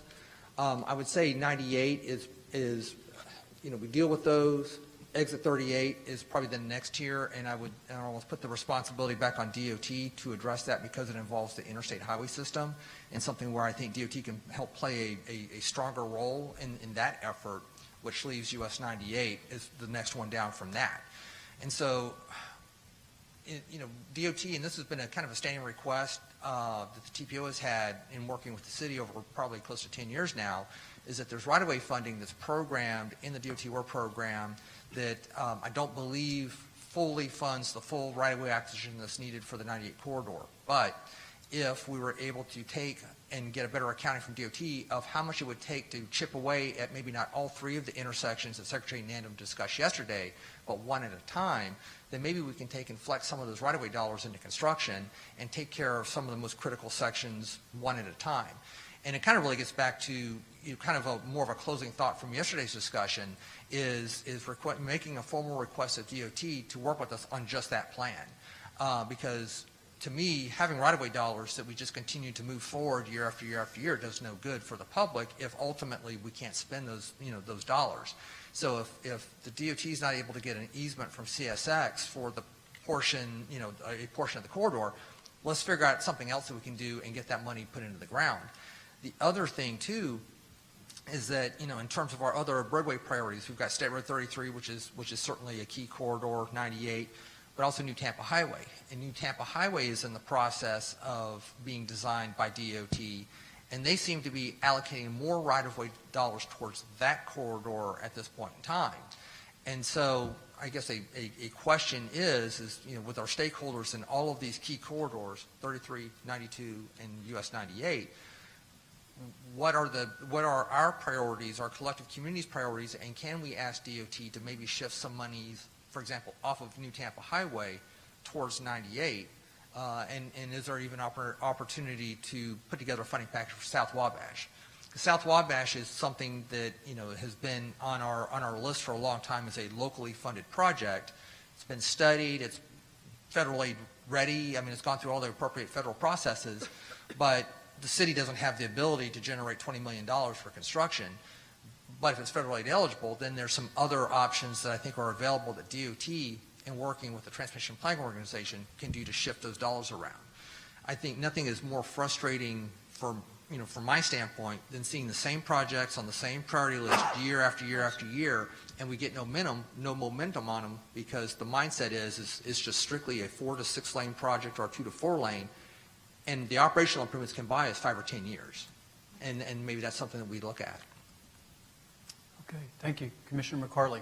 Couple of things, Chuck, thank you, and Angelo, but directly to you, Chuck, I think that innovation thing I mentioned earlier is something that Chuck does really well. What he's saying right there was we don't need more lanes necessarily. We need to be a little more creative when we look at these intersections and what can and cannot happen, especially in Wabash, and that's been on the timeline for so many years. But for the general public, TPO is Transportation Planning Organization. It's the Polk TPO. So if you've heard us say it, Commissioner Selvage said it earlier, just to explain what that is.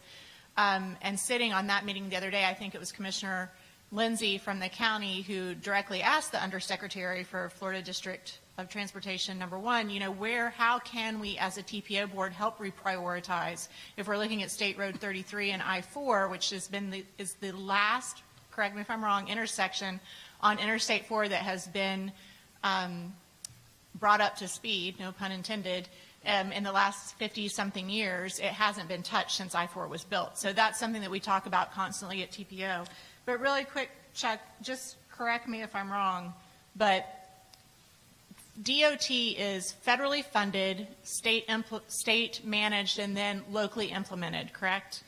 That's kind of that FEMA theme of how they manage that money that comes down to us. For a portion of those dollars, and so like a lot of our bike trails and sidewalks that are funded through the TPO, that's exactly how the funding flows. Those are federal dollars that come in through DOT and then are implemented through a separate agreement by the city. For major road projects, it's a mixture of DOT. It's either federal or state dollars that go depending on the types of corridors we're looking at, and then those are generally implemented at the state level. In terms of they'll go and bid out the project and manage the project. So like the State Road 33, the Exit 38 improvements would be something that DOT would completely manage all the way through. There are a couple different ways where they would be able to do that, but it would be all under their control. What we would do is be perhaps a funding partner or figure out ways to help expedite as much as we could, but ultimately it would fall under DOT's control. So I think to the Lakeland View survey results that we see, that number one is traffic, that for us as a commission, the hard conversations about budgeting, our constituents are telling us that that's one of their most important views on what we're doing. So listening to trucks, creative ways to make improvements and partner with DOT is really, really important. But the other thing I want to note is on the severe funding reductions, I know as the chair of the Citrus Connection, we've yet to receive the amount that DOT is going to cut.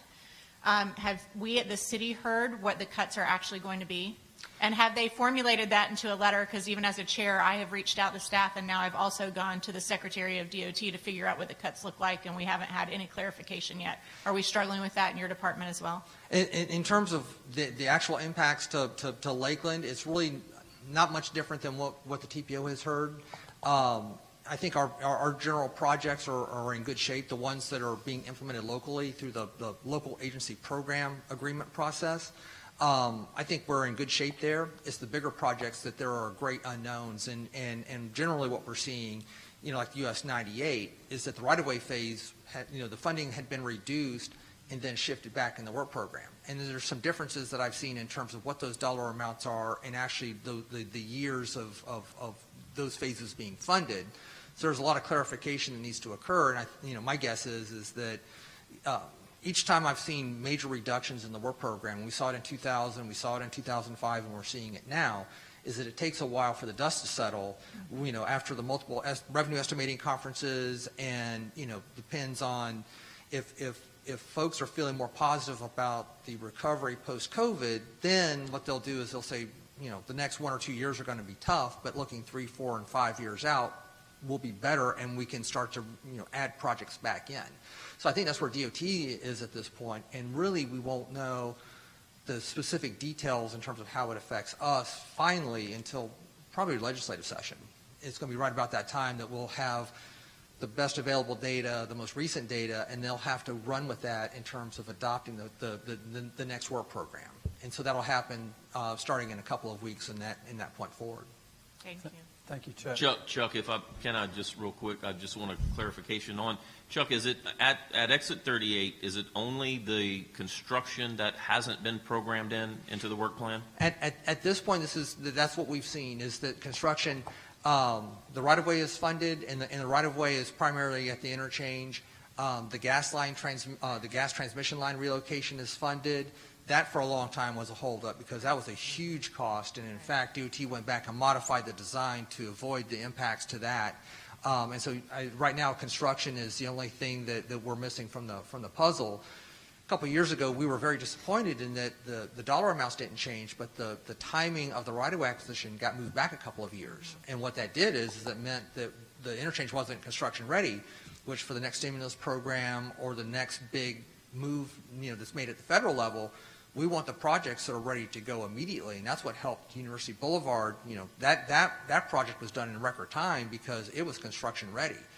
We want to get exit 38 in that same process, and it looks like that we could be construction ready in about 2024. Right. But still, that's keeping that message to DOT is don't do anything more with the right of way. Don't shift that funding out, and let's figure out a way to get it on track.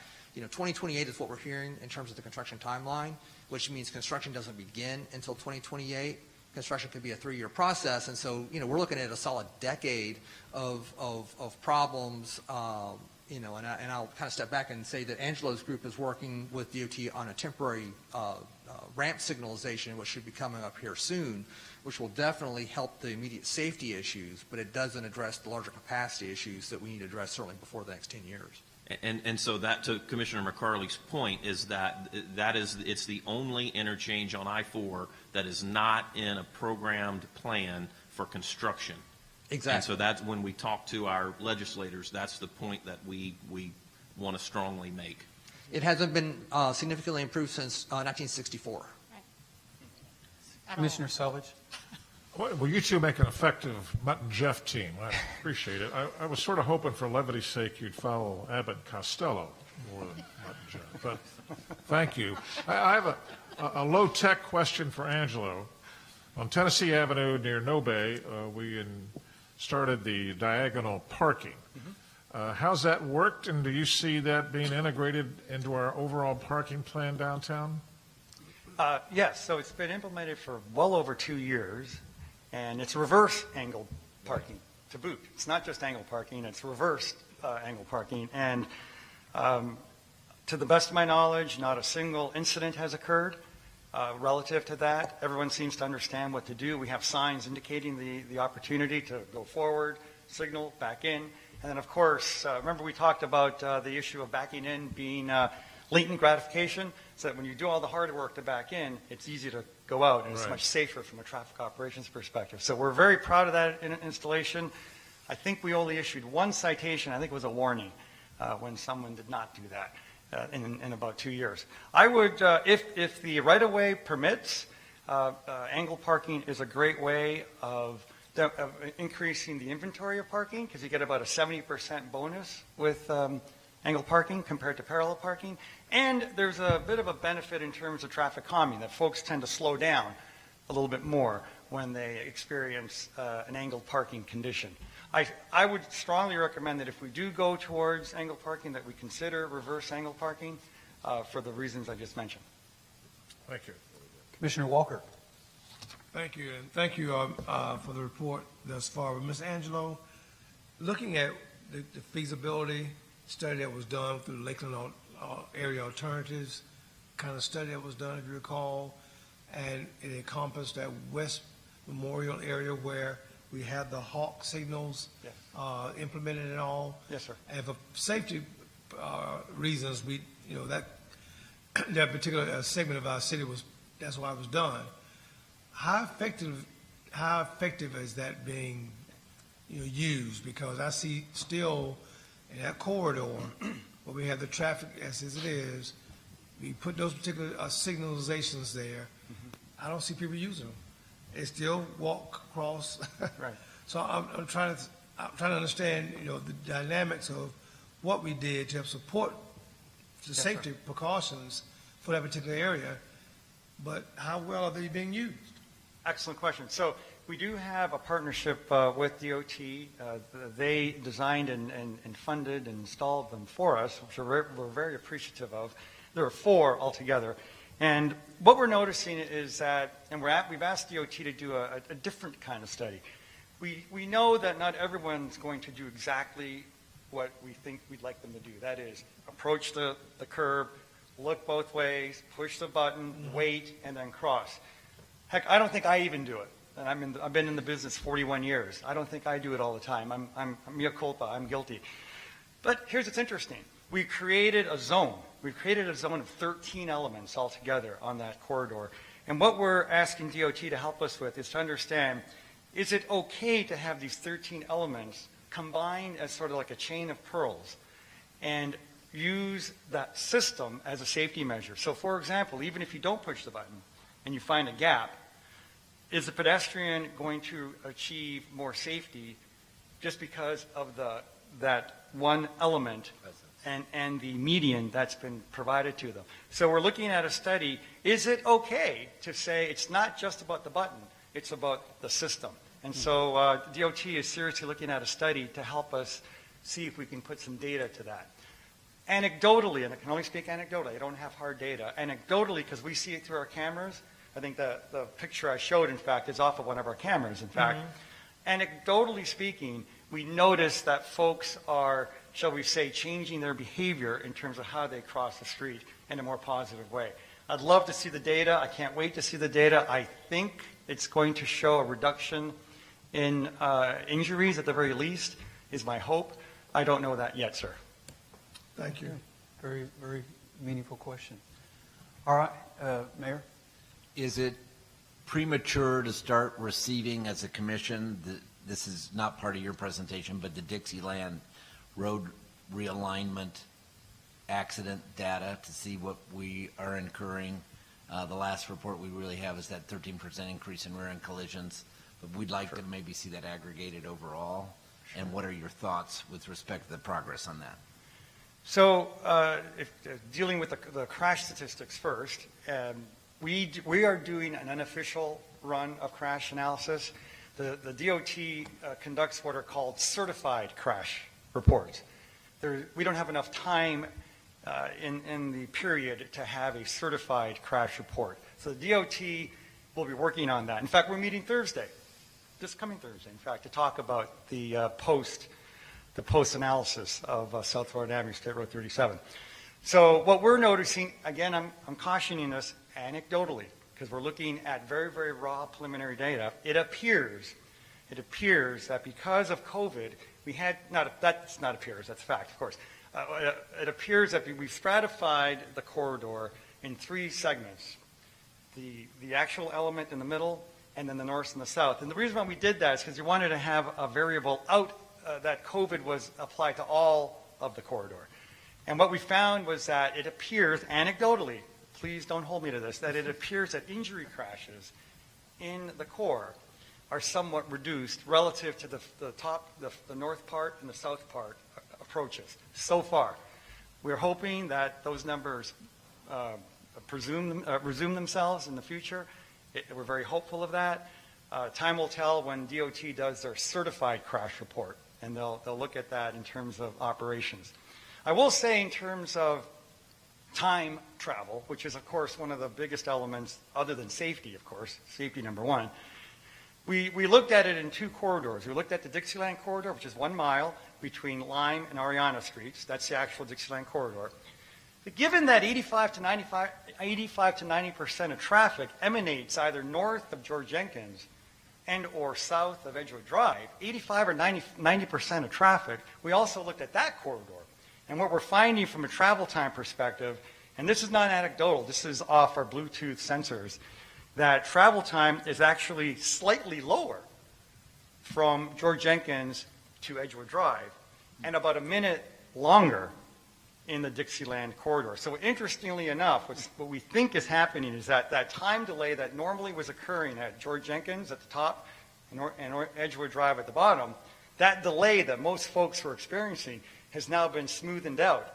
It's the only way to explain why travel time is actually lower in the greater corridor of 85 or 90% of traffic. So we're very encouraged from that perspective that it appears that from an economic development perspective that traffic seems to be moving relatively well. It's just that we can see that it bunches up, as you would expect, in the Dixieland 1 mile corridor. But then the payback is back at the two bookends. Question. One of the comments, it was mentioned by 2 commissioners, but one in particular was asking during the interview time, and I'm focusing right now on that intermediate corridor that you referenced, and you keep talking about anecdotal. So when you do your study or the certified study, do they come down and do you have any aggregated data that shows what precipitated the accident? In other words, was it common courtesies being exercised? That's one of the comments that was made, especially in looking at that Dixieland. Can you speak to that? Yeah, that's a excellent point. In fact, I think the mayor mentioned that the rear-end collisions seem to have been, there seems to be an increase in rear collisions. And that's mostly because, quite frankly, it's relatively new. I know it's been almost a year, but it's relatively new in terms of a system. Mm-hmm. And quite frankly, when you take 2 lanes of traffic and merge them into one, there might be a propensity to feel somewhat less connected for whatever reason. I'm not a psychologist, I can't speak to that, but then there's some tendency to want to kind of just keep going and not pay attention to what's in front. The good news, if there's any good news about a crash, and there's virtually 0 good news about a crash, is that a rear-end crash is, if you're going to get into a crash, get into a rear-end crash, particularly at low speeds, because the probability of an injury is extremely low. I don't want anyone to get into a crash at all, please, make no mistake. But certainly, that's the kind of data that we're getting. Now, the police reports go a little deeper, of course. They start to investigate, well, what happened? Right. Were you on the phone? Were you doing something else that you were not paying attention? Because let's face it, folks, the travel speed is not very high. And so to get into a rear-end crash, gosh, you're probably not paying attention for a good 1 to 3 seconds. So when you look at, thank you. Yes, sir. Very meaningful. So when you look at the Lakeland view and you look at transportation and downtown parking, then this all connects with it in some capacity, in some regard. So this may be, if in fact any of this comes out, as pointed out by one of the commissioners, if in fact it's an issue, then it might be an opportunity for Kevin Cook and his team really to build some communication and community awareness about safety practices, if it's a matter of common courtesies. Just some thoughts. Great point. Thank you so much. Gentlemen, thank you. Thank you for honoring time. Thank you very much. Very good. All right, we're going to move on. I know you're going to clean that up for us. Thank you. We're running a little bit behind, but these are the top two Sensitive. goals that you all have. You talk about infrastructure, economic development. I spent some time the last couple of days going over analyzing some data, and we'll talk about that. But if we run a little bit over, we'll run a little bit over, and we will make up for it. All right, my goal is to get you out early tomorrow. Sound like a plan? Say yes. Yeah. All right. So moving on, we have Jason Willie, Business Development Special Projects Manager, Nicole Travis, Director of Community and Economic Development. They have a 20-minute presentation between the two of them. And so how they are dividing up that time, I'll leave that to you all. But if we can honor that 20 minutes, that would be terrific. Jason?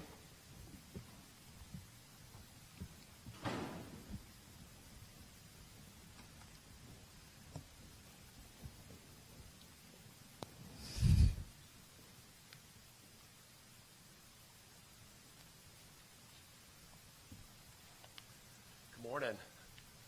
Morning. Still morning, thank you. This is going to be brief. You know, we're close to lunchtime. Nicole's got a lot of really interesting things that we want to cover. These are things that we've seen a lot of recently. You've heard some of this information, but streaming out of last year and some of the things that we got to wrap up with Dr. Collins, we wanted to talk about incentives and just kind of recap, take a look back and touch base on incentives and where we were. So the value of these incentives are tremendous. We know what they do. We know the intent. We can see in the competitive nature going through the last year of COVID how important it is. We see organizations leaving California and leaving New York and looking where they can be welcomed and where we can bring them to us. So just wanted to go over a few things just to make sure that we were up to speed. That went the wrong way, sorry.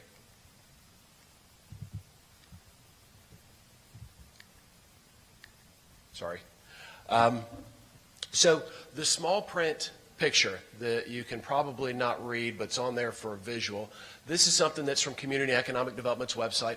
This is really highlighting and showing a lot of the incentives that we as a city already offer and have available here in Lakeland. So impact fee mitigation, we hear about those. QTI, that qualified target incentive with PCBI, those are those job-based performance incentives.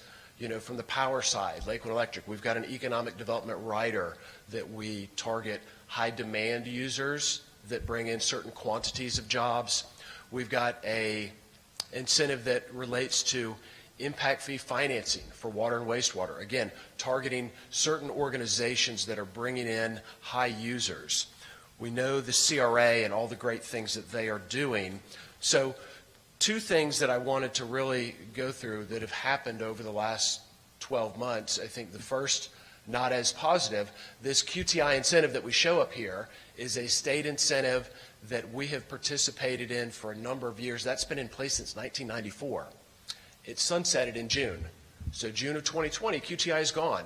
And it did not come back last year. There's a lot of chatter right now from all of our communities and all through Tallahassee that this is going to be a priority. This is a big issue from that competitiveness that we want to see that come back. But if we think of that as a job opportunity, job performance opportunity incentive, it's off the table for us at this moment. So the other thing that happened that is certainly much more positive than the QTI going away is the incentive talks that we had last year. We talked about a target economic development fund. Remember, we talked about a $500,000 fund that was going to come from our utilities, that we were going to create some incentives that were going to support some different industries. So you've seen a memo and an email from the city manager recently. We've seen some press releases from Kevin. So I really wanted to just get those back in front of you, highlight, see if you had questions, concerns. There was a lot of collaboration between Nicole and I, our Community Economic Development team, our private partners, LEDC, CFDC. You know, there's such great perspective in those groups that are working with the company side versus the regulatory side and what we're looking at. So great value in all of us spending a lot of time together. So let's just look at them real quick. So what we were able to do, so this was a $500,000 fund that would be reoccurring on an annual basis as long as we go through and continue to fund that. We broke that apart into two different incentives. So this first incentive, manufacturing, research, and development, this is the big guys that we talked about.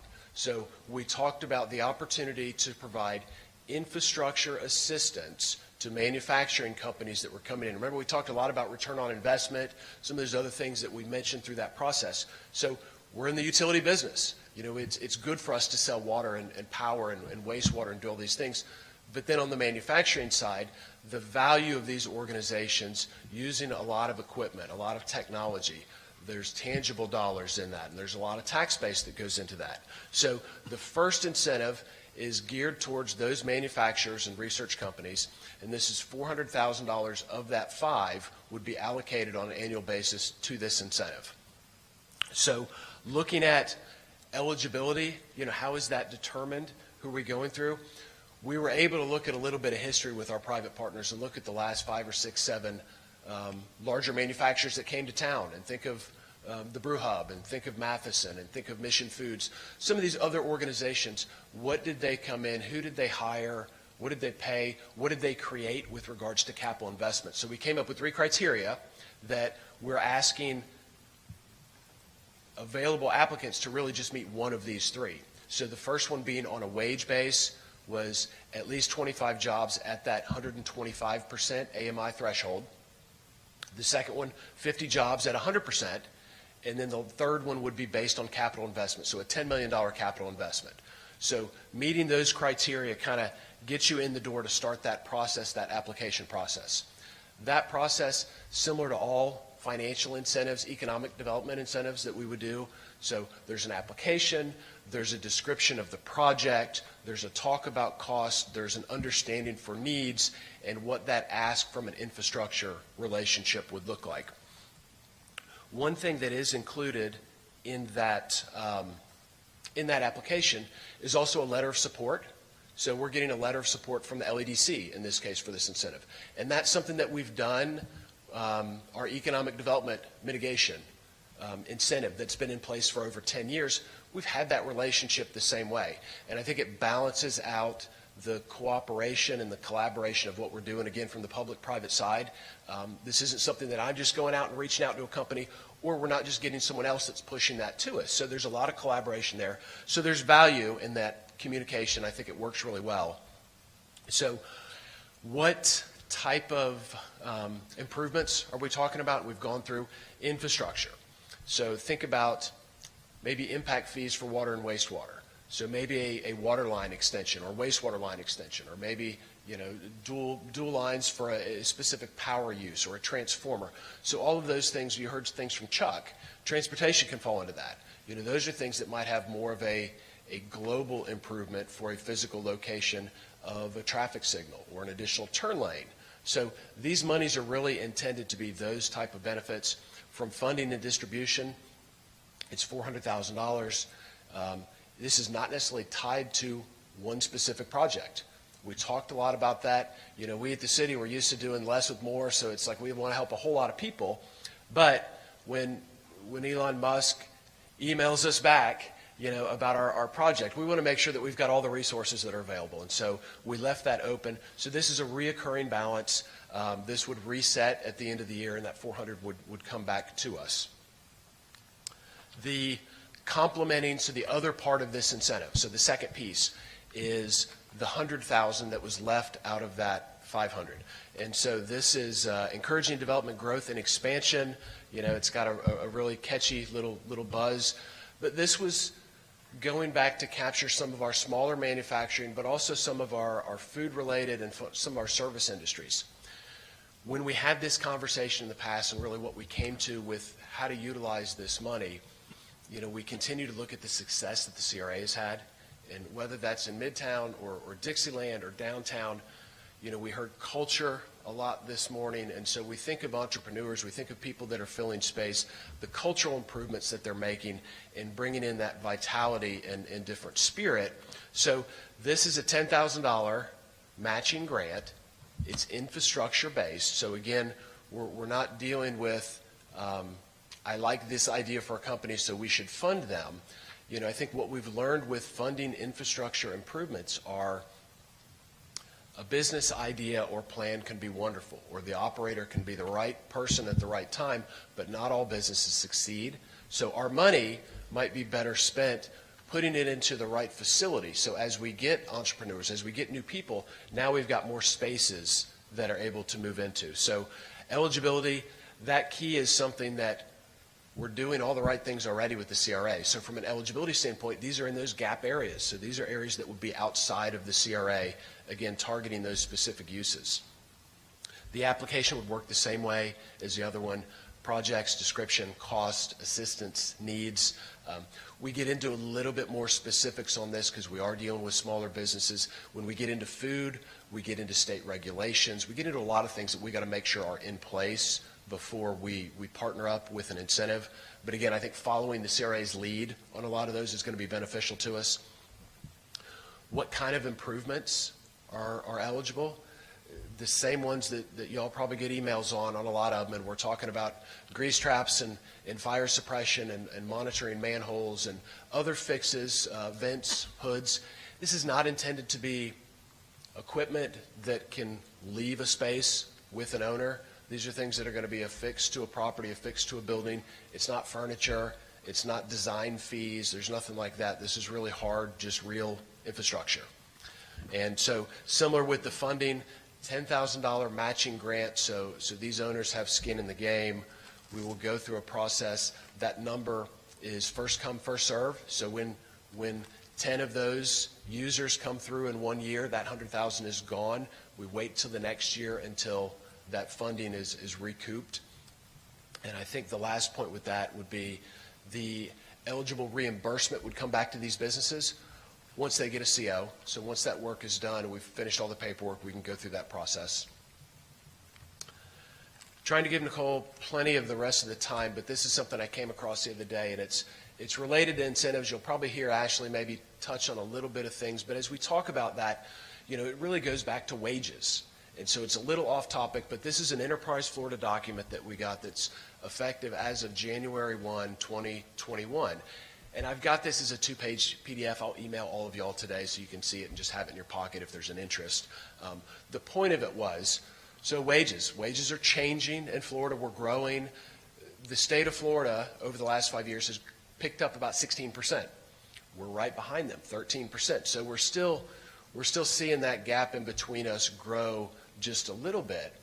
But as somebody who's not in this business, or when I would look at this document years ago, I'd say, gosh, we've got all 67 counties that are listed in here. These wages are economic data, so they're probably really early 20 or late 19 of really those numbers are good for. But for all companies that are doing incentives that are performance-based, this is what we use. We use this data, go 115%, 125, 150, and 200 across the board, so it's equal. So where is Polk County on this list? And somebody who doesn't look at it would be like, well, gosh, it'd be great if we're in the middle, and I hope we're not towards the bottom or on the wrong end of this. So to save you the steps, we are number 20 on the list of the 67 counties. So, maybe top third, close to top quarter, in a good position. There's 19 cities that are above us. The good news of what I will leave you with that is, historically, some of the higher earnings were down south. It was Miami, it was Dade, and some of the other areas, and then up towards the north and northeast in Jacksonville. So with this document coming out, the number one county leading the wages is our neighbor, Hillsborough County. So Miami and Jacksonville are closely behind, but after that, you really get a good kind of cluster of Central Florida and maybe the I-4 corridor of looking at these communities that average wage is from where we are of about $44,000 up to the mid-50s, 52, 53. So it's good to follow. That's going to be Sarasota. It's going to be Orange. It's going to be Manatee, Pinellas, kind of all of those. So we're surrounded by them, and really the intent of just showing that is the competitiveness. We talk about competitiveness of attracting the right organization to us, but we've also heard this morning in what we do in economic development, we talk about talent and that talent development. So all of these other communities, as we've got colleges here and people leaving and students going, they're looking at these other communities to understand where are the jobs and who's paying what, so where can I go? So let me wrap with that, and we'll wait for Nicole to finish and to do questions for each, or if anybody. We'll do quick questions at the end. Thank you. If I may, while we're switching out to Nicole, I just want to make a point of something that Jason talked about. At last year's strategic planning, there was discussions by the commission about how could we encourage greater than the 115% average monthly income. So you heard Jason talk about in the one incentive, manufacturing and research and development incentive, if you bring a lesser number of jobs, but they're at 125%, then you qualify. So that's just one way we've responded to what we heard during strategic planning last year to encourage more than the 115. Thank you. It's much better to talk with this off, right? Yeah. Good morning, or I think, good morning. We're going to stick with that. Good morning. So, let's see. So, real quick, we got mixed up on the cover slide for my presentation, so I am not talking to you about the overview of economic incentives or project updates. Ashley Cheek, my friend at the LEDC, is going to present an economic outlook and projects updates for you tomorrow. So you'll get that information from her tomorrow. What I have been charged to talk to you about is what's the big picture in diversifying our local economy. And so I have to tell you, when I got that in an email, I said, oh boy, okay, so this is going to be a big one. And so I'm hoping that this could be a little more conversational. I'll give you some data and try to structure what you should be thinking about as far as policy, where we are, and how we could move forward. And so when you think about diversifying your local economy, you know, obviously it's not being focused into one sector, but there's not a common definition, nor are there common metrics to determine if you have a diverse economy.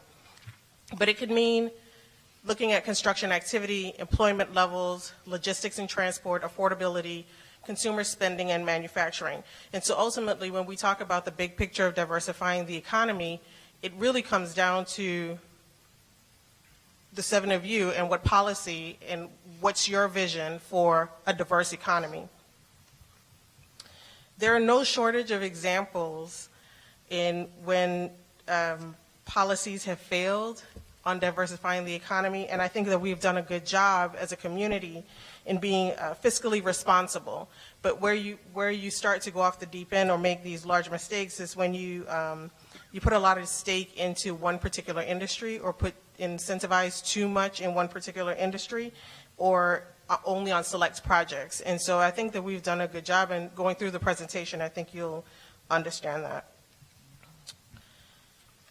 And so I'm going to talk a little bit about where we are in our current economy and how things are looking as far as the industries that we do have. So with our recent performance back in 2020, of course, we had a hit with the pandemic, but largely our economic drivers is really in tourism, logistics, and the retirees. And so we've heard a lot about age-friendly, and even with Stephanie Passey's presentation with the demographics and how they've responded to those surveys, that's reflected in how our economy is and the way that they spend. And so because of sheer location, tourism is a big one for us just because we're close to these larger theme parks, and we undoubtedly took a hit with that, with the economy, well, with the pandemic. And then the other one is retail shopping. So we've maintained minimum restrictions as a state, so some of the storefronts have been able to weather through the pandemic a little better. And logistics, you know, while retail and brick and mortar shopping went down, online shopping significantly increased. I don't know about you, but my Prime driver comes by my house at least 3 times a day. And so our proximity, being centrally located in the middle of the state and being a distribution hub for Central Florida, is a big part of our economy. And the Lakeland Winter Haven metro area is emerging from the COVID-19 induced recession faster and outpacing the state. As the consumer industries, as far as the retail, that will get better as vaccines come out and the pandemic moves along. But from a logistics standpoint, transportation and warehousing, that's really what's driving our job gains. Right now on that screen, you see the shaded area says recovery. We were in the mid-expansion area prior to COVID. And so a lot of communities have not seen that bounce back that we've had. But as we continue to build out on the vacant land in our city, we may reach a point where we plateau in that logistics transportation industry. And a lot of the conversations that you had yesterday with the district secretary, listening to your the things that two top initiatives, transportation for Commissioner Reed and the infrastructure. So we're going to talk a little bit about where opportunities to help us with diversifying our economy. When you look at the employment performance, this forecast shows how we compare to the state and how we compare to the country as a whole based on data from the Bureau of Labor Statistics.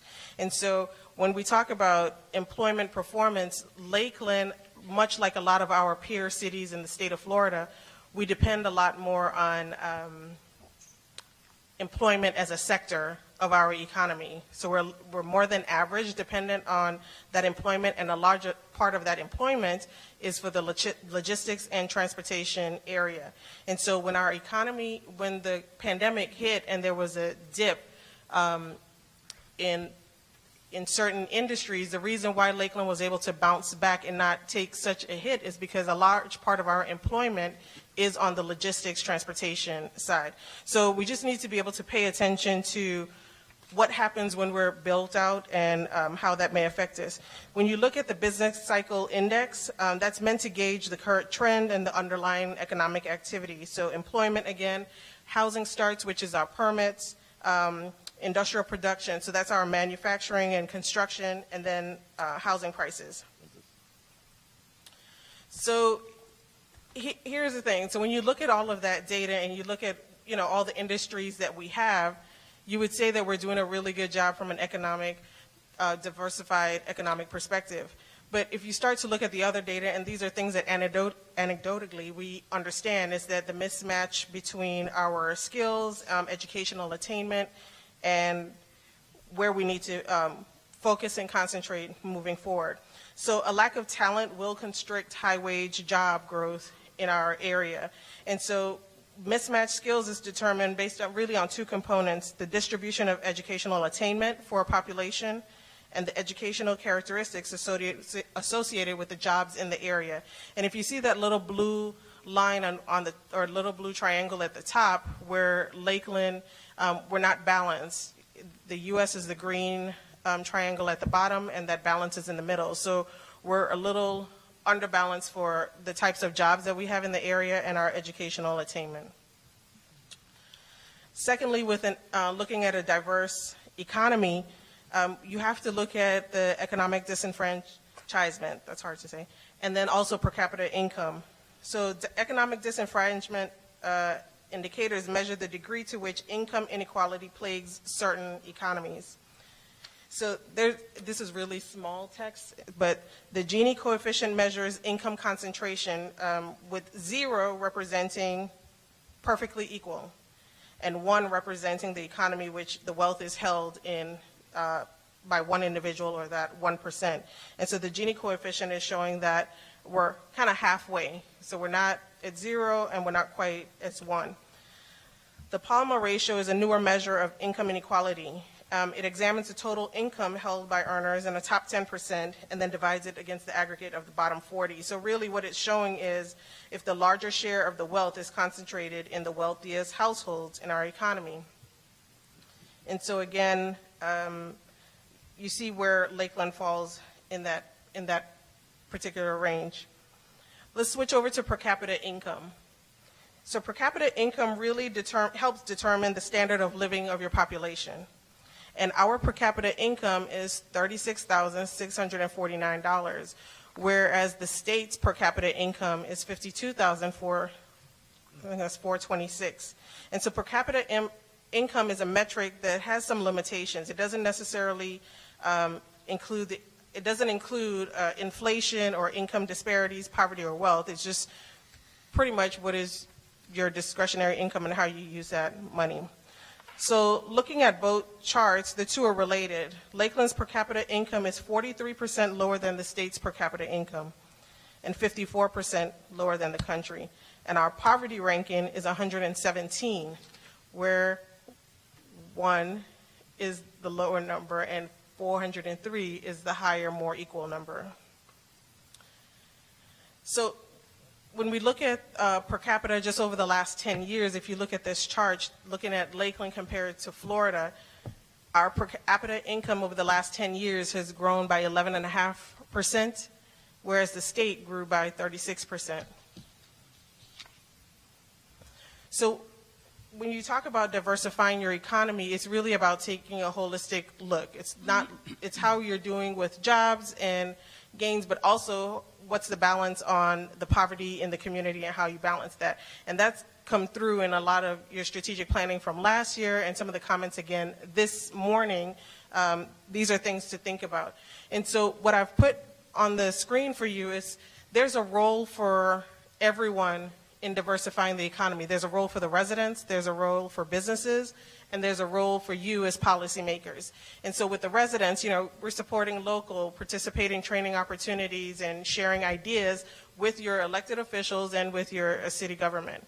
And then with businesses, the mayor, I think you talked about it this morning, is greater corporate and social responsibility on everyone's part. And a commitment to local employment, training, and progression. And some of that came through in your Lift Lakeland conversations this morning. And so policy considerations is, improving local skills and employment services. How do we support small businesses, major infrastructure improvements?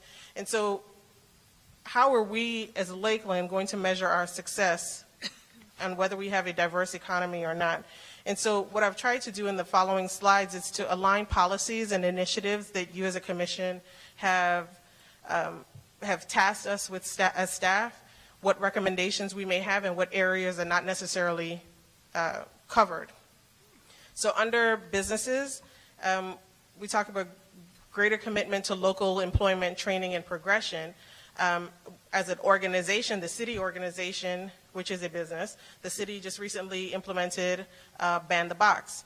Education, training, and academy partnerships. You'll hear more of that this afternoon from Mark Farrington about what we're doing internally as well as with our Polk County School Board and the academies.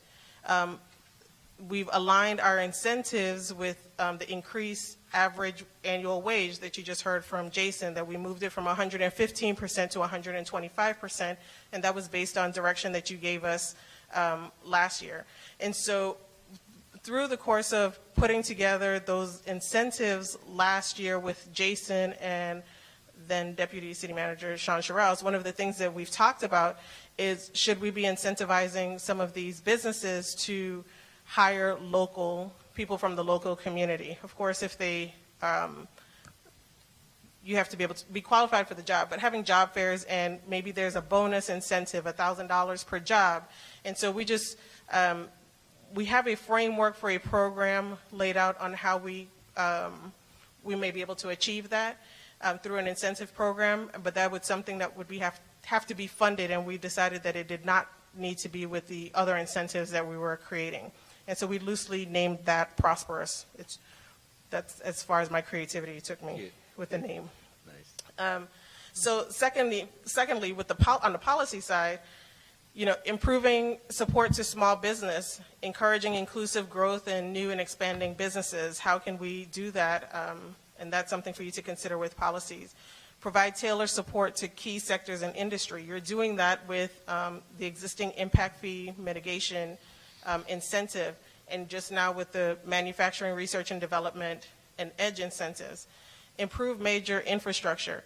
So this has come up a lot. It came up in the community surveys. We had a whole workshop on it yesterday. It's come up again. So it's not just improving the major infrastructures, but also ensuring that our roadway infrastructure can support the growth and logistics that's happening in our community.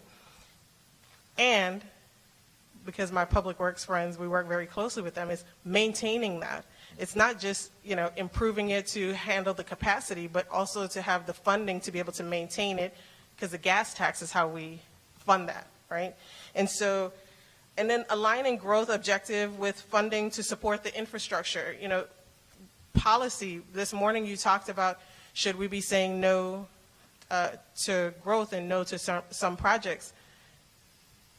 We can if the commission tells us to say no. That's a policy decision if you want to put forth a moratorium on certain areas. We as staff don't have the ability to turn a project away. I think we've done a really good job with, Chuck is really the brains behind it all, but you can either say yes to all development and turn your back to what it's going to mean for your infrastructure. You can say yes, but, which is where I think we are, finding these creative ways to meet concurrency, find funding, and try to say yes to the development that's coming in. Or you can say no to development, and there's communities like Detroit that when they said no to development, then it becomes a ghost town. And so I think that we've been living in this middle for a while, but you're reaching a point where you have to figure out if you're going to grow that industry, and that's your policy, then you have to set forth how are you going to fund that as well. And then the last one is support appropriate and affordable housing. I think that we have, over the last year and a half, maybe 2 years now, aligned our policies, aligned our action plans with Annie and Teresa to focus on affordable housing, new units, and do that through P3 partnerships. I think we've done a really good job in being good stewards of the money that you've provided us with that $250,000 annually. And so I think that we've done that, and we'll continue to do that as long as that funding is provided for us. If more funding is provided, then we'll continue to do even more of it. And you'll have a conversation with Teresa this afternoon about the affordable housing. So ultimately, this comes down to where do you see us as a local economy, diversifying that economy. And really, I think what you want is to empower a resilient growth. Like, you want to be able to continue to grow, but you want to do it in a small, smart manner, and not just without any intention. So I'm open to questions. Nicole, thank you. Jason, thank you. I'll tell you what we're going to do. You all need lunch, and we have to start at 1 with our healthcare professionals. So you all are going to be on standby, right? Yep. All right. So what I would like to do is, number one, after you get your lunches and you come back to your tables or you're going outside or whatever, write down the questions that you have. And if you would bring them up here, just lay them right here on this podium. And then we're going to come back and we're going to move as quickly as we can. And we will not finish them today. I can tell you, this is a hot topic for you all, so we want to give you time to ask the questions that you want. But we want to move as expeditiously as possible. So thank you all again. Write your questions down. You don't have to sit here and do them right now. Leisurely, during lunch, come back, put them right back up here. Do you need 30 minutes? You need the full 45 minutes for lunch. Oh, could we do 30? Sure. Can we do 30? Okay. So I'm looking at 12:17. Is that what you all have? Well, we'll just round it up. Let's just come back at 12:50. See you back at 12:50? 12:50. So in the back, Sean, Emily, any directions you want to give them for lunch?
I didn't have any questions written down, so I assume we have no questions whatsoever for economic development, although it be one of your top two, not only in your interviews, but also in your evaluation. So we'll open it back up with questions. They are not written down, but we have Nicole and Jason here with us still.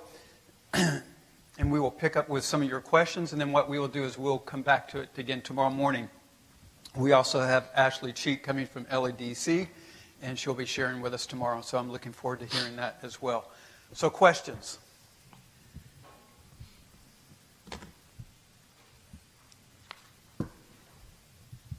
I saw you taking what I believe to be copious notes. Take a moment just to reflect.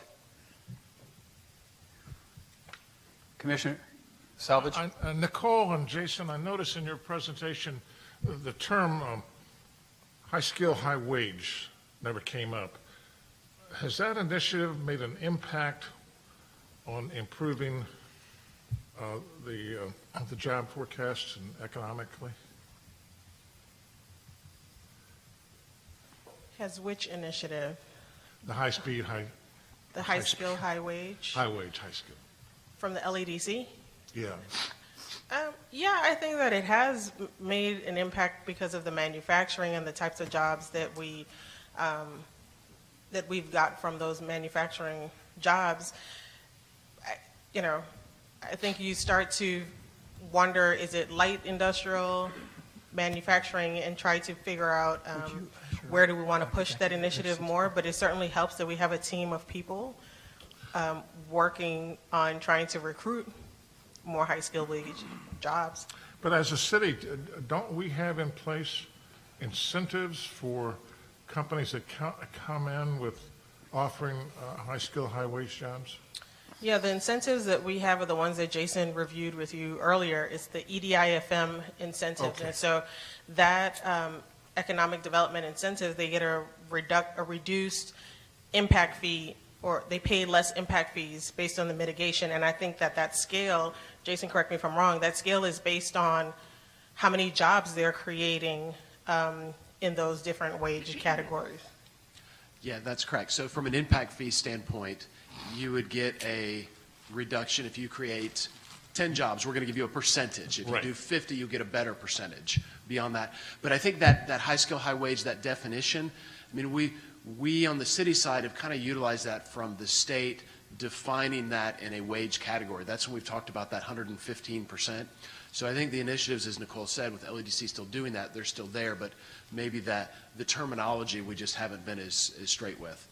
Okay, because I was encouraged by Jason's presentation. It showed us 20th, and that one was, I said, boy, that's great. We're coming from a warehouse economy. It appears we're making improvement. And then Nicole, your presentations were I came in as Debbie Downer. down. And I said, wait a minute, we're still 43% below. So where are we? Are we looking good?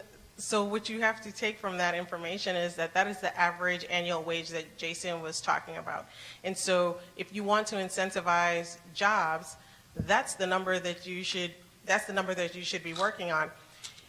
We're still getting jobs because of the logistics and transportation industry and tourism. We're still getting jobs that are not paying that average annual wage, and a large percentage of our economy is based on that employment population that is not captured in that average annual wage. And so while the average annual wage may be that for some jobs, we have a significant amount of jobs that are below that.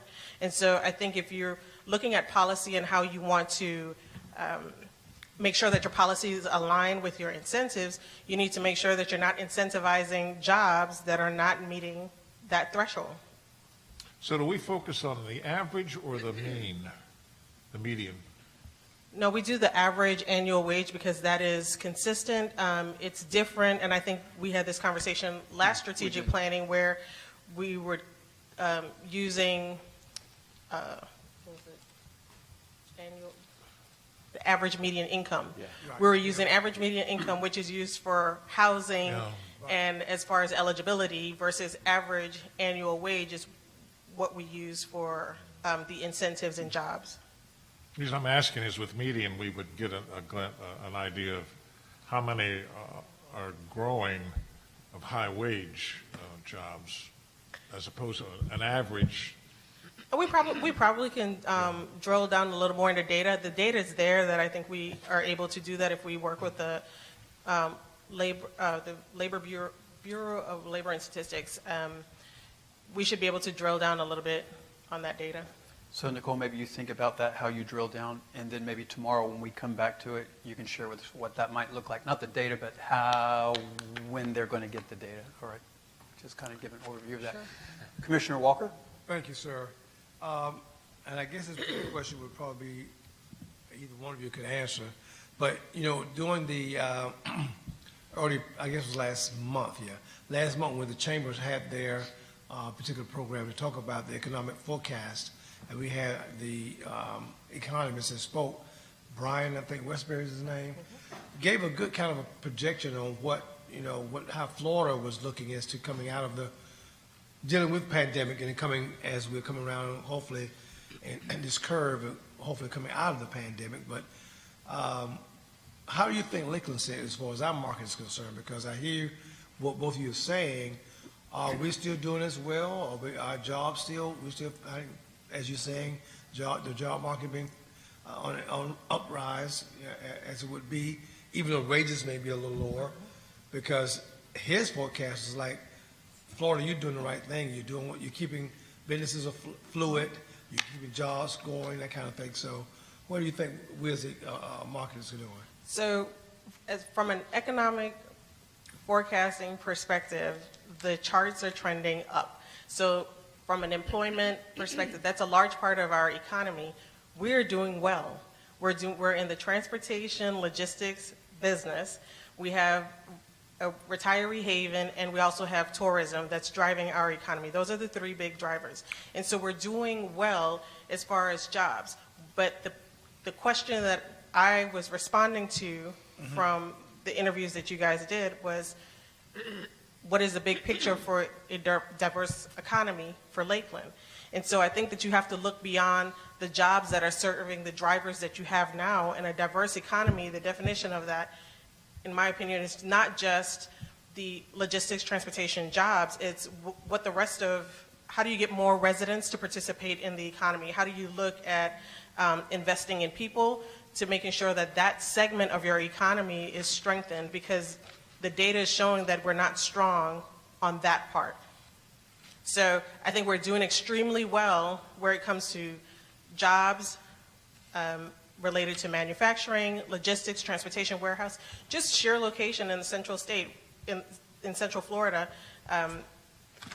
We're the hub for transportation and distribution. So we're doing well there. But I think you have to look at the rest of the data that shows how you're doing with the other parts of your economy, and if you want to continue to diversify it and strengthen it, you have to invest otherwise. As you continue to grow logistics and manufacturing because of our location, you have to make sure that the funding is there to strengthen our infrastructure and roadways to support the growth of that industry. Which connects back to the citizenry and the Lakeland view, what they said in terms of the most prominent areas of need for you as a commission. Right. All right. And so she was requested to speak in part about diversity. And so I think that they have both addressed that very well. I know we're out of time. I don't see any other questions, but I want to acknowledge how well you two prepare, but how well you communicate. And so very fine job with that. Makes it very, very smooth and very easy to understand. Well, thank you very much. Well. Very well done. Thank you. Okay, we'll move in just a moment. Let him wipe down. Thank you, sir. And so you had requested to hear about COVID. We all hear about COVID, all right? And so some of the questions that you proposed is where are we going to be with COVID in the summer? And and what resonates with me right now is Dr. Jackson's response. She says, I don't know where we're going to be in the summer. Who knows where we're going to be? And so they're always on the front line and problem solving, as you are. And so you'll also hear from our city manager, and he will share where they are as of to date and where they are headed as well. But what we have right now, We have plenty of time because this was a burning topic for you all. When we conducted the interviews, all of you addressed COVID in some shape or form. So we have the 3 most prominent healthcare professionals, I believe, my perspective, all right, in the county, and they are here. And so what will happen is we'll invite you to come up to the lecterns. We have chairs for you because what we have is 10 minutes each for you and then a 30-minute time of Q&A. All right? So you don't have to stand for the whole time. We want you to feel comfortable. And what I thought we would do is, Dr. Jackson, we would go with you first. And again, you all 3 can come up here together or present individually and then come up for the questioning time, however you prefer. But Dr. Jackson, you will be over here and first. Ms. Drummond, you'll be in the middle. And Dr. Aikinger, you'll be on the last podium here. And if we'd go ahead and pull up Dr. Jackson's PowerPoint.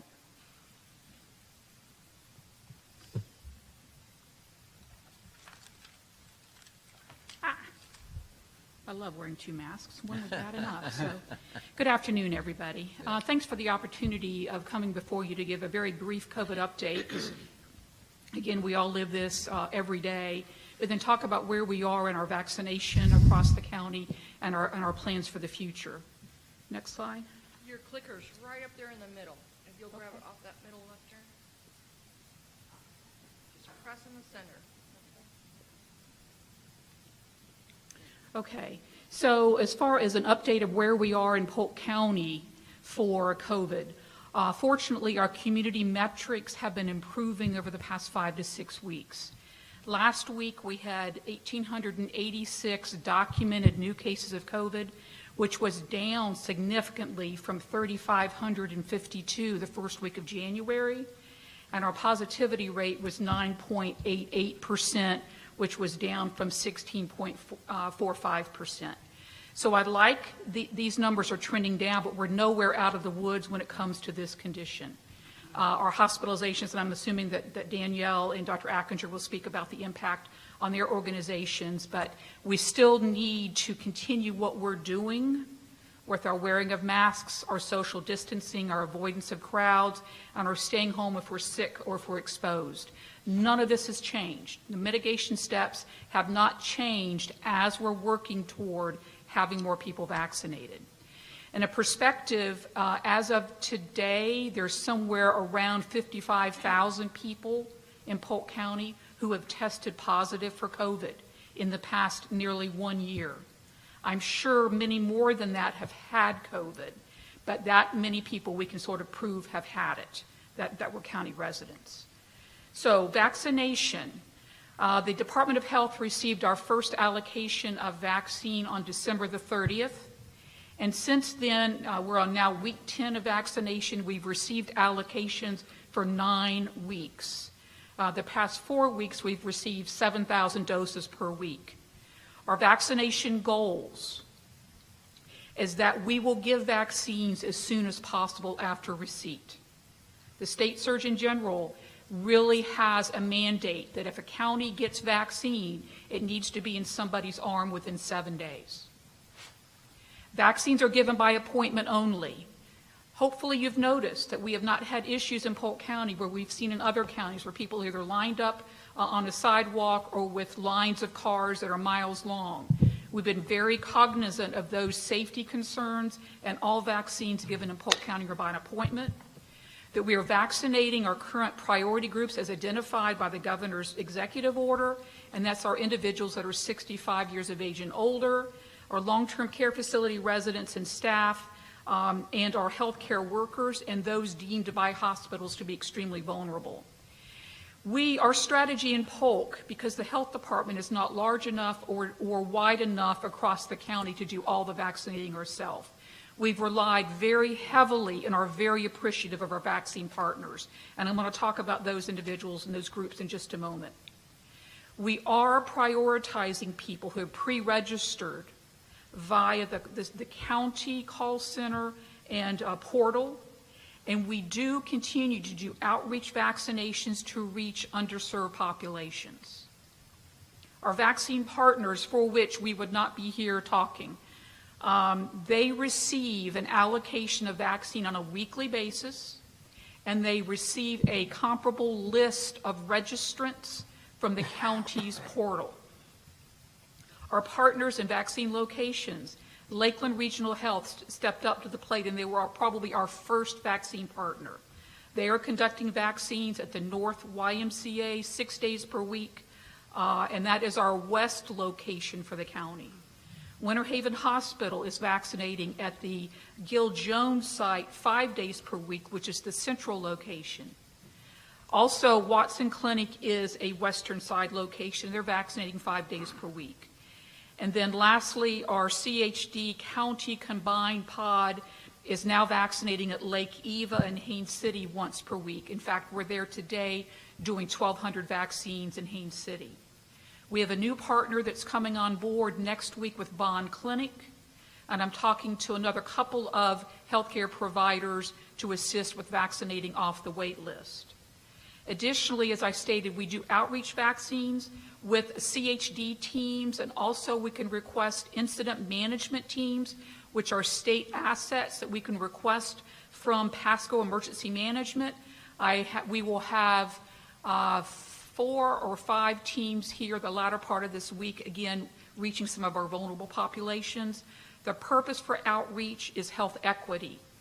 So these actions are a balance of efficiency, which we get at our larger sites, and equity, which we tend to get at our smaller sites.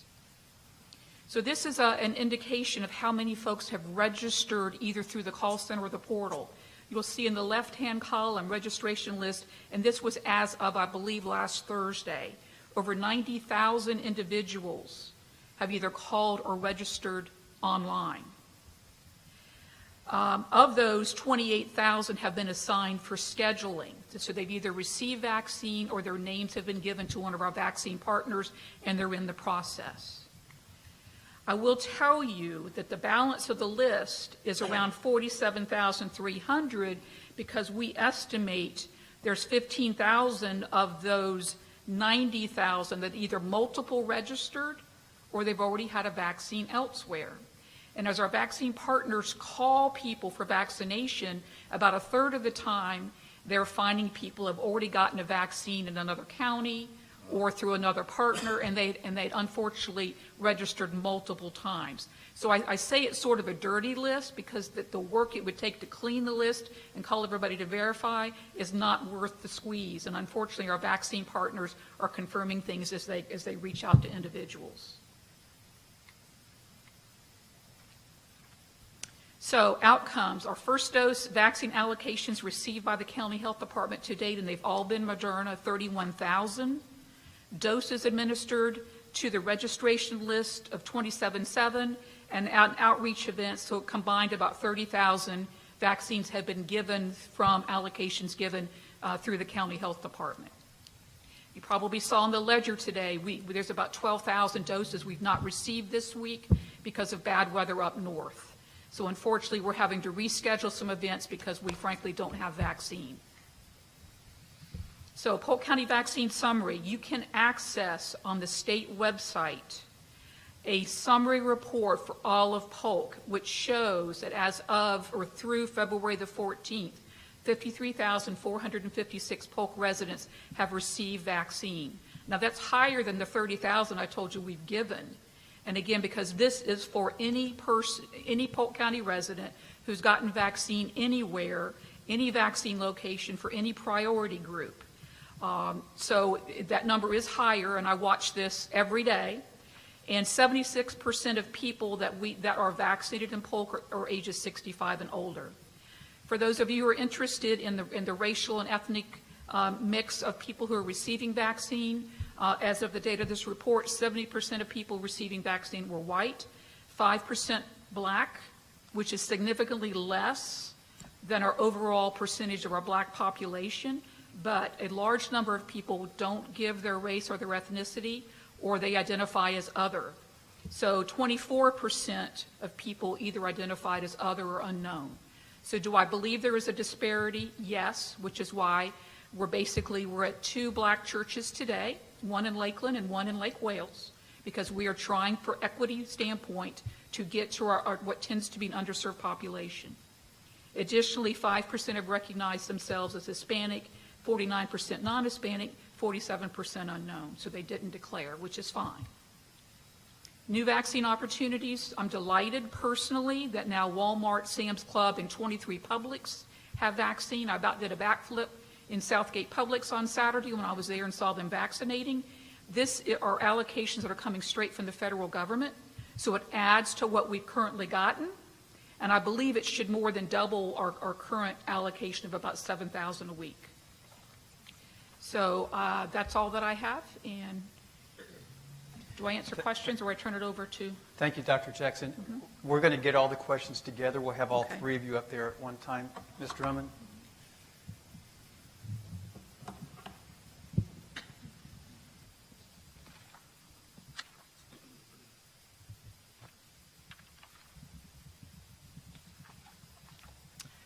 Good afternoon. Thanks so much for the opportunity to get to spend some time with you all today on this very important topic. I would like to just start out by thanking, Dr. Jackson for her leadership, throughout this entire pandemic, but in particular on these vaccine operations. It's obviously been a heavy lift, and I think a great example of how, collaboration across entities in the county and in the city can really work to try and get vaccines, out as quickly as possible, because clearly I think, that's our most important work that we have to do right now as we work to get on the other side of this pandemic. Just to start out briefly with a hospital update, again, as Dr. Jackson mentioned in her update, I'm very pleased to share that we have definitely been seeing a trend in the right direction over the last several weeks as it relates to hospitalizations. So while of the 55,000 Polk County residents that have tested positive for COVID, nearly 4,000 of those have ended up in the hospital. As of today at Lakeland Regional, we're right around 120 patients that are either COVID positive or pending a test result. And if you recall, back in January, that number was around 200. So we've kind of seen a week over week steady decline. So again, we are extremely appreciative and grateful for the city's support with the resolution that was passed. I do think that made a difference, and I think we've seen some changes in behavior and with respect to timing and the nature and structure of different gatherings that I really feel helped to impact this positive trend. Not only in the number of new cases, as Dr. Jackson reported, but I think then in turn to what we're seeing from a hospital perspective. At the same time, we do continue to work not only with our testing operations to make sure that people have easy access to testing, and that might be if you're experiencing symptoms, if you think you are exposed, or for travel or going and trying to do activities that could be done more safely if you knew that you were COVID negative. So those operations do continue, and I think we'll be doing those for the foreseeable future, certainly.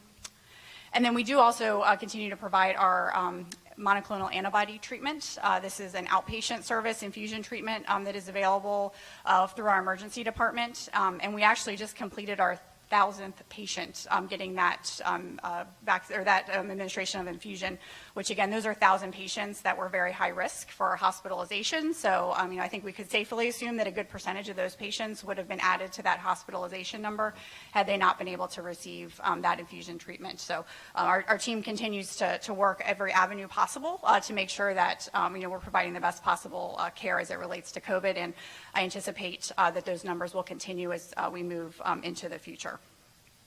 As Dr. Jackson also shared, I do think we need to prepare ourselves that a lot of the, guidelines and recommendations that we have today regarding masks and social distancing, et cetera, are going to, be here for some time. While it's encouraging that so many people are beginning to receive the vaccine, that doesn't mean, that we're protected entirely as a community. We have new variants that are out there, and we just really don't know a lot yet about what the impact of those will be.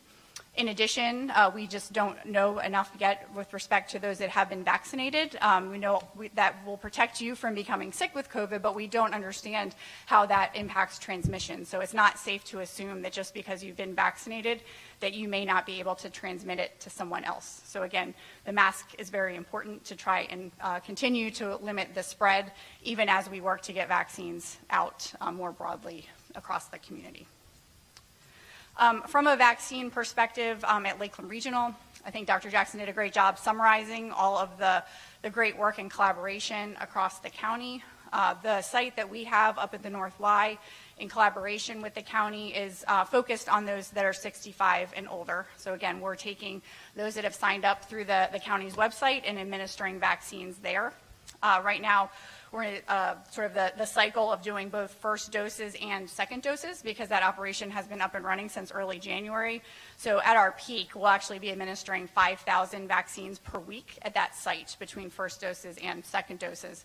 We're running 6 days a week now. That will soon be 7 days a week. And if you do the math, in order to get those 5,000 doses administered, we're running over 700 doses per day. And I would certainly agree with the comment that I think Polk County has been a wonderful example when you look across the state and across the nation with respect to, an easy access system to be able to get your name on the list. And then I think the process to be able to, sign up to administer the vaccine and come to a site and have it done in a very smooth manner is noteworthy. And again, I think reflection of the great work that's going on here locally.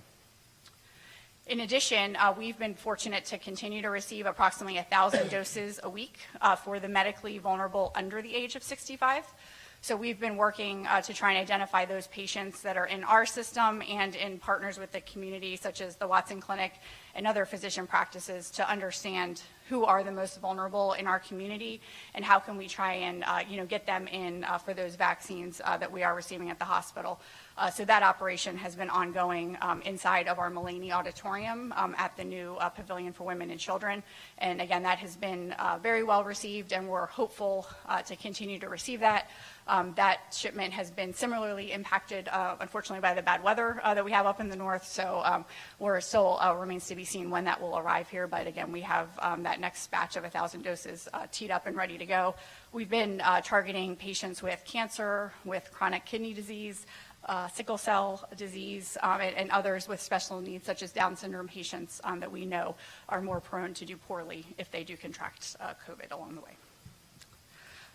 Also continuing just to vaccinate our team members that were not given the vaccine in the first dose. But again, that initial allocation that we had largely went to team members, both at LRH as well as at partner healthcare community across the area.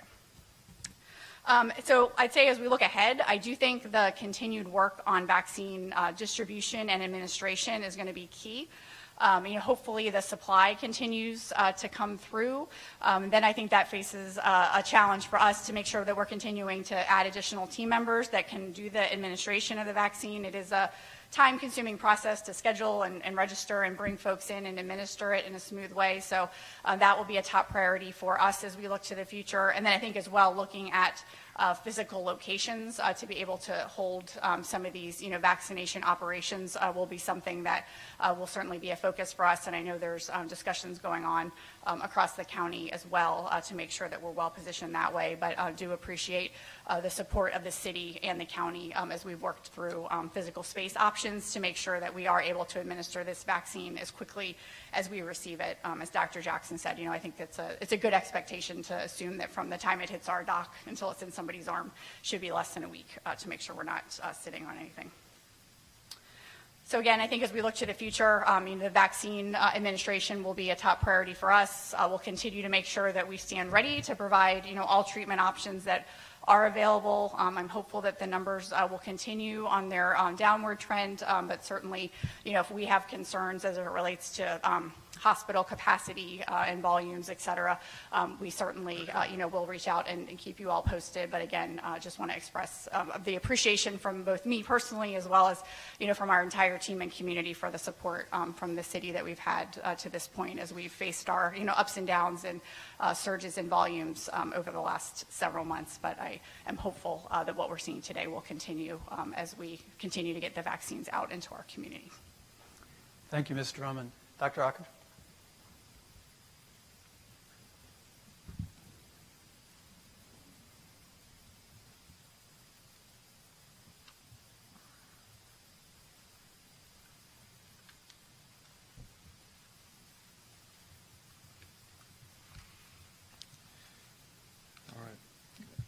Thank you very much, Commissioners, for another opportunity to address you on this very important topic, this pressing concern for our community. And I've got a lot of thanks about the work the Watson Clinic we've been doing. And I really want to say that don't thank me, thank our employees who've been very, very dedicated throughout this whole time. I've been very appreciative of the dedicated men and women at the Watson Clinic, and as they've gone through some difficult times with us and ready to provide the care that the community needs. Vaccine seems to be the topic of the day, which is great because that's what I've got in my notes here to talk a little bit about. We're really moving into a new phase for this, and it's really exciting for everyone, but it's bringing new questions, new challenges, and whatever I can do to help and answer any questions and clear up anything for the community, I'd really love to do that because I think that the more people understand, the more people hear the best practices, the best approach to these problems, the better off we're all going to do. And I think that public health is a team sport, and we're all on the same team here, and so it's real important that we spread the word. Of course, we need to keep paying attention to the basics: the mask wearing, social distancing, hand washing. I'm sure everyone is really sick and tired of hearing about that. I'm sick and tired of the whole pandemic, to be honest. I could have done without this. And so I think we're all united in that view that once we got the enemy on the ropes here, we'll just keep the pressure up and we can really get through this. As far as prognosticating the future, of course we can't do that.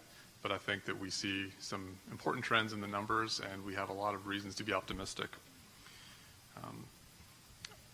The Pfizer and Moderna vaccines, these are just kind of questions that I get a lot in my office as people ask me about these things. Which vaccine? Which should I get?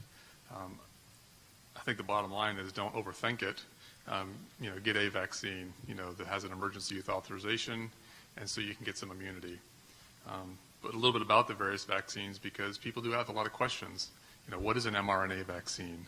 What is an adenovirus vaccine? Topics of discussion that I don't think a lot of us really would have thought we would be having, or I would ever get that type of question in the office from a patient, but I get it quite a bit. So don't be afraid. These are all good products, good vaccines, and they are going to be life-saving and very important for us. There are some who maybe wish to sit on the sidelines initially, and I think that's okay. We all have to come to it with our own personal viewpoint on vaccines. But I think we have to understand that these are the miracle of science that are going to defeat this. And we really need to get the community, by and large, doesn't have to be right away, obviously, because we have a large demand for the vaccine right now. But playing the long game, it's going to be very important for us to get to that very high level of penetration, that 70-80% of the population vaccinated. And that's going to be a long-term challenge. So I think that while, yes, we're seeing some good signs right now, and we have a lot of congratulations to go around, but this is going to be a long game if we're going to really, really get this completely under control. So mRNA vaccines, another miracle of science. You get injected with a small little molecule that instructs our cells to make a viral protein. And why is that important? Because when our cells make that viral protein, our cells then learn who the bad guy is. Okay? It's relatively straightforward in that regard. It's a different technology, a different way of doing something. It's nothing to be scary about. It's not alien DNA. It's not changing our genes. It's not going to make us get an extra arm. I always tell my patients I've gotten my vaccine and I'm X number of days from, my booster. And every once in a while, I'll get a kind of a joke, I try not to laugh at it, right? Because, no, it's not going to make something strange happen to you, okay? It's simply going to teach your immune system about the virus. And it's going to make your immune system very good at fighting the virus when you get exposed to it. There's a new vaccines coming out, the Johnson & Johnson vaccines and AstraZeneca vaccines. These are adenovirus vaccines. Very cool, but now they're the older technology, They're like the iPhone 6, when we're supposed to be up to 10 by now, right? Still good vaccines, excellent technology. They just simply use a inactivated virus that is not capable of causing disease, but is capable of producing that important viral protein called the spike protein that then your body will then recognize. So the real advantage of these vaccines seems to be that they are stable at much higher temperatures, so standard refrigeration. So I think they're going to be much more usable on large-scale, vaccination than the vaccines that we have that are need to be kept very cold and need to be used very quickly, once the vial is opened. Again, booster shots. Make sure you're getting your booster shots. Those of you who've gotten a vaccine and are maybe tempted to skip the booster, get the booster. But know something about the booster, because I think it's better that you hear it from a professional rather than from your neighbor or on Facebook. Yeah, you might feel a little tired. You might have a more significant reaction, such as chills, fevers. It's not going to make you sick, but I think it's important for people to understand that the booster vaccines have given people a few more side effects than the initial dose. It's nothing to be afraid of. It's just your body's immune system at work. So booster shots are incredibly important, because while 70% protection might sound good initially, when we getting up to that 95% protection is far more important for the long run. So we want everybody to have the really, really good, strong protection and not be tempted to skip the booster vaccines.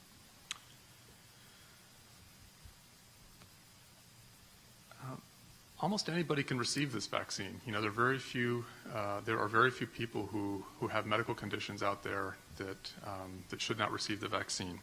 Of course, you always want to talk with your individual doctor. I know that's difficult if the vaccine is being given at a stadium or being given in a parking garage. So down the road, when you do visit your doctor, ask those questions. But there are very, very few people who should not receive these vaccines. Obviously, if you're breastfeeding, if you are pregnant, that's a more bigger decision, and you need to speak with the obstetrician taking care of you. If you have a history of allergic reactions or other chronic medical conditions that make you nervous for you to receive the vaccine, do speak with your doctor. But actually, people who have chronic medical conditions are the target audience. So those who are sick, those with kidney disease, those with cancer, these are the folks that are going to benefit most from vaccines. So very few people are not eligible to receive the vaccine. I don't want to, Dr. Jackson very much touched upon the partnering with the health department, so I don't want to reiterate the same things that were mentioned before. At the clinic, I'll just definitely say, we have more capacity to give more vaccines. So the supply of vaccine is the rate limiting step. I mean, you heard Ms. Drummond talk about how much vaccine they're able to give out. So obviously our community has the capacity to vaccinate fairly quickly. We're vaccinating at a much lower rate simply because we just don't have the vaccine doses to do so. Watson Clinic has given 1,261 first doses and 491 second doses since early January.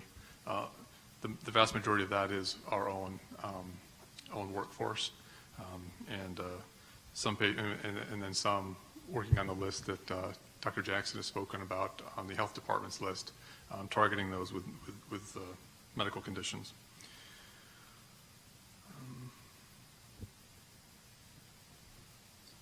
So the outlook, I think the outlook, I said at the beginning, I think the outlook is good, but we've got to keep our guard up. We've got to get not just enough vaccine to vaccinate those who are demanding and pushing to get the vaccine right away. We've got to make sure that we get doses in the arms of a large swath of our community. And I think that's just going to take time, and it's going to take education, and it's going to take commitment from the community leaders to see us through in the long run. One thing I just wanted to point out, because it's relatively new, that did change our practices a little bit at the clinic, is that you may have made note that the CDC has an interim clinical consideration for not quarantining employees who have received their vaccine after an exposure. So this is just a first tangible evidence that the vaccines are really going to make a big difference in our own personal lives. So I think we're going to see more and more of this as time goes on. more and more advantages to having received the vaccine as we get more and more data in. Maybe a little bit about variants. I get a lot of questions about that, and I think that's on a lot of people's mind. And it should be, but it shouldn't be a cause for alarm. There's not cause to change what we're doing. There's no reason to freak out, okay? Viruses mutate. They do it all the time. mRNA viruses RNA viruses will mutate at a faster rate than others. These are simply just various forms of this virus that have reassembled their genes through random chance and come up with different flavors, different types. We hope that we can stamp out disease activity before we get a variant that is more severe and will evade our current vaccines. That would obviously be what we're most concerned about. So that's the need to keep the social distancing, keep the mask wearing, and add hand washing, and then add vaccines on top of that. Because when Dr. Jackson presents these case numbers, how many new infections have happened, that's every time there's a case, there's thousands or millions of more chances that a new viral particle will be created in that process. Every time a new infection happens, you are giving the virus one more chance to mutate and change. And it's just a matter of time before a worse version of the illness can emerge. And so we see here about the variants from South Africa and from the UK in the news that seem to spread more quickly. So we have time here, but there's no need to delay. All right, thank you. There are so many tenets to the conversations here, so we're going to get to questions in just a moment, but I want to point out one thing. When Dr. Akinger was talking about education, he mentioned education. Well, you've got education under Objective 3 under Economic Development, TA2, all right? You also have resiliency.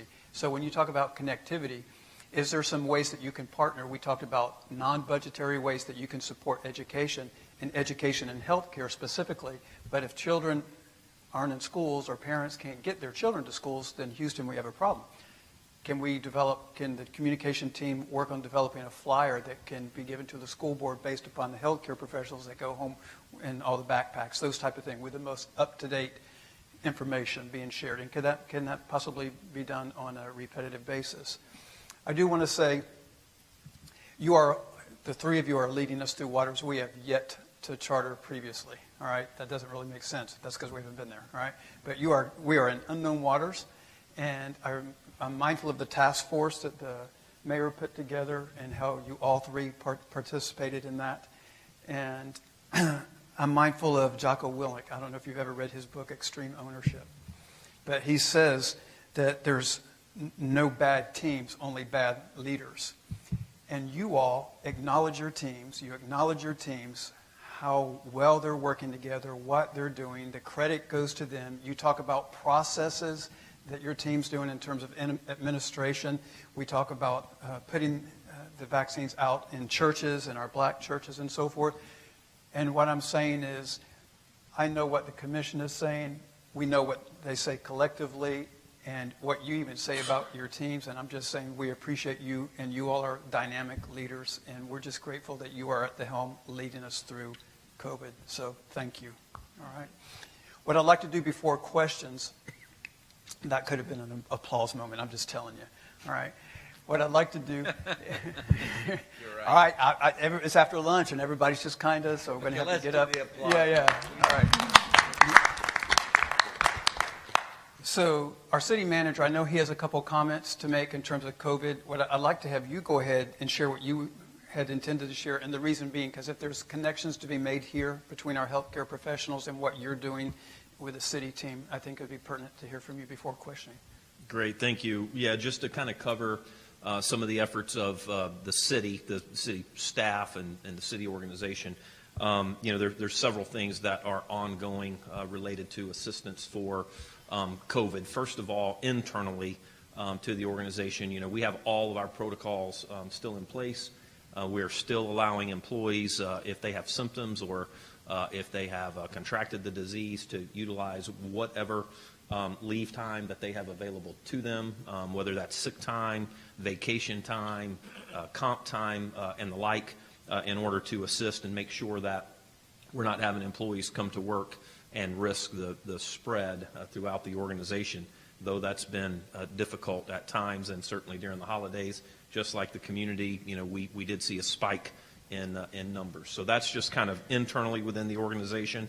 Some of the other things that the city staff is involved in is for assistance to the community. First of all, we are still administering the rent relief, the mortgage assistance and public services program. The commission, you'll recall yesterday, that was one of the items that was on the city commission agenda for another receipt of some of those funds. And so we will continue to do that as long as those funds are available. Other things that you will all recall, some of them came with city commission approval previously. We still have the expanded restaurant outdoor seating opportunity available to assist those restaurants.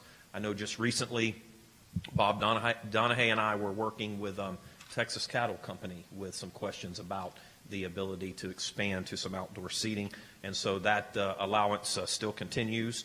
Another thing that you'll recall is temporary signage for restaurants and businesses that we would normally enforce through code enforcement. We are not and have not been since that discussion with the commission, to allow businesses to put out temporary signs that they are open, and any of their protocols or amended hours of operations and the like, we're still suspending our enforcement of that. Also, we are still allowing for utility payments to be delayed upon request, and with that request there are certain conditions that have to be met, but for both residential and business, electric utility payments can be delayed until a later time, again meeting certain criteria in order to qualify. And then finally, I would just talk about the partnerships that we've had with our local health officials. We did have an opportunity with Lakeland Regional. At one point at one of the immunization sites that they had, there was a request for us to assist with some traffic control, and so we were able to do that. We've had discussions with also not only Lakeland Regional but also Watson Clinic about making city facilities available as immunization sites if and when needed. Certainly that's a little difficult because unfortunately it's hard for our partners to know when they're going to receive the shipments of the vaccines, and we would need to try to accommodate that around any events or rentals and the like that we have scheduled, but we've committed to our partners that any of the facilities that we can make available, we certainly will. And that's kind of the update. I just would like to say, kind of on a final note, as someone who has recently experienced the services that were provided by Watson Clinic and Lakeland Regional Hospital, it couldn't have been better. And I have a much healthier respect for all of those healthcare workers who are putting themselves at risk every single day with the patients that they're treating. So I just want to publicly thank all of you for taking those risks, and thank your staff. Thank you, Sean. Thank you for that acknowledgement. So questions, we're going to go right to Commissioner Madden. Thank you. Thank you so much for coming. That'll be the one thing I miss about COVID is not being able to hear from y'all as frequently. So thank you for coming to our meetings. And I did, want to come as the mom in the room. I know that it'll be a while for children to probably qualify for a line, a spot in the line for the vaccines, making sure all of our seniors and those with medical conditions receive them first. I was kind of, this is, in the context of the question, it's really with regard to quarantine protocols. So, my kids are at Lakeland High School and they've been quarantined a couple of different times. And, my senior has already had COVID in December.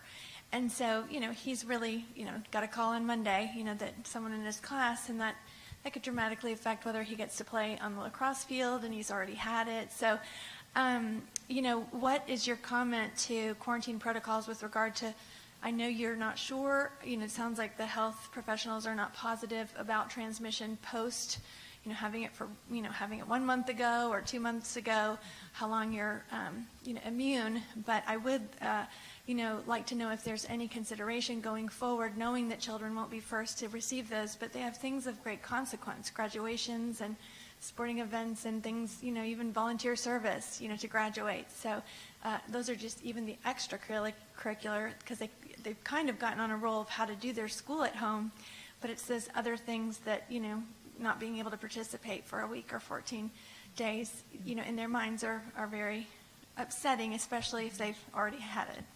Dr. Jackson? Yeah, I'd be happy to address those questions, and they're very good questions, and they're real life examples of what's happening, obviously, in your family and other families. The case investigation falls to the health department, so I have a team of staff that do case investigation and contact tracing. And in fact, I have 5 people who their entire job works with schools. So on any given day, we could have 30 people from schools, whether it's staff or a student, or we've had as many as 100 to 120 back when the numbers were really bad. So there's a process when we're notified of a student or a staff member who tests positive. We reach out to the school and we get what's called a seating chart. We want to know what classes a student was in, who was within the 6 feet for 15 or more minutes. So a lot of the information is critically important, and the school district and the health department have worked together extremely well to try to get seating charts. As you can imagine, it's a little easier to get those for elementary students because they tend to sit or they're in the same classroom or a limited number of exposures. High school is a little bit more difficult because they move around a whole lot more. But we do really, really try to limit exclusions or quarantine to those students that meet the criteria for close contact. And this is whether they wear a mask or not. We want everybody in schools to wear a mask, but that doesn't impact the decision about quarantine. If you're within 6 feet for 15 or more minutes in a 24-hour period of time, you're going to be requested to quarantine it's been reduced from 14 to 10 days. So your question about once somebody has tested positive for coronavirus and they've recovered, the theory is that they don't really need to quarantine after another exposure for at least 3 months. So their immunity should be sufficient. So if your child had recovered and gets a call that they were exposed and need to quarantine, it is certainly fair for you to say, my child has already had the disease, because my staff member wouldn't know that without looking your student up for the results. It's multiple steps. So it is quite all right for you to say, this student has already had the disease. Can we not make this person quarantine? Okay. Dr. Akinger, anything you want to add to that? Danny? Okay. Yes, Commissioner Reed. Thank you. I have 3 questions. It appears from looking at your data that we're doing about 18,000 tests per week. Is that about standard? 18 to 22, depending on the week. But yes, sir, we do a lot of testing. And then we've had 53,000 plus tests, vaccines given out so far. Have we had any of the second shot, the booster? Does the Pfizer and Moderna both get boosters, or just? And have we started doing booster shots on anybody yet? They both get They both get second doses. Pfizer vaccine is at 21 days, and Moderna is at 28 days. And of our 53,000 people who have received vaccine, 19,000 have had both doses. Okay, good. Yeah, and I can add to that, our first 5,000 team members, and we were also able to open up a little bit more broadly across the community. Those 5,000 have already all received their second dose, I think, as of today. Thank you. And then again, we hear about the mask and the quarantine. Is there anything else that you can tell the general public to do that enhance your vitamin C or get more sleep or drink milk, or what else can we do to, I don't hear anything about protocol, what we can do to maybe enhance our immune system to do something other than stay away from people and wear a mask? Dr. Akinger? I think, in order, we want to first emphasize the mask wearing and the social distancing, hand hygiene, and vaccination. It's hard to put vaccination above any of those 3. But vaccination is one of the most important steps. It's going to help us in the long run. There's no supplements that I'm aware of that have ever been showed to reduce the transmission of COVID-19 or reduce the chance that you acquire the disease following an exposure. So I think enhancing the immune system, my answer to that would be that's what the vaccine does. Because you want to enhance your immune system at the proper target. So there is not a non-specific immune system enhancer that's going to help. Thank you. And one last question. Assuming I test positive and I start having respiratory issues, and I come to the emergency room, what's the protocol? What are you going to do for me? You don't put me out on a respirator or a ventilator out on the vat. What is the protocol for treatment, if I may ask? Sure. In the initial evaluation, the first is to, like any illness, you would try to come up with a diagnosis. If the diagnosis at the end of the interaction is that it's COVID-19 infection, then you want to risk stratify the patient, meaning identify those at high risk for complications, identify any complications at the present time. So you'll be screened for low oxygen levels in your blood. You'll be screened sometimes for blood clots, because we do know that COVID-19 can cause blood clots. And if you meet certain risk criteria, we'll coordinate with Lakeland Regional Medical Center to see if you're a candidate for an infusion of a monoclonal antibody, which kind of acts like a secondary vaccine, meaning it's not a vaccine. I don't want to give that impression, but it acts like an immune modulator after the fact. So to try to block the virus from getting worse within your body, and those medications have been shown to reduce the future risk of hospitalization. I think, they've clearly been demonstrated to reduce the risk of hospitalization.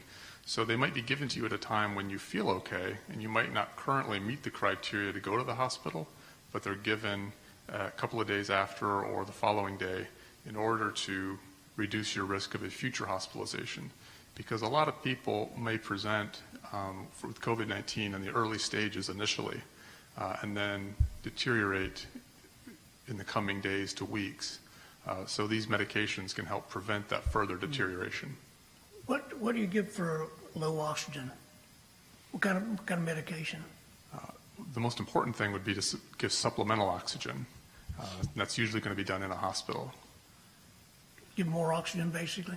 Give more oxygen to get the because the virus causes a pneumonia or inflammation in the lungs and can cause a pneumonia, and that will keep your lungs from being able to get oxygen into your blood. So the best way around that is to provide more oxygen. If it gets in the worst stages, then you may be required to have some form of ventilation. Does arginine get rid of some ammonia? I'm sorry? Some arginine, they get rid of ammonia? No, it's not part of the treatment for the pneumonia. COVID-19 can be treated with remdesivir. That's a drug that is used frequently at the hospital. It's still in use. It still has an impact. And you may also become a candidate for what's called dexamethasone. Dexamethasone has kind of been a quiet miracle throughout all of this, a steroid from the 1950s that cost pennies per pill, seems to have a good impact. These treatments, remdesivir and dexamethasone, are reserved for more critically ill patients or significantly ill. Thank you. And I would like to emphasize one of Dr. Ockenger's points too. The timing is critical for that monoclonal infusion treatment, the monoclonal antibody infusion treatment. It really needs to be in the matter of the first few days to be effective. So, part of the effort is to try and identify those that are testing positive, that meet certain criteria, so that we can get them scheduled right away. Because if you wait until you feel bad, it might be too late.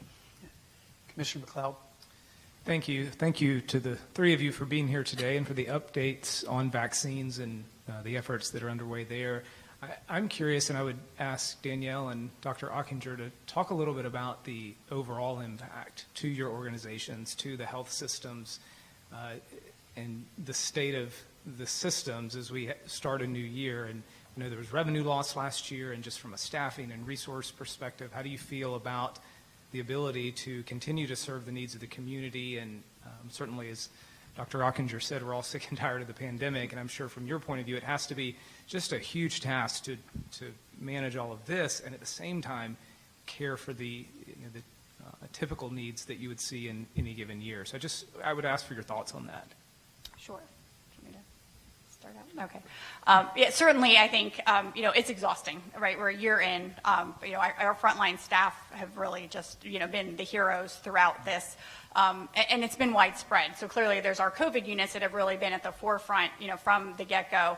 Even basic things of having to, don and doff all of your PPE going in and out of every single patient room. I mean, it adds a number of tasks to an already very busy day. So I know the staff is tired. We've certainly been working to try to, continue to support them in, any and all ways possible to really, be able to get to more of the finish line, if you will, with this pandemic. The other thing you see as you see more community spread is, we might have a mom come in labor that tests COVID positive. So all of those same protocols then have to be followed in, another area of the building to make sure that we're protecting, everyone along the way. So, I think it certainly is a concern. We know healthcare is really hard work on a normal day. So you add a pandemic going on for almost a year now. And, I just have the utmost appreciation for our team because they've really stuck with us throughout this. I think we've seen a low amount of turnover. And as we've identified that we need to hire more staff to be able to support what needs to happen because a COVID patient's going to need a richer staffing ratio than other patients. Our ability to hire in and really be able to find people that want to, join us on this journey has really just been tremendous and awe-inspiring to me and our entire team. In addition, it's costly. All those gowns and masks and everything that we're using are just very expensive. We've obviously made a lot of investments in our infrastructure and facilities to make sure that we're protecting everyone as best we can from transmission. So we have millions of dollars in our budget this year to make sure that we're prepared and have everything we need on hand to be able to respond. I'm encouraged by seeing that patients are coming back for other things. I think for a while there we were a bit concerned that people felt like that maybe they didn't want to come to the hospital right now. But I still think there'll be work to do to make sure that we can catch up and not have people that are putting off necessary care for other types of conditions because it is safe. We are prepared to be able to take care of patients that come to us for any reason. And I think we've really spent the last 6 to 9 months making sure that we're ramping up on both the staffing and the other aspects of the business to make sure that we're prepared. Very good. Very good. Commissioner McCarley. But, Oh, go ahead, Steve. I'm sorry. I'd love to hear from sure. Dr. Ockinger. The Watson Clinic ended, 2020 on a very, very good foundation or solid footing. It was a big upheaval, of course, early on. The stay-at-home order was very difficult for us as an organization. We made a lot of adaptations. One of them was telemedicine, really trying to dive into the telemedicine platform. And as long as that continues to be supported by third-party payers, i.e. Medicare, I see that as a part of the armamentarium that hopefully will stay in the long term. We, as an organization, learned how to get a little bit, leaner, I suppose. Because when you're facing, really, really difficult times, you have to adapt. We've continued those adaptations. I don't want to give the impression that 2020 has been a good year at all, because we still have lots of challenges. There's still areas where work volumes are down. However, I think we've made the proper adaptations, and we're here, and 2021 is going to be a far better year, and we're really looking forward to it. Thank you. Thank you. Thank you.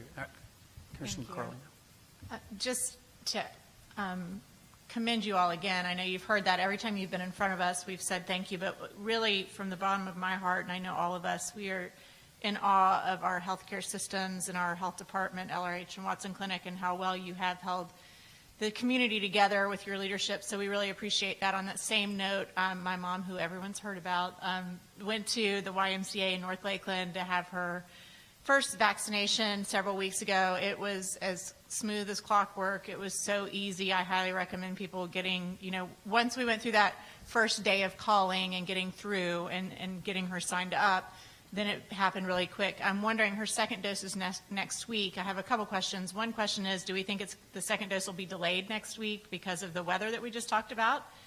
That's for you, I guess, Dr. Jackson.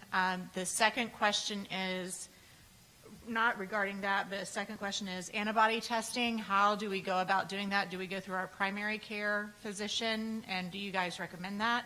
And the third question, whoever wants to answer it, is for our most vulnerable constituents, do they go through their primary care to get on the list if they're under 65, and how does that work? So however you want to popcorn that, I appreciate it. I'll address the vaccine allocation. I sure hope this delay does not spread into next week, because we've got a whole bunch of events going on. We're projected to hopefully get the vaccine this Thursday, and then we should be ramped back up. We've had no issues getting second dose allocations and first dose allocations since the beginning of this. So I'm fully expecting we'll have it. If there's a problem, in fact, we've got people today rescheduling some people. Your mom or you will get a phone call or a text letting you know that the vaccine has been delayed, but we'll be communicating. Thanks. Okay. And I don't mind the antibody question. Okay. Antibody testing is not routinely done with COVID-19. It may come up in certain circumstances. I think that it's obviously whatever test is done, go through the primary care physician. It is obviously a discussion with everyone's individual doctor whether antibody testing is going to be helpful or appropriate. I would just go to say that the recommendations for the COVID-19 vaccinations are irregardless of someone's status of having had the disease. I think that's really important to emphasize. So antibody testing doesn't play a role in a protocol to determine if COVID-19 vaccination should be administered. The CDC recommends that everybody receive the vaccine, whether they had a proven case of COVID-19 or an unproven case of COVID-19. And then on the last question with regard to the medically vulnerable, our clinical leadership, both at LRH and we've also had ongoing discussions with Watson Clinic and other providers in town to kind of work through, based on the CDC guidelines, prioritizing those that we think are at most risk. But as we continue to hopefully receive more allocation that should be directed to those individuals, we'll be continuing to collaborate with the medical staff. So I do think working with your respective physician to get them identified so that we can make sure that we include them in the list. It's just, unfortunately, 1,000 is clearly a very small number relative to the number of individuals that could potentially qualify. But as we continue to hopefully get more vaccine, certainly we'll continue to share those particular populations that we're looking to target. Dr. Collins, if I can add one comment, if I may. Yes.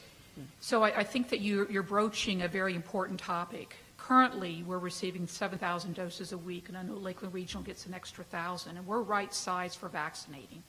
If for some whatever reason vaccines become much more plentiful, we need to be able to ramp up efforts. So we're having discussions at the county level. We've got a meeting with you all on Thursday.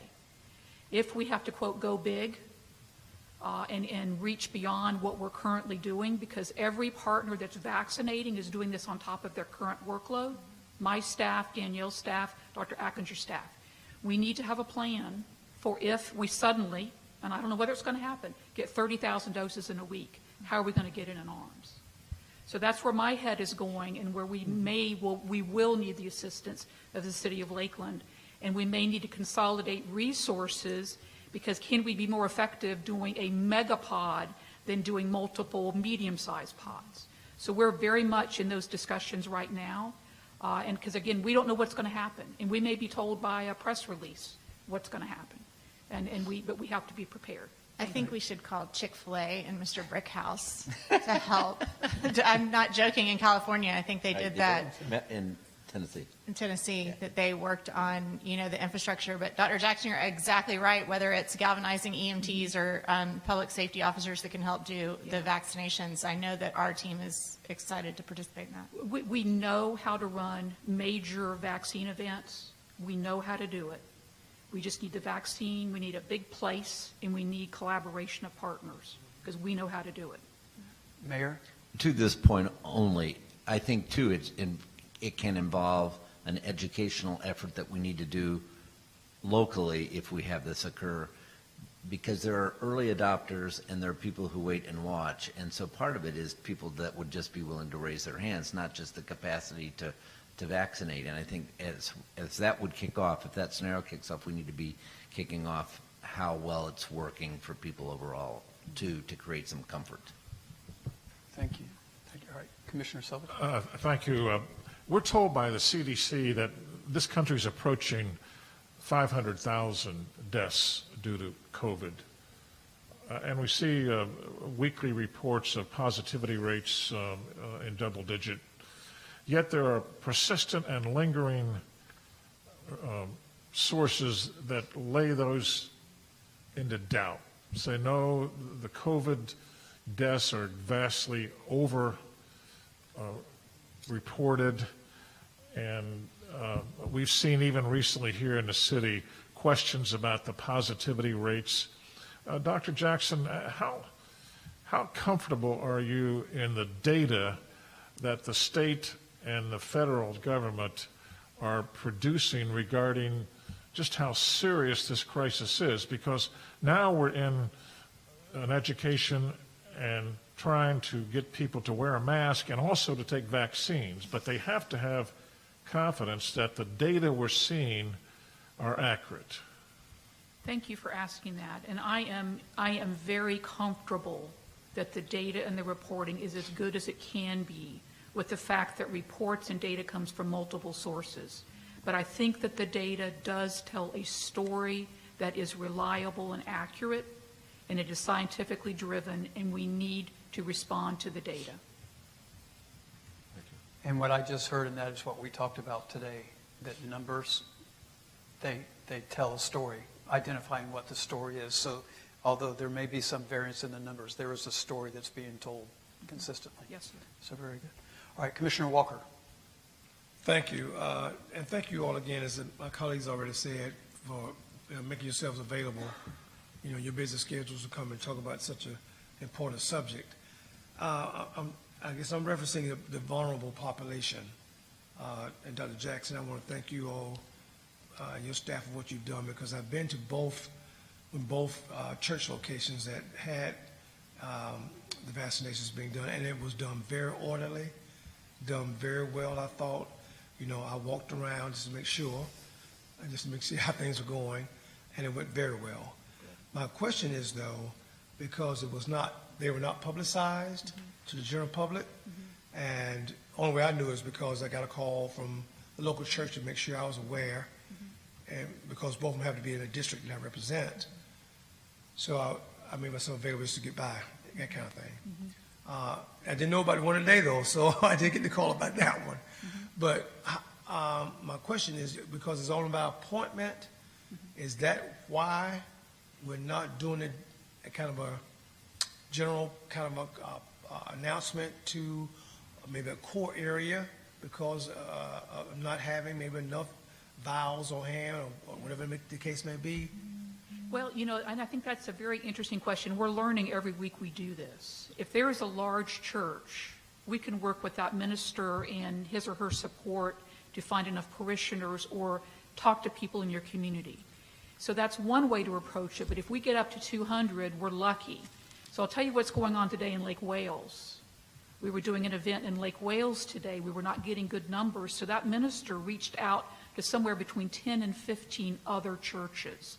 So by word of mouth, they're getting parishioners, black, white, brown, whoever can come. Right. And we're doing close to 900 in Lake Wales today.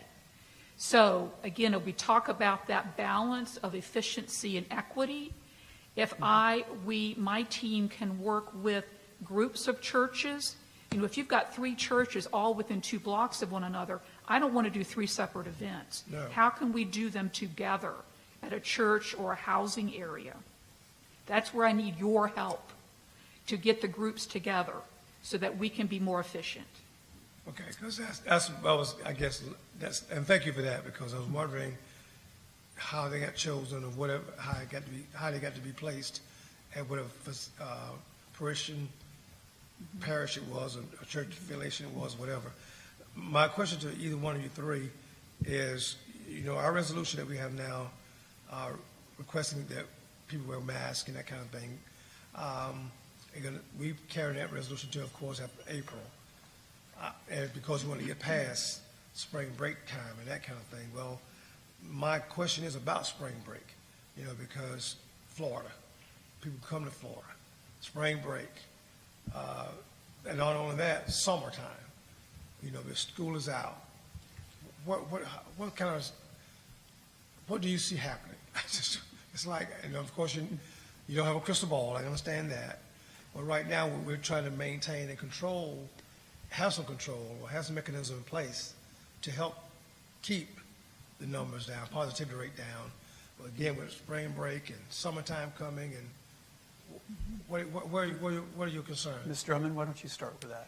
Sure. I mean, I think it certainly, is prudent for us to continue to message what we need to be doing, because I do think that, we should anticipate that there are going to be more, tourists in our state and in this area, and making sure that we do, to the extent that, we can continue to get the word out and encourage people to follow those guidelines, I think will remain important. I think it's encouraging to see the downward trend, but again, we've been here before, right? Last summer, we saw the big spike kind of post 4th of July. The fall settled down again, and then clearly the Thanksgiving and Christmas holiday. So I don't think we can just kind of sit back and assume, because numbers have come down again and vaccines rolling out, that we can back off on what we're doing. Because I do think, knowing the ages that we're able to give the vaccine to today, compared to who is likely going to be coming here for those types of events, I do think that we need to continue to encourage everyone to follow those guidelines so that we can come out on the other side of this, hopefully with larger amounts of vaccines that are available to larger groups of individuals. Because we all know that while I think we do need to continue to encourage vaccine, right now the demand is certainly greater than the supply that we have, and we know there's a lot of individuals that would love to get the vaccine if it was made available to additional groups. So I think it will be very important for us to keep strong to the current messaging, particularly during spring break and summertime. Any other comments? I know we're about out of time, and I'm going to try and get to any other questions that come here, but let me ask you a question. We're talking about the community as a whole. We're talking about the state of the community, Polk County, the state, the nation. You have a commission right here. They've asked some personal questions as well, obviously some community questions. If you were to look at outcomes based and say, hey, this is where we need your help, what would you say to them that you need them to come along and partner with you and say, this is what we need you to do? Think for a moment. And if there's something, welcome to hear from you. I'll jump in. A couple things. Number one is back to that request. If we need to go big on vaccination, how can we work together with the city, with your facilities and our partners to do that the most efficiently as possible? Number two, be the advocates for the things that we've all been speaking of. Again, this has been a year in the making. We're still in it. We don't want to be in it, but we are. So please continue to be the cheerleader and to personally and professionally advocate for the mitigation steps that we all need to do. All right, so when I hear that, I think about communication, working with Kevin Cook and his team, and then I think about Sean, working with you and the mayor. It comes to that in terms of thinking big picture. Yeah, and I would, tag along to that. I think, as I mentioned before, the logistics around the vaccination, I think, will be very important. I do think what we all do as leaders does send a message. Like I said, I had people, comment to me that they were very encouraged by some of the changes they saw, back in January after the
many, many myths, and those myths create fear, and fear paralyzes. So maybe what part of the messaging is, you're not going to reach people that are totally against saying, no, I'm not going to do it. But those that are fearful and are trying to understand, then there's a campaign for messaging of demystifying the myths so they feel safe with getting them. So that's something, again, for the team. Dr. Chuck. I just piggyback just slightly on what was said before, but just add one little wrinkle to it. Just, how about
Supply and demand. And so it's kind of in my posture, obviously, since I'm not in the 65-year-old and older category. Most of my friends are, not in that category. So I'm kind of prone to hold on, you'll get your turn. They're, kind of in a panic to to get the people who really need it and want it first. And so I guess I'm fielding more responses who are anxious to get the vaccine. I wasn't really considering that tide could turn and the supply could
Innovation District, and so we have Dr. Avent with us and Sean Malat, and those were two voices that you absolutely requested to hear during our interview time.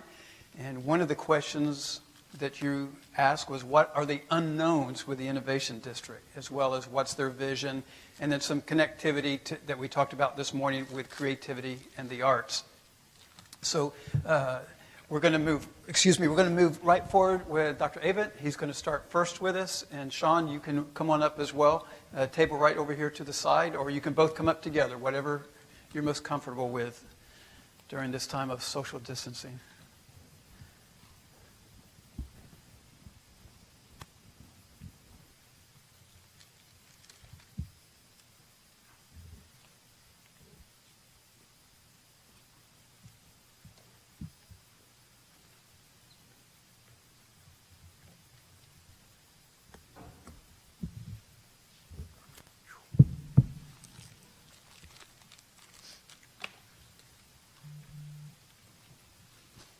Okay, thanks, and I appreciate the opportunity to come and speak to you today. To begin with, I want to just thank everyone in the room for all your strong support of Florida Poly through the years. We really have benefited from your support and appreciate all the efforts from our city, county, and the community as a whole. As you know, Florida Poly was created to help grow a high-tech economy, generally within the state of Florida, because we were created as a state school, not a rural college, but specifically within Central Florida and Polk County. Let me just start off today by saying that we're delivering on that promise. Last year, many of you may know, was our first year in national rankings for the university. And we were in the top 40 undergraduate engineering college programs with no doctoral degree in U.S. News, World and Report. So for a first year in national rankings, that's a pretty good ranking that we're very proud of. More impressive than that, we were ranked as the third best public university in the state of Florida, only behind University of Florida and Florida State University. And I think that's even more impressive. And even more impressive than that is we were ranked 14th nationally among all universities for best student career outcomes. There's a small little liberal arts school up in Boston called Harvard that beat us by one spot. There's a small tech school out in California by the name of Stanford that we beat by 5 spots. Wow. And again, this was our first year in the rankings, so we're very proud of that. But at the end of the day, it's not about rankings. It really is about having an economic impact. A few short years ago, we had an economist from University of West Florida that did a economic impact study for us, which is what he specialized in. And he estimated that our annual economic impact to the state of Florida, $289 million. That's annual, $289 million. That's actually almost as much as the state has invested in totality in Florida Poly since the beginning. But of course, we'd like that number to be higher. And one way to grow that further is for us to grow the university. And for a younger university, that really means an investment.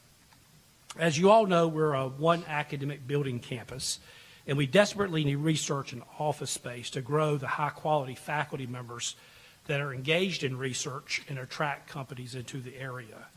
For that reason, our Applied Research Center is once again at the top of our list for state funding. One of the other requests that's also high priority is operational funding so that we can double the size of the student body and continue the path, because we want to be a top 15 public undergraduate engineering school in 5 years and top 10 in 10 years. And by the way, that may sound overly aggressive, but it's not. It is achievable when you look at our metrics. Growing the university does help grow our economic impact to the local area, but here's a dirty little secret. The bulk of that $289 million in economic impact, $172 million of it to be exact, is tied to the future earnings of our students. And guess what? Our students leave Polk County because there are no jobs for them here. So for Lakeland to benefit out of that $272 million, we need to keep those students in Lakeland. And that means we need to attract high-tech companies into Lakeland and into Polk County. And we've started that as well. just this year, many of you may know, we announced an ITN to build an industry research center on campus. And I'm happy to say that we have a Fortune 500 company that wants to build their global innovation center next to our applied research center. And so we're going through that process now. But that really is just the start. As I believe I've mentioned to this group before, rural areas with technical research universities grow at a rate that is nearly 4 times higher than rural areas without technical research universities. And the reason for that is that technical research universities offer bachelor's degrees and master's degrees and PhDs in high demand, low supply areas. And companies know that if they want access to those students, they need to be developing a relationship with the university and with the students so that they can capture them when they're sophomores. Otherwise, they'll never get them when they graduate. So we have the proverbial trivector here in Lakeland. We got a technical research university. We got a lot of prime real estate that surrounds the university that can be developed. And we have a vision for a live, work, play innovation park where we bring together academia, industry, and government so that they all work on a common problem. And Sean's going to talk more about that. And we are making progress on that vision. But as we go and take core samples of the land surrounding us and learn more about the land, it's become clear that we need a commitment from the city to work with us to allow zoning flexibility within the current PUD.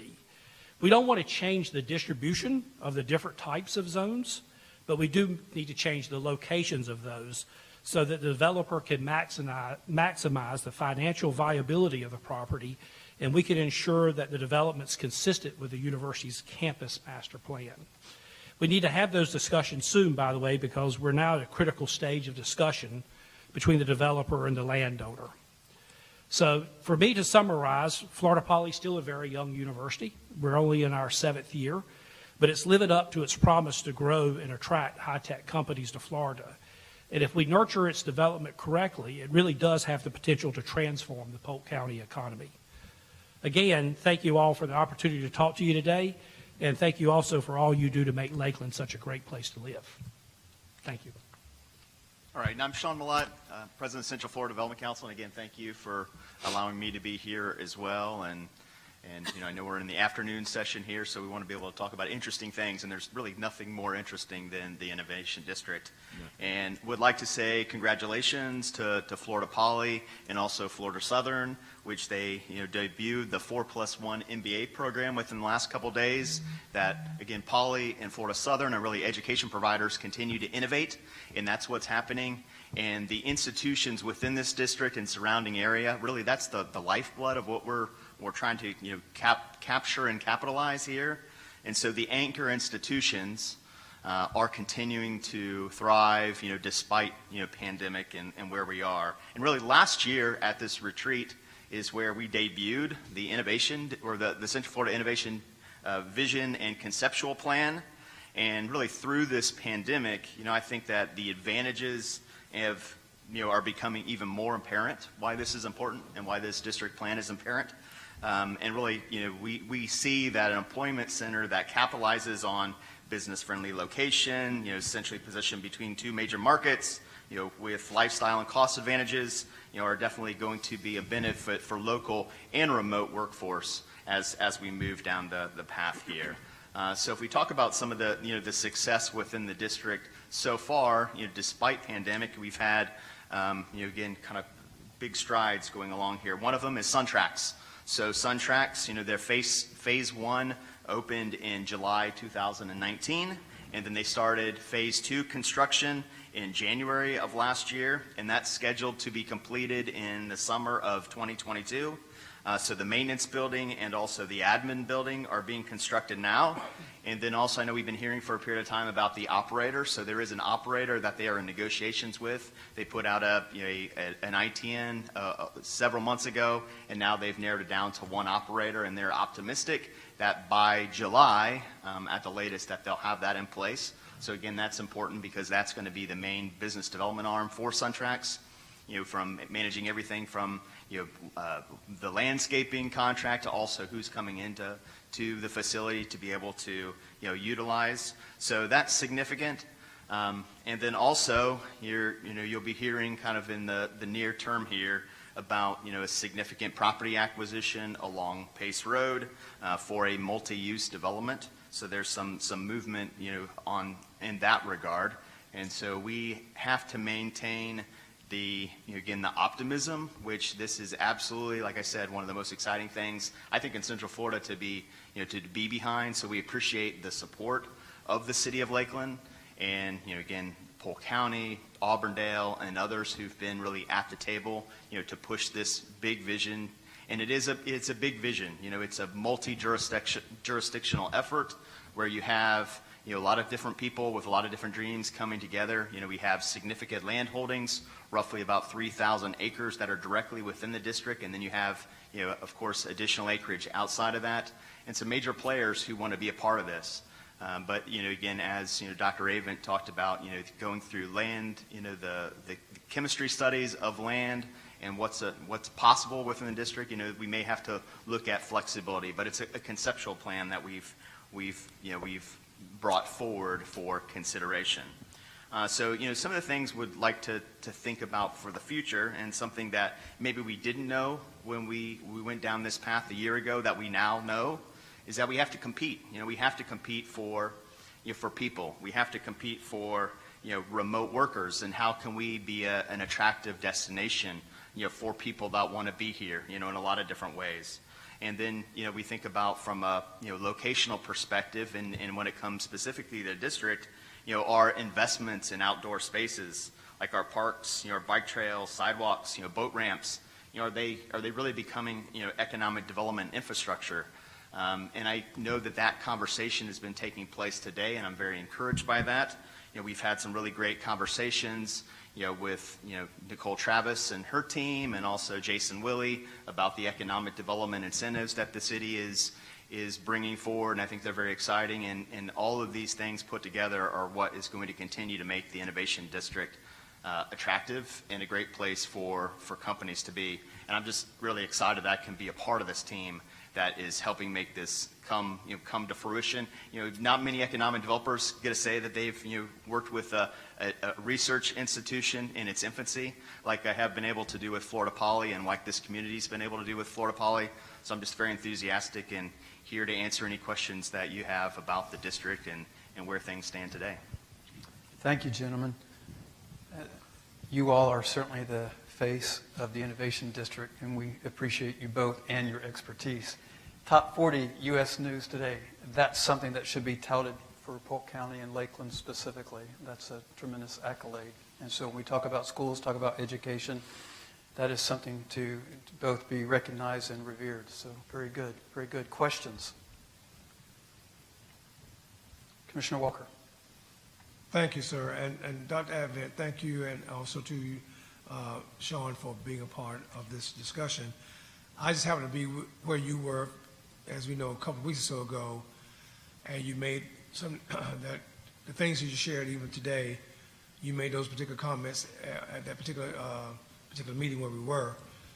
And I had shared already with some discussion we had earlier with my colleagues and staff that's here, how we need to hear more about, the Innovation District, and hearing what you announced as far as a possible developer coming on the property and whatever that may be.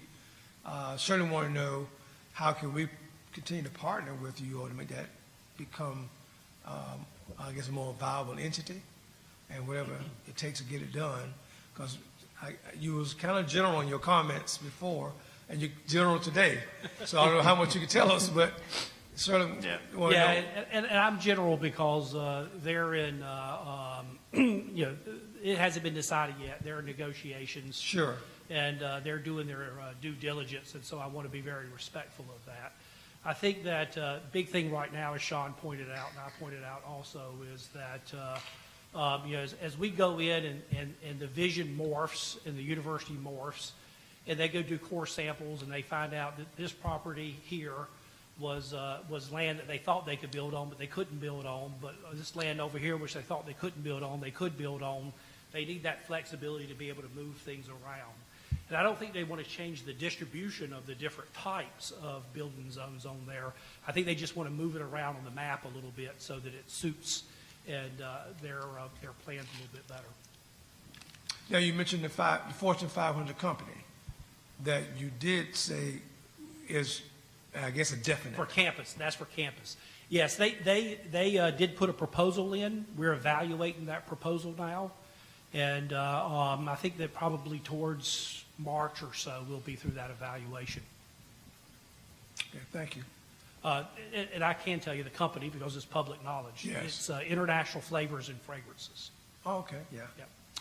And yes, they do have some actually technology that they want to put in place. Say that one more time. They do have technology that we have expertise in. And, Yes. that they want to put in play. Okay. Thank you. Sean? Just a quick comment for the commission, just because I don't want any impression that the city has been in the dark on these discussions. I've had 3 meetings now with the entity that's being discussed, and so we're involved. We're trying to give them good advice and counsel on some of the things that are being discussed about moving around some of those uses that have been established, and have talked about what I think the commission's response would be if there was not the emphasis for all of the uses that would be innovative and connected to the land uses established in that area. So we're very much at the table on those discussions, and because of some of the needs that's already been discussed, we can't say much more than that, but I just don't want you to think that we're not involved in those active discussions. It's good to hear. Good point. And I didn't want to infer that there hasn't been discussion in the presentation. I know there is, but I do believe it's coming to a critical point. It's kind of what I hear, so. All right, thank you. Commissioner Reed? Thank you. I appreciate both of you guys coming. Randy, I have a couple of questions. You intend to expand your campus size anytime? I know you Expand have- the campus size? You've got about 300 acres now. So are you going to try to grab any more land? No, if you go through the math on what buildings you could put on campus, we can easily grow the student body up 8,000 students. And, of course, the university was really geared for 5,000 students. So I don't see much need to grow the campus footprint right now. And what I've said all along is that we're in an environment that we're not going to be able to grow the campus even if we wanted to. There's just not PICO funding from the state to build buildings. So we're going to have to think very differently about how we grow the campus. And what I've always said is that the plan is that you would have the business park beside the university, and I would tear down the fences that go between the business park and the university, and the university would flow into the business park, and the business park would flow into the university. And that's why we did this ITN for this company to come on campus, because we want that to all meld together. And so if we do expand, it may very well be in buildings that are owned by industry players. And we put programs in there and research labs in there relevant to their stuff, and so that it is really growing in conjunction with industry. Thank you. Sean, do you know if the Alexander Group has closed on that property yet? In essence, the project that we're talking about Have they closed with Williams Company? How about that? So the project of what we're talking about is still an active contract on the property itself. I know the property has challenges in itself. Yeah, they have not closed at this point. Okay. And that's what I think Dr. Avent's referring to when he said it's kind of at a critical juncture, and I think there's going to be more significant conversations with the city about, flexibility, which from everything that we've heard and seen, and again, their previous conversations is that, the city wants this to happen and wants to happen in the right way, and I think they just need to kind of show what their next stage is. We're very encouraged with the Innovation Zone. I know Commissioner Madden took a big step with campaigning down in Bartow to eliminate some of the potential big boxes that were going to come down when we'd like to see a more intensive use for the scientific component. Right. And Randy, is there anything, I know that you're always seeking funding from the delegation in Tallahassee, and we get squeezed on a regular basis. Is there anything that we can do that may assist you in trying to procure some money in that area? I don't think so. I think that, our delegation has been very supportive, and, we've had a few rough years, but, this year's going to be rough too, just because of the way the budget is. So I think that we just keep the pressure on of all the great things that we're doing, and we'll get our share at some point. All right. Thank you, though, Bill. Thank you. Commissioner McLeod. Thank you. Dr. Avent, you mentioned that all of the graduates are leaving Polk County. Do we have any graduates who are finding jobs locally? I think there are a few, and actually I had breakfast with a tech company today that wants to hire 60 people. So, we are seeing some movement in the right direction. And not all of the graduates literally, but I would say a good majority of them are. So there's still a huge need to bring that in locally. Yeah. And I thank you. I echo the comments by Commissioner Walker and Commissioner Reed, just knowing, are there specific tangible ways that we can support this effort? Thank you, Sean, for clarifying that you've been at the table in some of these meetings, because I know we talk about this as a priority, we support this, but for me to try to understand how, specifically, what does that look like? Are there things that, and maybe right now we're doing what we can because there are a lot of factors that are outside of our control, and we have to wait and see what happens, but. And a lot of this goes slowly. Sure. It just takes time. It doesn't happen overnight. But you're asking the right question, because Innovation District is one, education is another topic where I hear of immense interest, but not knowing where the lines are and what can be done. Right. And so even like with our healthcare professionals, to go back and asking them, what is it that they need from you all? So thank you for asking that question. Very good. Very good. Commissioner Madden. Thank you. So I, just like Dr. Avent, you've talked before about creative collisions and having that close geographic proximity to be able to, the benefit to your students and to the companies in the research park. I really feel like sometimes we miss some creative synergy because we're not all at the table together. So, there might be an opportunity or a challenge that we could, know someone or have an idea that could help. But if we're not having those conversations on a regular basis, then we miss out, like collectively. And so I know I used my 10 minutes this morning to talk about a hydrogen hub idea. And certainly that's just one idea. But as you begin ideating, sometimes some of those ideas gain traction and become, the next big thing. So I feel like I was engaged initially before COVID a lot with just protecting the land, even though it's privately owned, which has its challenges. We now have the master plan. We have the interlocal agreement back on the table, that had expired. Some of those things our community development department is fully aware that, what our intentions are. I'm thinking about as we go forward, I know you have to be sensitive when there's negotiations with private folks over private land. But when you talk about environmental concerns and just maybe, switching from residential here to the business park here, those things in my mind don't see insurmountable. I know that we did feel like big, large, million-square-foot warehouses would take more land than we wanted to give in that vicinity and kind of ruin, just the vibe of what we're trying to create, sort of like Lake Nona was able to do, their community, a live, work, play with kind of that biomedical focus. So thinking about an industry cluster, thinking about SunTrax and advancements in transportation, kind of being a potential way to springboard, but not limited to that. I appreciate your flexibility with what industries come our way. I would hope that whether it's Sean or whether it's you, have any opportunity or ear to the developer to say, I know that it's right now we could address code or development, our codes, our land development codes. We could offer flexibility or take a look at the property with that regard. But past that, if it's like not buildable, because it's like wetlands that need to be mitigated by buying Boy Scout credits or not built on at all, are there things like, the state of Florida, how you can donate back land that, becomes part of a protected environmental area, but could also be used to, have floating solar panels like we talked about that, contributes to another part of the equation that, the government's looking for partners. So we also have our electric utility. And, when we think about more solar farms, land is a consideration of where we would put those solar panels. And so I think that, early on in the discussion, I was like, the city has to buy it. I mean, just anything to protect the land so that it would be friendly, to our dream of the innovation district, it seems like, we have a developer who's friendly to that vision, but as friendly as you may want to be, if it's too cost prohibitive or there's too many things working against this individual and we could help in a creative way, I hope that we would have an opportunity to come to the table and have that discussion.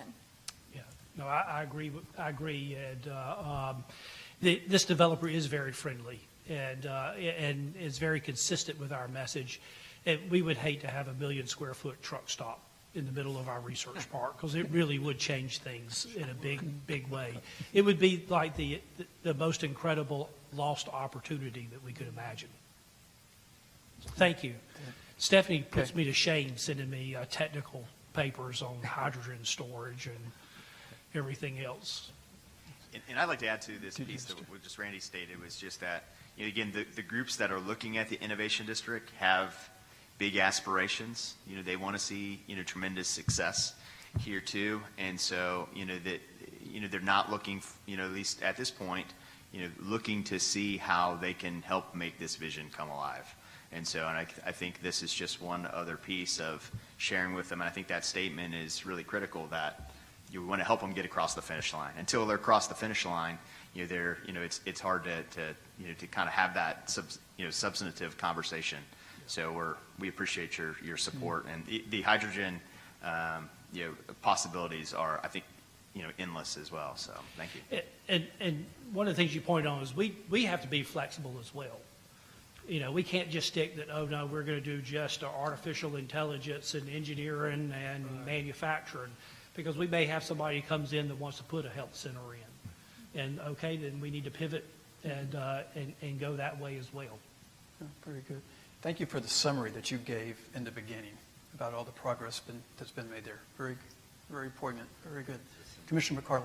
Thank you both for being here. I always look forward to this part, and I don't know if you heard earlier, but we all kind of discussed innovation in the form of Innovation District, as well as creative thinking and in a way that we can look at all of our work through the lens of innovation. But as a Florida Southern alumni, I was very excited to see this week the banner being held by Dr. Kerr and Dr. Avent for the new partnership. Could you talk a little bit about what that means and what that looks like? I think it's a win-win for both organizations, and I would be remiss if I stood up here and took any credit for it whatsoever. This was a Florida Southern initiative from the new dean of the business school. It was great for him to come out and reach out to us. It's great for them because they get a good steady stream of engineers coming out of the university that are going into their MBA program. You all know that how you tell an extroverted engineer, right? Looks at your shoes when he talks to you. And so having them go to business school and having them learn leadership and all is very important. But I don't know if you know that for about 10 years now running, more CEOs in Fortune 500 companies are engineers than business graduates. And so they have really good quantitative skills to make great business leaders. And so it's great for Florida Southern because they get a stream into their school. It's great for us because we can offer that as an option for those really high-performing students and also be able to track them into our university. Well, you're always a good neighbor, so we appreciate that, and we hope us as a city can be helpful to the Innovation District as you move forward, too. Thank you. Thank you. Commissioner Selvage? Dr. Avent, I'm always slightly intimidated when I'm talking to you because I'm a poli-sci major. Well, I'm intimidated when I talk to you then. So, just an average one at that. But I am interested in exploring how technology can help municipal governments in providing services to their citizens. Do you know of any partnerships between universities and city governments regarding how technology can improve and make it more cost effective?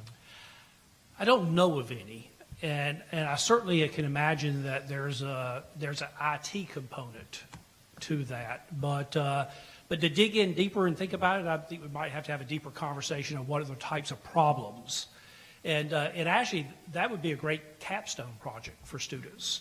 One of the things we talk about is having someone from industry come in and not talk about what they need, but talk about what their problems are.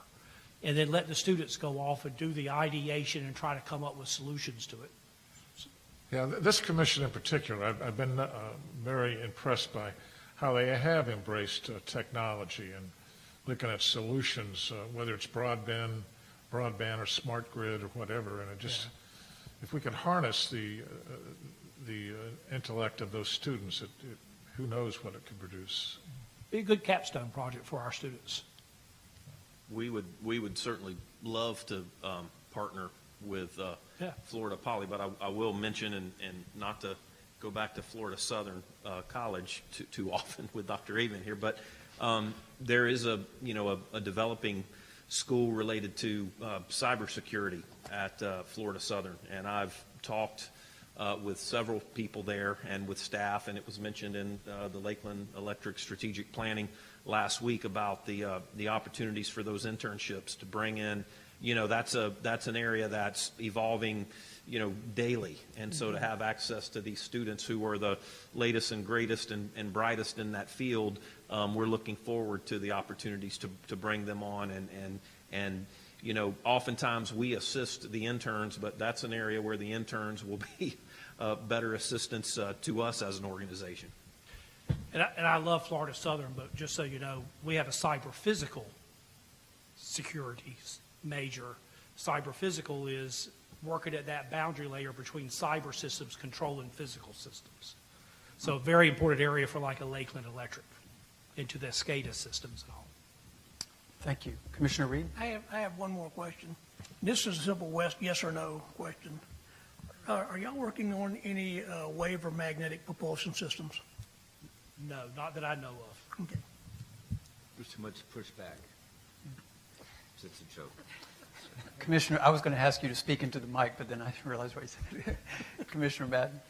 Thank you. I did want to just mention, I'm sure I've probably already told you this, Dr. Avon, but, OUC is currently working in a consortium with University of Central Florida with regard to energy. And so that's how they got the grant from the Department of Energy to get the electrolyzer to connect with their solar array, to have the complete link. It goes the solar farm, floating solar, to the electrolyzer, to the fuel cells. But they often, to get these grants, have to show that they're working with the university on the research and the modeling and all of that. So I do, love the opportunity too with Lakeland Electric, adding that science and engineer component here in Lakeland. When you say that, you're having to send your students elsewhere, we have an aging workforce, and that was one of the things we talked about our strategic planning, and we're going to need some bright young minds to figure out with the climate crisis and how to get to greener energy. And I think that the younger folks appreciate being a part of something bigger than themselves. So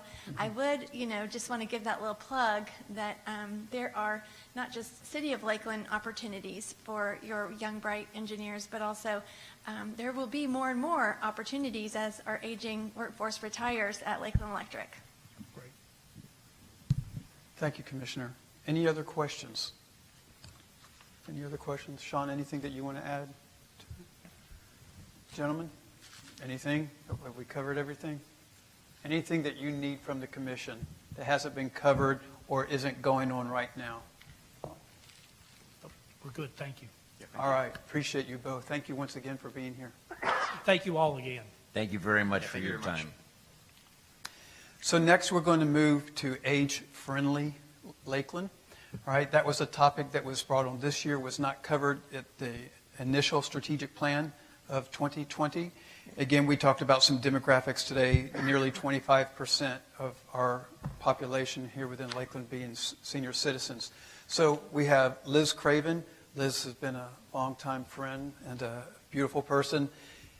Going to speak here to you about 10 minutes. And of course, you know her from ProAd Media, but today you get to see her from Age-Friendly Lakeland. So she's going to speak to you. We'll have a brief time for questions. Know that our next three topics are very condensed, very quick. So I'm just going to ask that you be mindful of time. And if you have a question, if we can go directly to the question, so we can get through time-wise. Liz? Craig, is there a clicker for the... There is. It might have been moved. Let's see. Yes, there you go.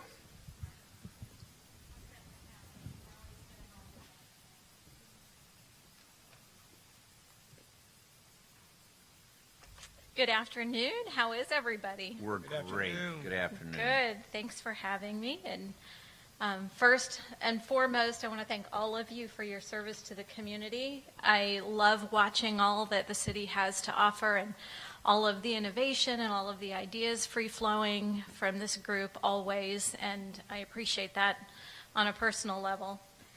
And also on behalf of Age Friendly, which is a committee of Lakeland Vision, we do appreciate everything that you do. So Allie is the Age Friendly coordinator. She's going to help me out by working the clicker today, and she's also going to be around for questions and answers in case anybody has some questions they have after a short presentation. But before I jump into the slides, I want to set the stage for you just a little bit. Today in the U.S., there are about 50 million adults aged 65 or older. By 2050, that number is expected to grow to about 90 million. And by 2030, 1 in 5 of us will be in that age demographic. Currently, slightly more than 20% of Floridians are 65 or older. And here in Lakeland, that number sits at about 25%. Of course, surpassing the state's average. Next slide. Age Friendly's mission is to create a collective impact by bringing Lakeland's vision of an age-friendly community to life. And as a committee of Lakeland Vision, we make it a priority to align our work with the community's vision for the future. Age Friendly Lakeland is helping to support goals within all 4 of Lakeland Vision focus areas, including activities for a diverse community, jobs for a vibrant economy, lifelong education, and strong and safe neighborhoods.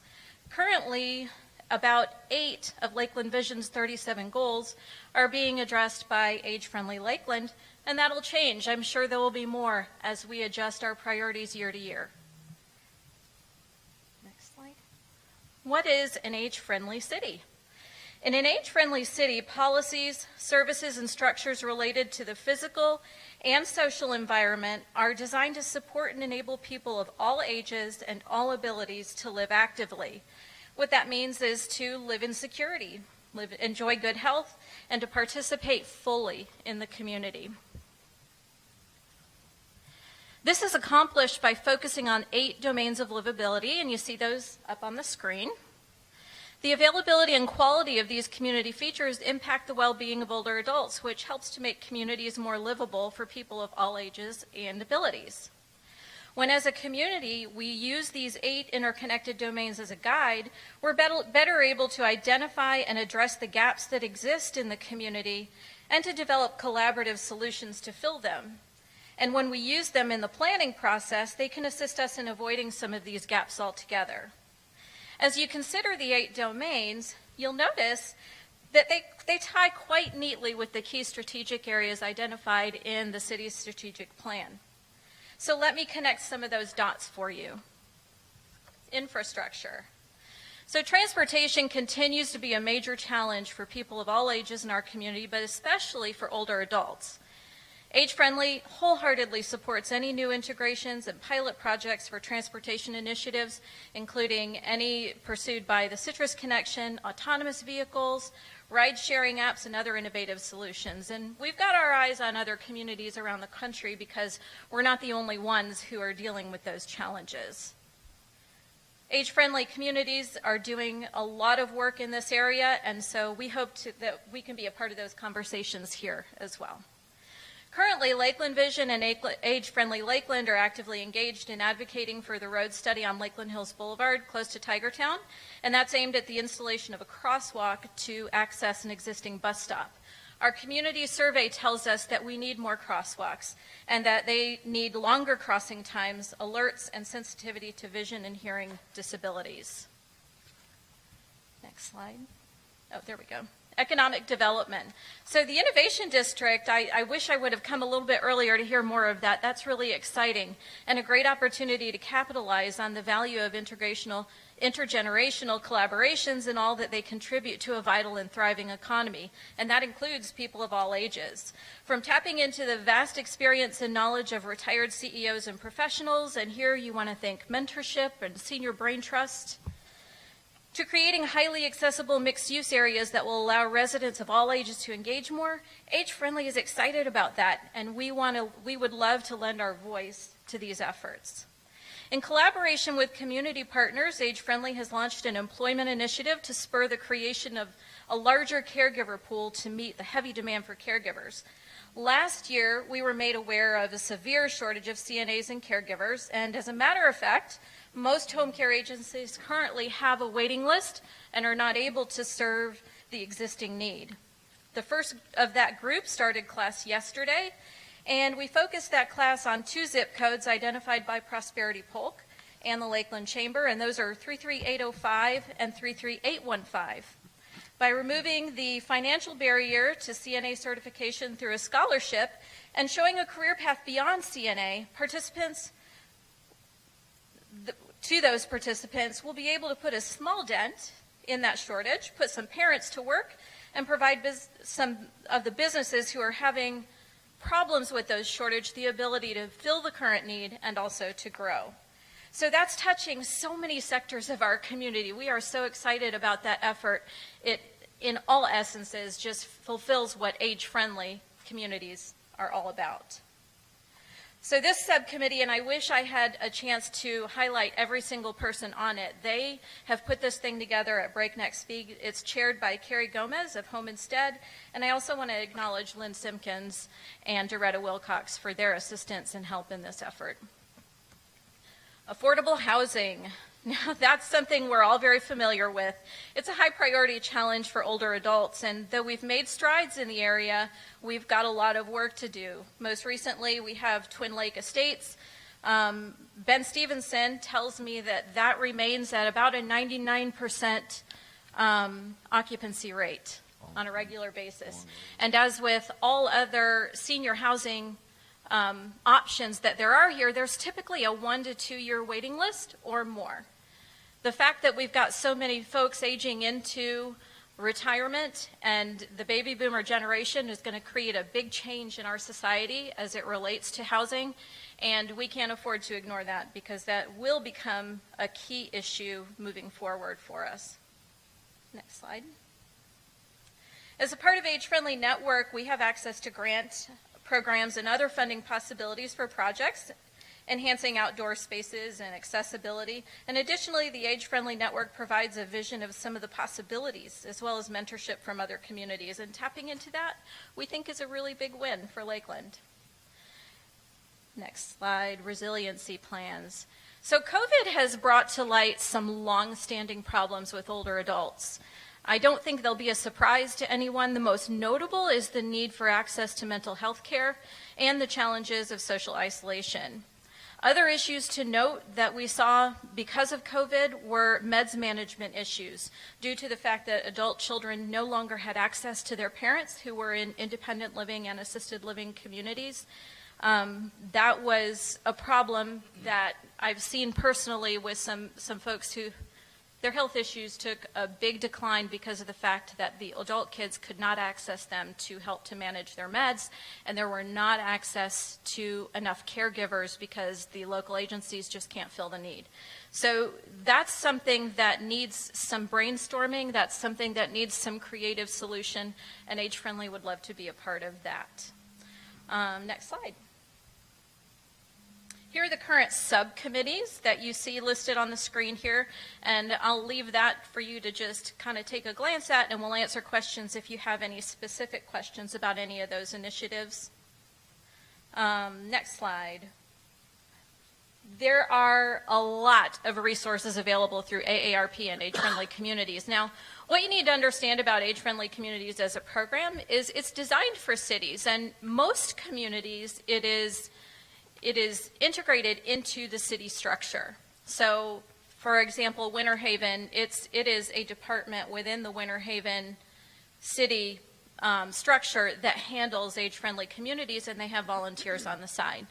We absolutely don't mind being the arm of Age Friendly here in Lakeland, but we would love to see the the age-friendly conversation happening on a regular basis within every department. Because what we do know is that when you adopt age-friendly principles and you adopt the 8 domains of livability, it's good for every single age demographic in your community. And so you're kind of killing 2 birds with 1 stone. It also fits very well into the accessibility. And yep. Facebook, Instagram, we'd love for you to engage with us there. That is a lot of fun, and we want to give a big shout out to Beth Sherling and Jonathan Rodriguez at the city for doing that on a regular basis, and we appreciate the love. And the last slide that I'll leave you with is our founding friends. Their generous commitment to support Age-Friendly Lakeland's efforts and the shared vision of an age-friendly community is so appreciated, and we couldn't be more thankful and appreciative of them. And we especially appreciate the support from the City of Lakeland and this commission, and we humbly request continued financial support so we can keep this ball rolling. Now, Allie is here with me, and if you have any questions, we would be happy to entertain those. Another shout out to Don Selvage, our fearless leader. We appreciate you, Don. Thank you, Liz. And you notice that the information was aligned, Commissioner McCarley, right, by TA. So if you're looking at items that you say, hey, we might want to explore this as a possible action item, then it's already aligned to the TA for simplicity, all right? So Mayor, we'll begin with you. Liz, thank you so much for your presentation and your enthusiasm for supporting Age-Friendly Lakeland, and Commissioner Selvage for your past and current service in that regard. When you hear the number 1 resonating need among age-friendly participants today, what is it? That would be a multiple-pronged response, because it depends on, you have to recognize that an age-friendly or an aging demographic is very different. There are multiple demographics within one demographic. So the demographic who are having issues because they don't have family here to care for them, because of the social isolation, we have a big problem with that, the mental health part of it. Because people are isolated and no longer able to go out to the Catholic Charities Senior Center and other places, the congregate dining that happens around the community, we're seeing a big uptick in mental health issues there. On the other side of that is affordable housing and transportation. Those probably are even on the scale. The affordable housing issue is severe. Most of the time when you go to a property that has affordable housing available, they've got a 1 to 2 year waiting list. And someone in that situation typically doesn't have that long to wait. Where do they go in the meantime?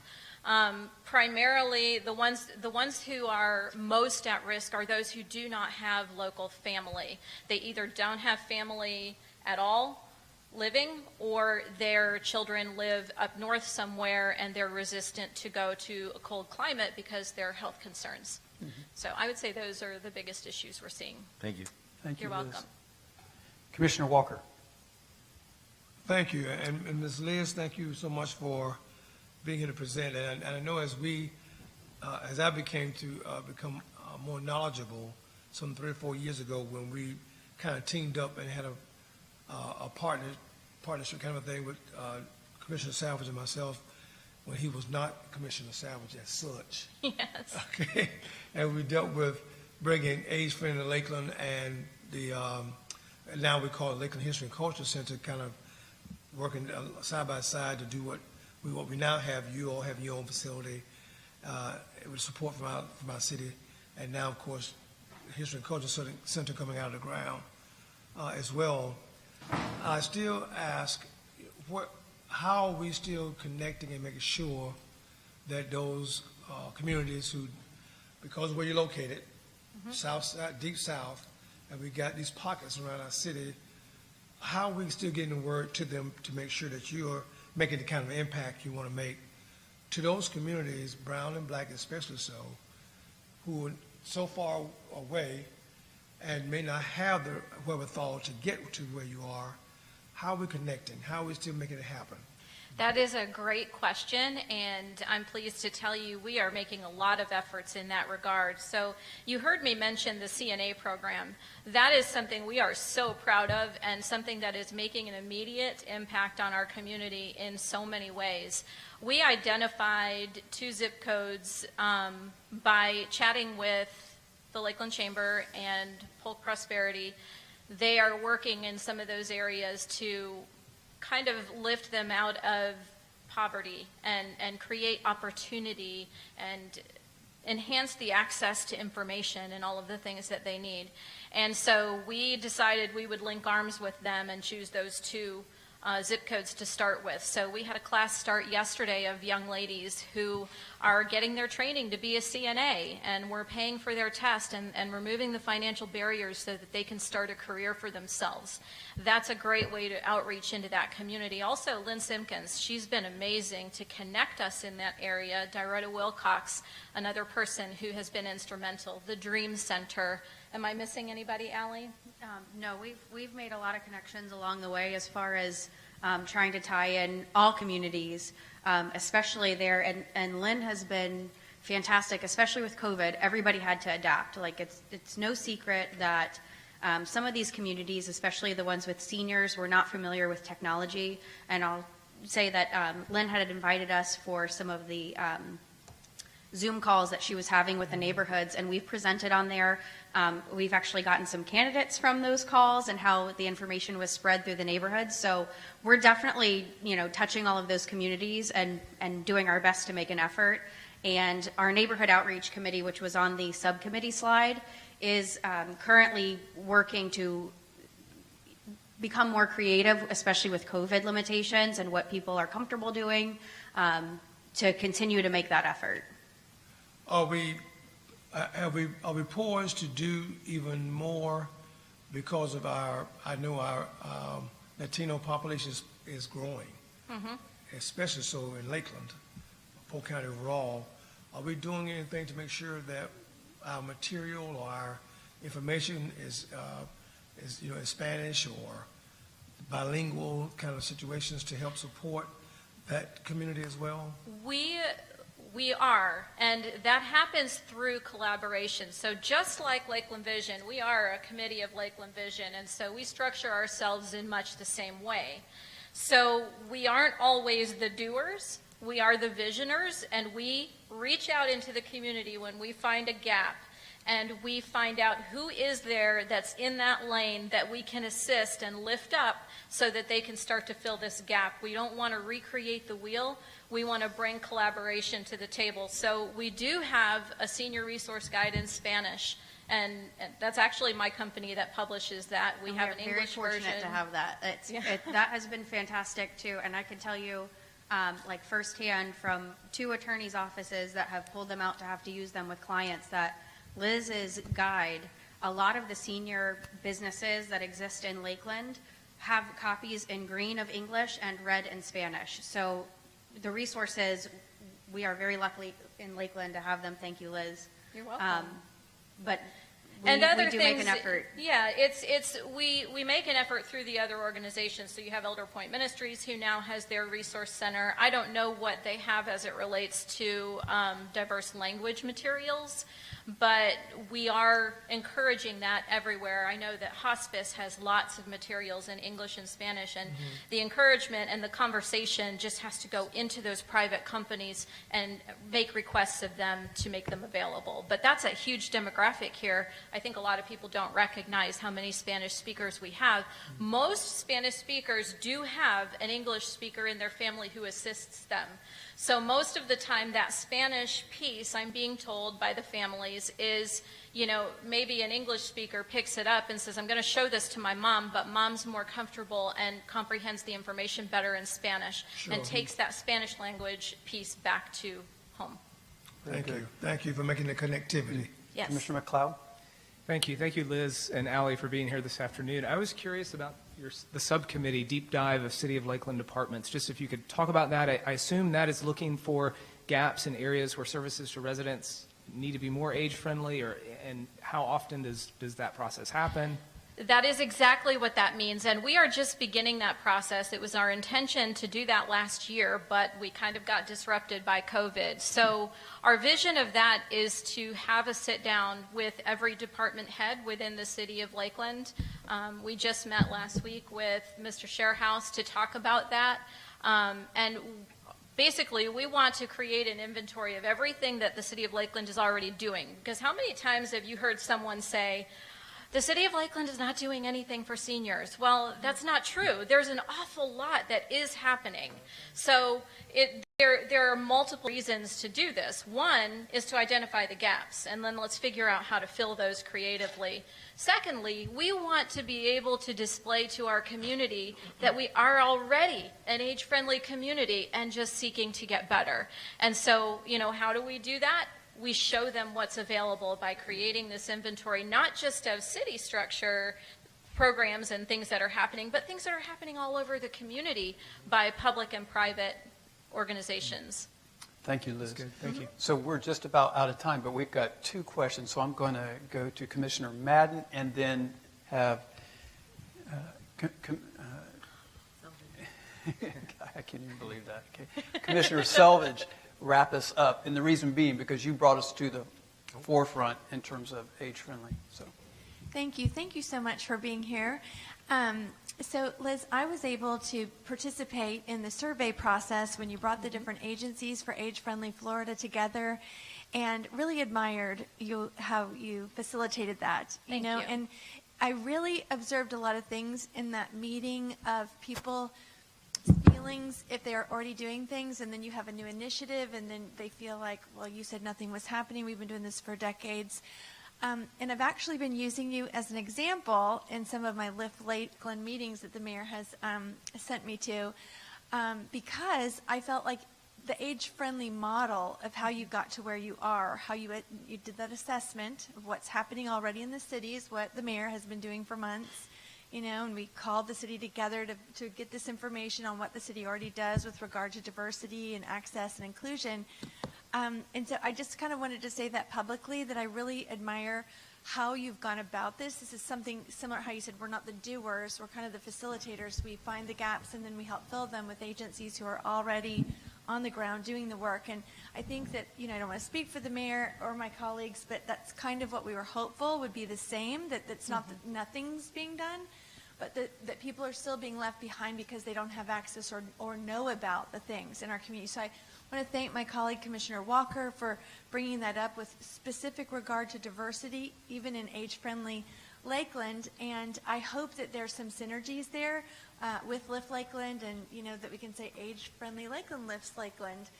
Just Absolutely. Also, and that also you might not mind a phone call from some of the folks who are working behind the scenes, just, as we kind of get Lift Lakeland moving in out into the community, because I think you'd have a lot of advice because you've been there from the beginning through this process. So thank you so much. Thank you very much. And we are open to any conversation. We've got our finger on the pulse as it relates to the older population in Lakeland. And Allie, Laura Rodriguez with Lakeland Vision, myself, we are 100% available to you for any conversation that we need to have and be involved in. all right, thank you. Commissioner Selvage. Let me conclude this by giving you the roots of this effort. This started 11 years ago in 2010 when we started and formed a task force on seniors called the Mayor's Task Force on Seniors, a volunteer effort that evolved into Communities for a Lifetime and then into Age-Friendly Lakeland. I like where it has landed. We've looked at building a senior center.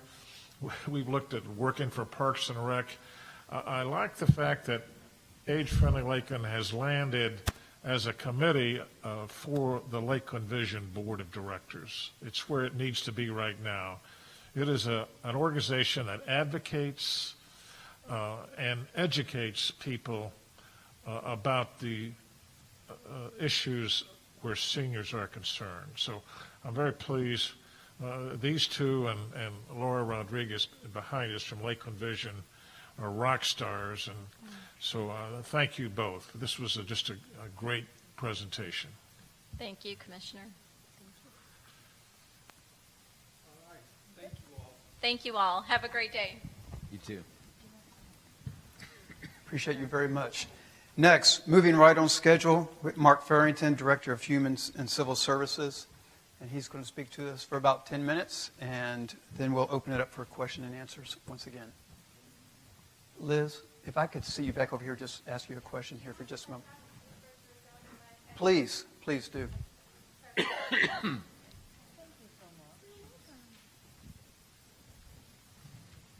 And Mark, he'll get you ready for that center podium there. Thank you. Thank you much.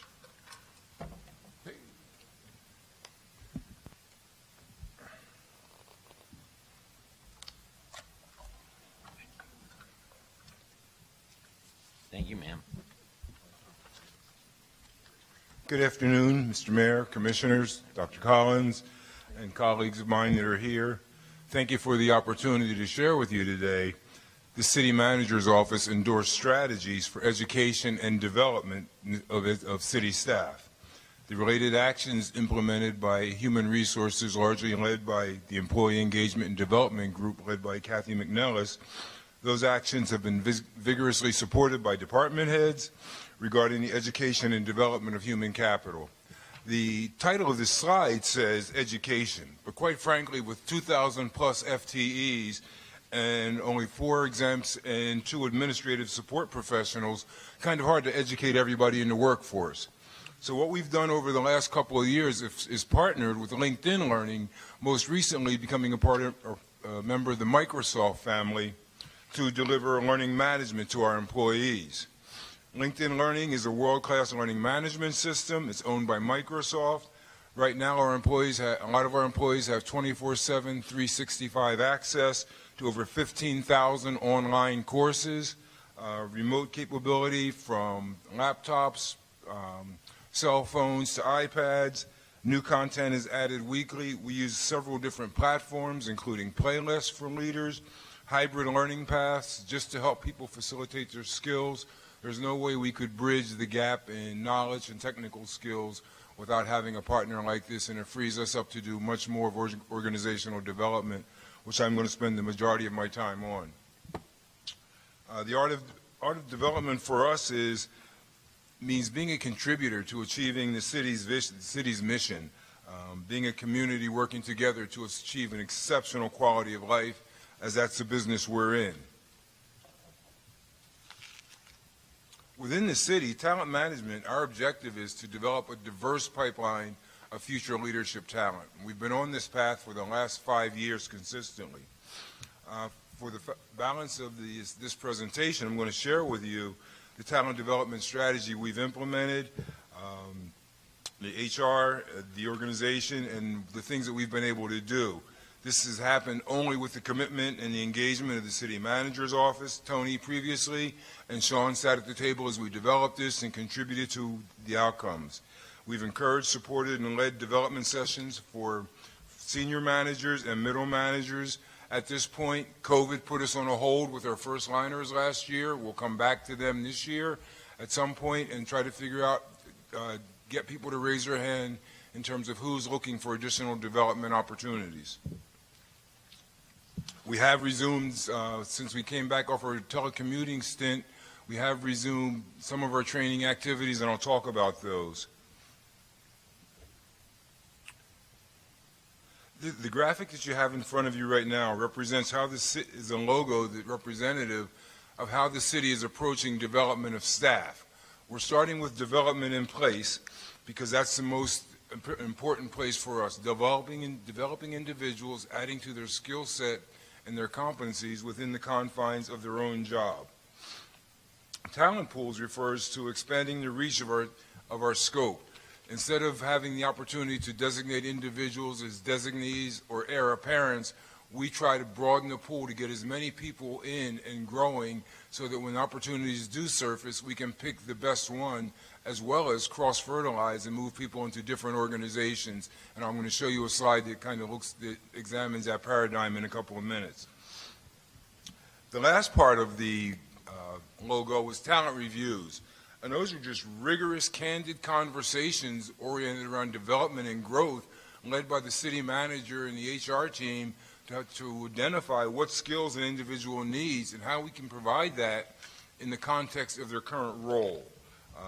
The discussions are rigorous, and there's candid conversations, and it gets beyond what's in the annual performance appraisal. So how did this person distinguish themselves or set the city up for success? And those are basically it's the three legs of our stool for talent development.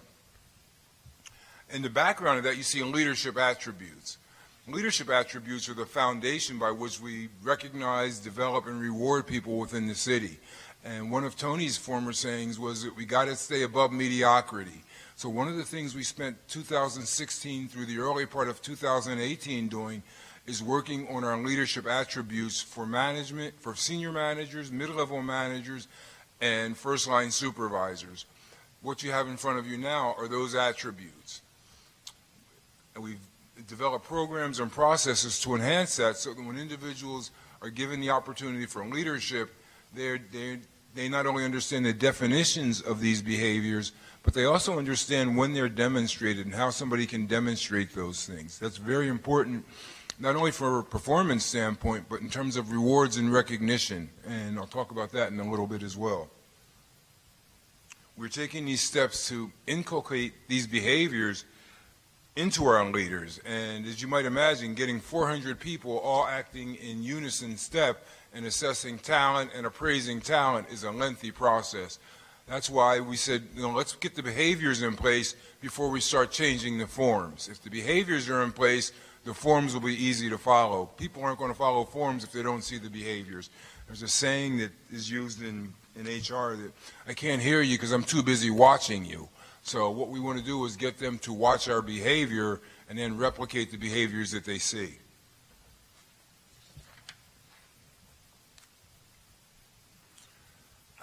From a developmental standpoint, the HR employee engagement team truly has been architecting blended learning journeys to accelerate success for our leaders while creating a uniform platform of behaviors that they can articulate and are demonstrated, can be demonstrated, and with measurable outcomes. How did it contribute to the outcome of the city? What would have happened had this person not done that? And how could it have been even better if? The second part, the last part of that slide is just some attributes. As we were looking through programs, we started trying to determine what best practices were out there. We looked at organizations like 3M and Mobil and Frito-Lay and Pepsi, and these are some of the attributes of the leadership teams to drive those things. Very pleased to say that Tony and Sean have done this to help us carry this forward so it's not just an HR program. One of the things that we wanted to talk to you about that we're very proud of is our development of new leaders. In the last 11 years, we have lost, since January 1, 2011 to the end of January this year, 16,850 years of service has retired and walked out the door. We've had the job of replacing it while encouraging, facilitating Lakeland not to lose one iota of this quality of life status. In order to do that, we've had to bring new supervisors in and teach them what it means to be supervisors, starting with dispelling all kinds of myths. You're working with them on Friday, on Monday you're managing them. We've implemented this new two-supervisor program, 7 workshops to help individuals facilitate that transition from being one of the team to leading the team. And you can see the titles of the course. It targets individuals who have just been promoted or those individuals that supervisors and leaders feel have a high potential or high aptitude for being promoted in the future. We also bring back alumni to speak to the group so that they understand what the learning curve is like. In the last 3 years, we've taken 175 people through this program. It's very valuable. We usually have a waiting list for this particular course. The second program I'd like to talk to you about is mid-level leader. It deals with our mid-level leaders, and that's 48 hours invest in you. Consists of 12 sessions of 4 hours each.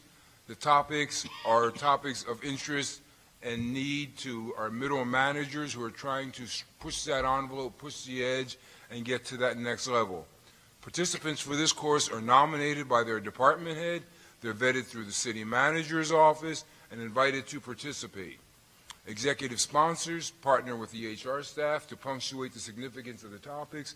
Emily and Sean have both led sessions. Tony Camarillo has done sessions. I have led sessions last year when we were doing this. It's go back and teach one, and we do the beginning session, then we come back 2 weeks later and we do the next session and do an introduction and follow up on the takeaways from them. But this is a way that we can interact with those folks, and it's not just theory, those types of things. We can share our experiences from being in management 25, 30, 40 years, some of us. Externally, we've maintained a number of partnerships. Public sector has long recognized the value of connecting and leveraging relationships with its municipal partners, and locally we have several opportunities for networking. Leadership Lakeland, Leadership Polk, Leadership Florida. Annually, the City of Lakeland hosts Leadership Lakeland Class Day. Kevin Cook chairs that program. City also hosts the Area Economy Day. Since 1983, we've had 45 employees that have graduated from Leadership Lakeland. Water Utilities Director Bill Anderson is currently a member of that class. Nicole Travis, Director of Community and Economic Development, is this year's class chair. The city has also enjoyed a long-standing relationship with Leadership Polk. 9 staff members have graduated from that program. 2 members returning to serve as class chair. Elise Drumgo, the CRA manager, is a member of the current class. Recently, Sean Sherrouse led as class chair, alumni council chair, and day chair, as well as Jason Wiley serving as the co-chair for the annual Lakeland Day. So we give our folks an opportunity to participate, interact. Oftentimes it leads to, when individuals are passively seeking to change jobs, we run into folks that we get to network with that will consider Lakeland as a place to bring their skills to. So that's always helpful as well. This year we are participating with Leadership Florida. Assistant City Manager Emily Colon is the city's representative there.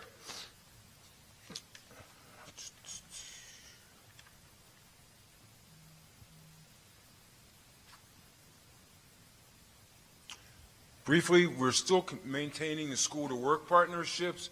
We've migrated a lot of our programs from being in the classroom to doing things online like the rest of the world, Zoom. Our school-to-work specialist, Trinice, who addressed you last summer, is spending a lot of time in the schools working with the faculty, helping to develop curriculum that's appropriate for use online. Very happy with that process. We're working in the community, teaching employability skills. Oftentimes when these young people do not go to college, they come to us. We're trying to make sure that when they come to us, they have a good career and a long career, not something where they're coming to learn what it's all about to come to work on a daily basis. I know this is an education process, but I also know there are some interest. Sean had mentioned to me there's some interest in what's going on with Unit 3 and the assistance that we've given those folks. I'll take a quick minute, Dr. Collins, and talk about that shutdown and the transition of employees. We started that process by meeting with all the employees. Over a 2-week period, we held 8 meetings, introducing and inviting all of the employees. The purpose of that was to set the stage for them so that they would understand. We empathized with them. None of us had anything to do with the decision to shut down the unit, but we were here to support them. All of them were the CEOs of their career, heads of household with obligations and things to move on to. Myself, the benefits team, the retirement services team, and the rest of the HR staff were there to support them through this process. Great meeting. We had probably 60 to 70 impacted employees attend the meetings. One of the things we did in those meetings was introduce them to a job interest card. A job interest card is something that we allow our employees to fill out on the internet, and they can express their interest in any one of 105 or 105 skills or job areas across the city. Every time a job is posted that has that particular job, those skills or those interests in it, those individuals get an email. They will get that for 12 months. So we're helping them facilitate, giving them notice. You don't have to be on shift to find out what's happening. The third thing I'm very proud of, just like our veterans get preference points for interviews when they come in the process. Our impacted employees from Unit 3, if they meet the minimum qualifications of the job, have guaranteed them an interview. So they get to shop the city, no holds barred. If they turn this down, it's not a big deal, but we're trying to facilitate them getting in front of our managers and continuing their employment if they so desire. The other thing, and which is a nice city, Joel and the LA folks with Sean's support have allowed these people to take 8 hours of paid time to use the transition services that we're offering. So they don't have to do it all in their time. The city is set up in a work order system so that they can use those hours to attend these 3 workshops that you see.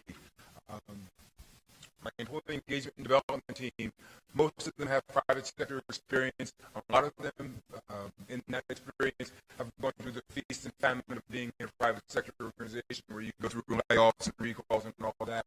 So we're very dedicated and committed to providing first-class service and content to the employees going through this. If you look through you'll see the titles of the courses. They're very, very full, very rich. The dates after, where there's multiple dates, are because employees have requested encore performances of these classes because they find it very helpful. We have people that are transitioning to take up to do some hobbies and things like that. We have people that are interviewing across the city. We have people that are just looking to find out what's next, and they're fully taking advantage of it. After that, we offer one-on-one consultations for people who need a little additional follow-up. We've even arranged it so that we have a part-time, non-exempt administrator person helping them to keystroking resumes for them. Because these guys have been printing nuts and bolts in the plant. They're not typists, so we're trying to facilitate this process. Lastly, we're doing interview skill sessions where they can see themselves interview in a behavioral interview process. Some of them have interviewed for 25 years. So trying to facilitate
above and beyond performance, not necessarily mediocrity.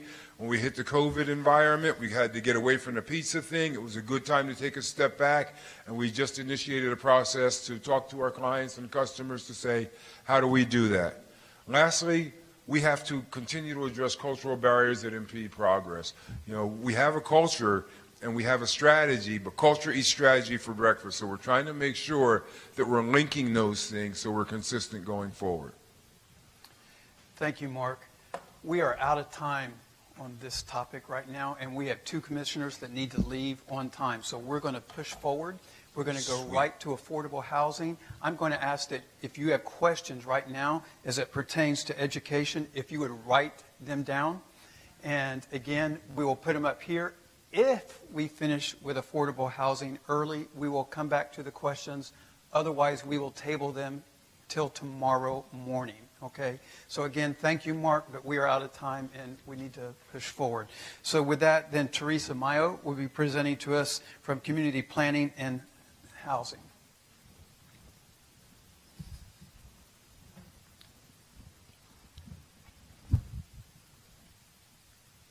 Good afternoon. Good afternoon. I'm here to share with you today several initiatives that have been undertaken primarily as a result of your leadership and prior commitments that you've made through the budgetary process. And these are all related to the target area of creating more units for affordable housing. The first of these is the Infill Land Bank Program, and I'll go into each of these in more detail in the following slides. This is a continuous program, and for the current budget year has no other impact other than the cost of the land which is being disposed of. The second initiative is the Rental Development Program, and that provides financing to qualified developers to construct multi-family communities. And then finally is the general fund and CRA contributions to support that rental development program and other programs that are being developed within the Housing Office. With regard to the Infill Land Bank Program, this was an initial offering of 66 parcels that the City Commission approved to allow for staff to dispose of administratively through a competitive process with qualified developers. There was, again, initially 66 lots that were offered. We had approximately 21 developers, builders that submitted responses to our request for proposals for those properties. There were 50 lots that were eventually awarded to 18 certified developers. So a lot of the developers had requested the same lots. There was some duplicative requests in there, which resulted in not everyone getting the lots that they were seeking. But in the end, we do have 50 that are in the various phases of the process in the disposition of those lots. Staff is meeting with those builders and developers, going through pre-closing forms with them, and are continuing to meet with them until we can get to closing on all of those lots. On the rental development program, again, created to attract developers to Lakeland to construct new multifamily units. The combination of the general fund contribution of $250,000 was combined with the CRA contribution of $250,000 and the city's annual allocations of home funds from the federal government. In fiscal year 20 and fiscal year 21, we issued 2 separate requests for proposals or requests for applications to developers. As a result of those, there were 3 projects that were awarded funding. Swan Lake Village, which just had its groundbreaking last week, Twin Lakes Phase 2, and Swan Landing. The combined total development costs for these 3 projects is $63 million. And the city's contribution and CRA contributions total $1.1 million. So for every dollar of city CRA funds that were contributed, there was a return of $54 on those funds. And the result of 316 new multifamily units being developed. We do have some funds remaining from the prior fiscal years. Those are primarily CRA funds because, as you know, those funds must be spent within the CRA, and we did have a lack of projects that were applied for within the CRA. But what we hope to do is this year go ahead and issue another request and really have a focus on the CRA. As a result of both the infill lot program and the multifamily development program, we now have 432 multifamily units on the books that are either under construction or in some phase of development, either site plan review or construction permits. We also have 56 single-family units, again, that are either under construction or in development. And there are approximately 322 multifamily units that we've had interest about different properties, and we hope that in the future those properties either are awarded some funding and or they are financed through other means other than state credits, state tax credits, to proceed to development. And when I provide these totals, you know, the 432 under construction and the 322 planned, I want to point out that while those are units, they're also households. And so they house the people. And so you can't just think of it as, well, there's one unit there. If it's only one person, it's not as effective as if there's 3 or 5 people in that unit. It's still a household.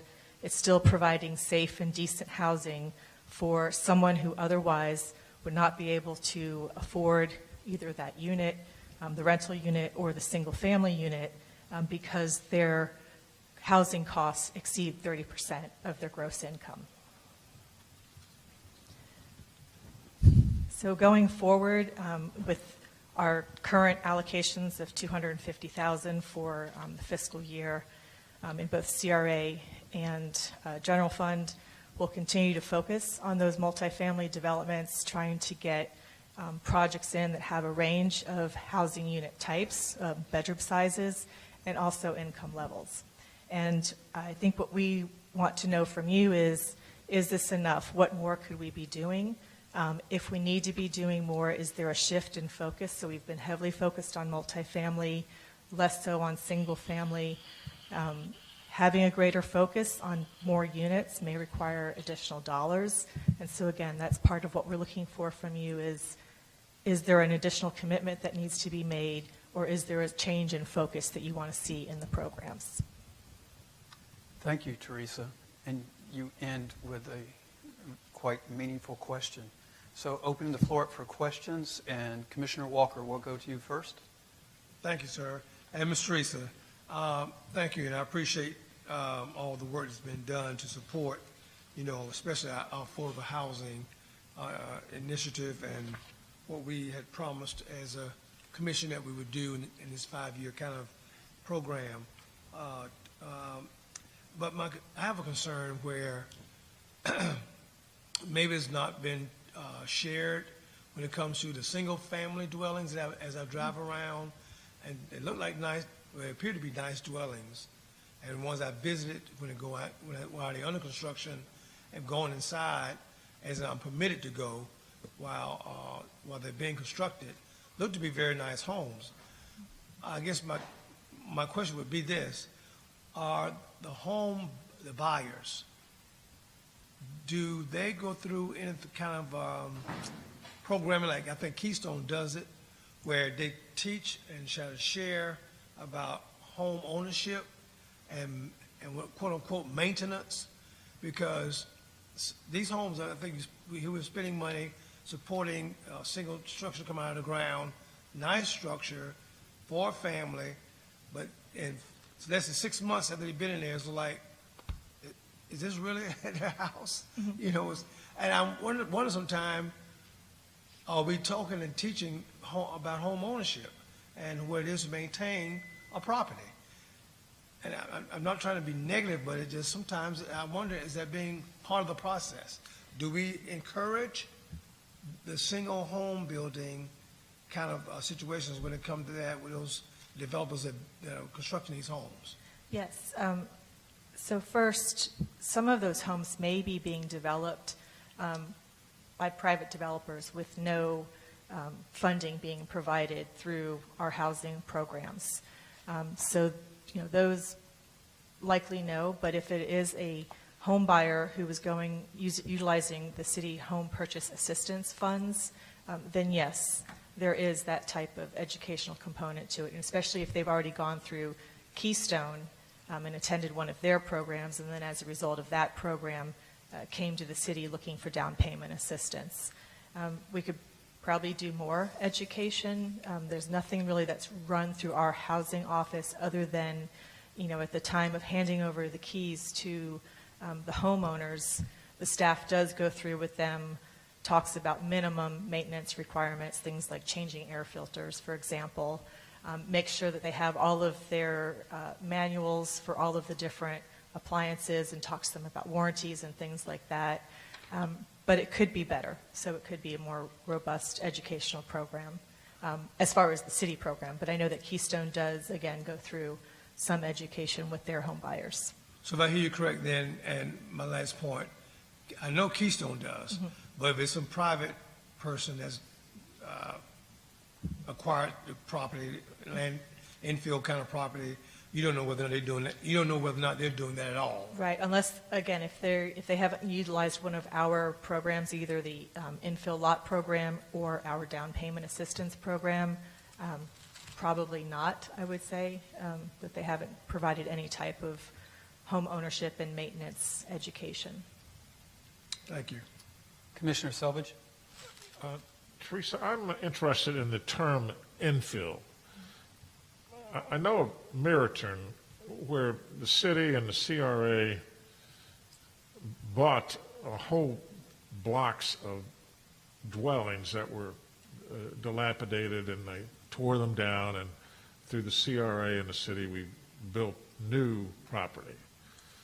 But let's take a neighborhood, let's go from Olive Street south, west of Central, goes down to Plateau, a neighborhood I happen to be very familiar with. And in that neighborhood, it's not in a CRA, and there are homes there that clearly are distressed, that need to be torn down and rebuilt. How do you incentivize developers to invest in properties like that if they're not in a CRA? And what happens to those types of neighborhoods that over the years they get to the point where they're almost or are unlivable? Sure. So when I speak about the city's infill land bank program, that is specific to what were city-owned properties scattered throughout primarily the central city. So I would say north of Memorial and west of Florida Avenue. Either acquired through code enforcement actions or just an outright purchase, sometimes through the CRA. In looking at those other areas where we don't have city-owned land, but we do want to incentivize persons to either rehab their homes if it's owner occupied, we do have rehab assistance. So that is something that's available to homeowners if they're income qualified. Someone looking at property as an investment, that's not a focus where we've placed any type of resources if it's just for profit and not necessarily going to result in an income qualified home buyer occupying that structure.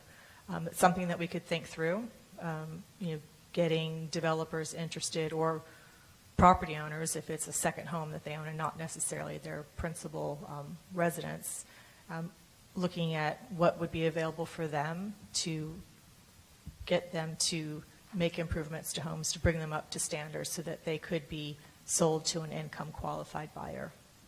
Yeah, as I recall now, that is a problem in that particular neighborhood of people outside the state even owning those. Right. They're all rental, most of them are rental properties rather than owner occupied. Owner occupied, you're saying there are programs that they can come to get help. Yes. In that. All right. Again, if they're income qualified. Yeah. Okay. Thank you very much. Thank you both. Commissioner McLeod. Thank you, Teresa. You had asked if we wanted to potentially consider adding more from the general fund. If we added more dollars, would those be used to put into more public-private partnerships, or are there other avenues? And then my second question is, do you feel that there are any other tools that we don't have in our toolbox today that should be part of our affordable housing program? I think that, as far as any additional general fund contribution, I would envision that being to supplement what's already been appropriated in the prior years to have those public-private partnerships with those private developers who are seeking those tax credit funds, and then have this be applied towards their gap financing, more or less. More tools, yes. There's other things we can be looking at and should be looking at. I'd say that honestly over the past year and a half, 2 years, we've been just trying to catch up and get up to speed with what we've been given.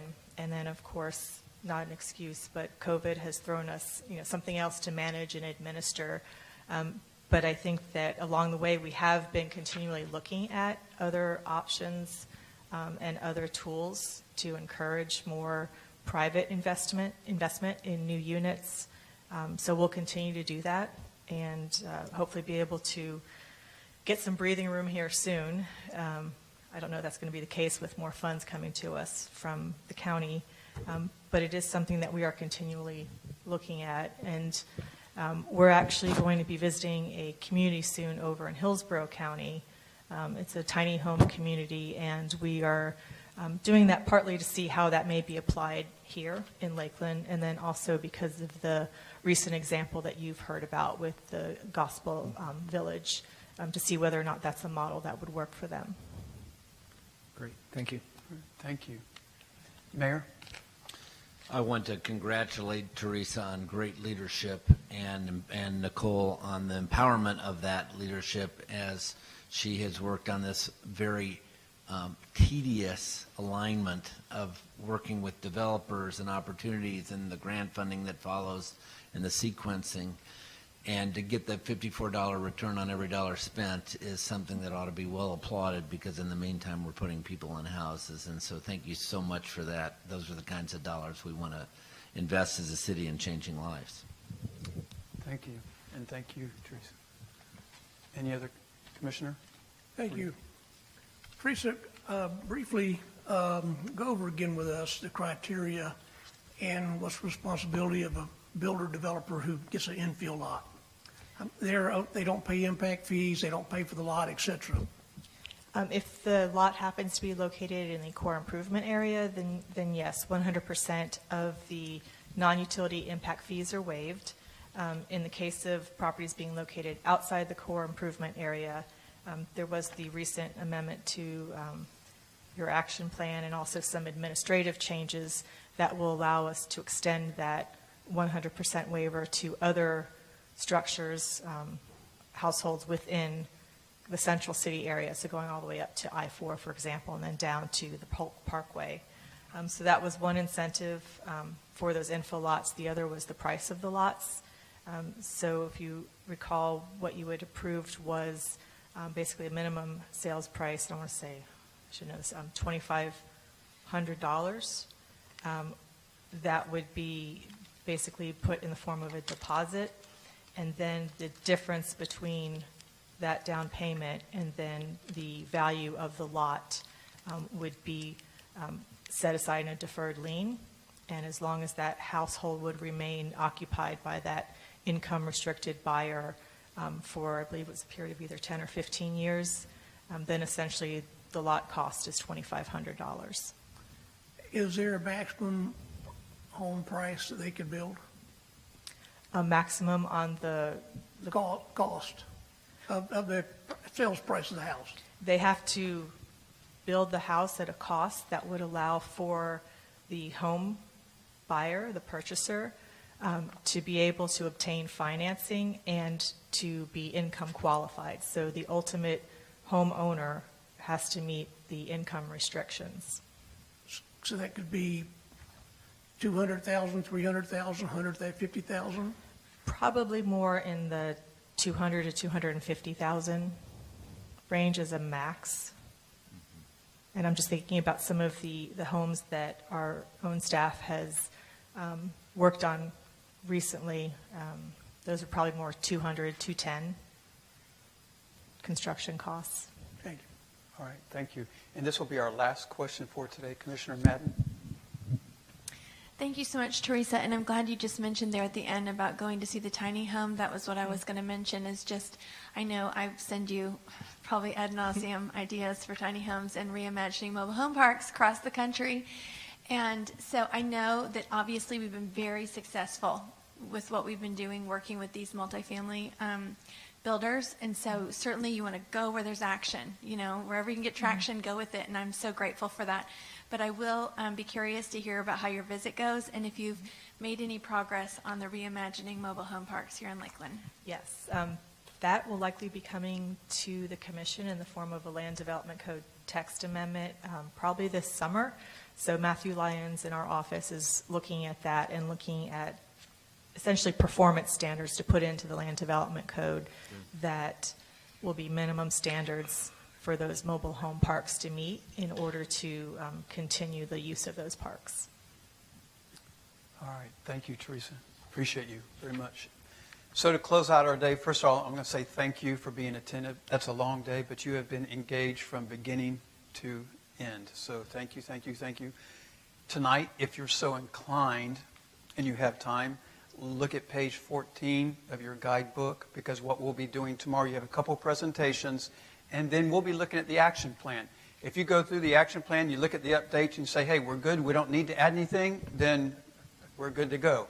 If you look at a certain TA and you say, hey, this looks really good, but based upon information we heard today or tomorrow morning, might we add something? So what will happen is tomorrow on this screen, and this was coming at your suggestion from last year as a result of COVID and the distance issues, being able to see print, you're going to see the TA over here, and you're going to have a working screen over here so that you will be able to see. Okay? So having said that, I'm going to turn it back over to Sean. Thank you for today. And Sean, you to close us out. Well, I would just also thank all of staff who presented today for all the hard work and quick work that went into that, and then also to thank the commission. My opening remarks this morning were about the shift and the change in our strategic planning process and how by moving it to February we could really have that long-term visioning discussion, and I think for the most part we accomplished that today. So congratulations and thank you, and we look forward to more of that tomorrow as we round out the strategic planning retreat. So thank you very much. All right. See you later. That was on. On time.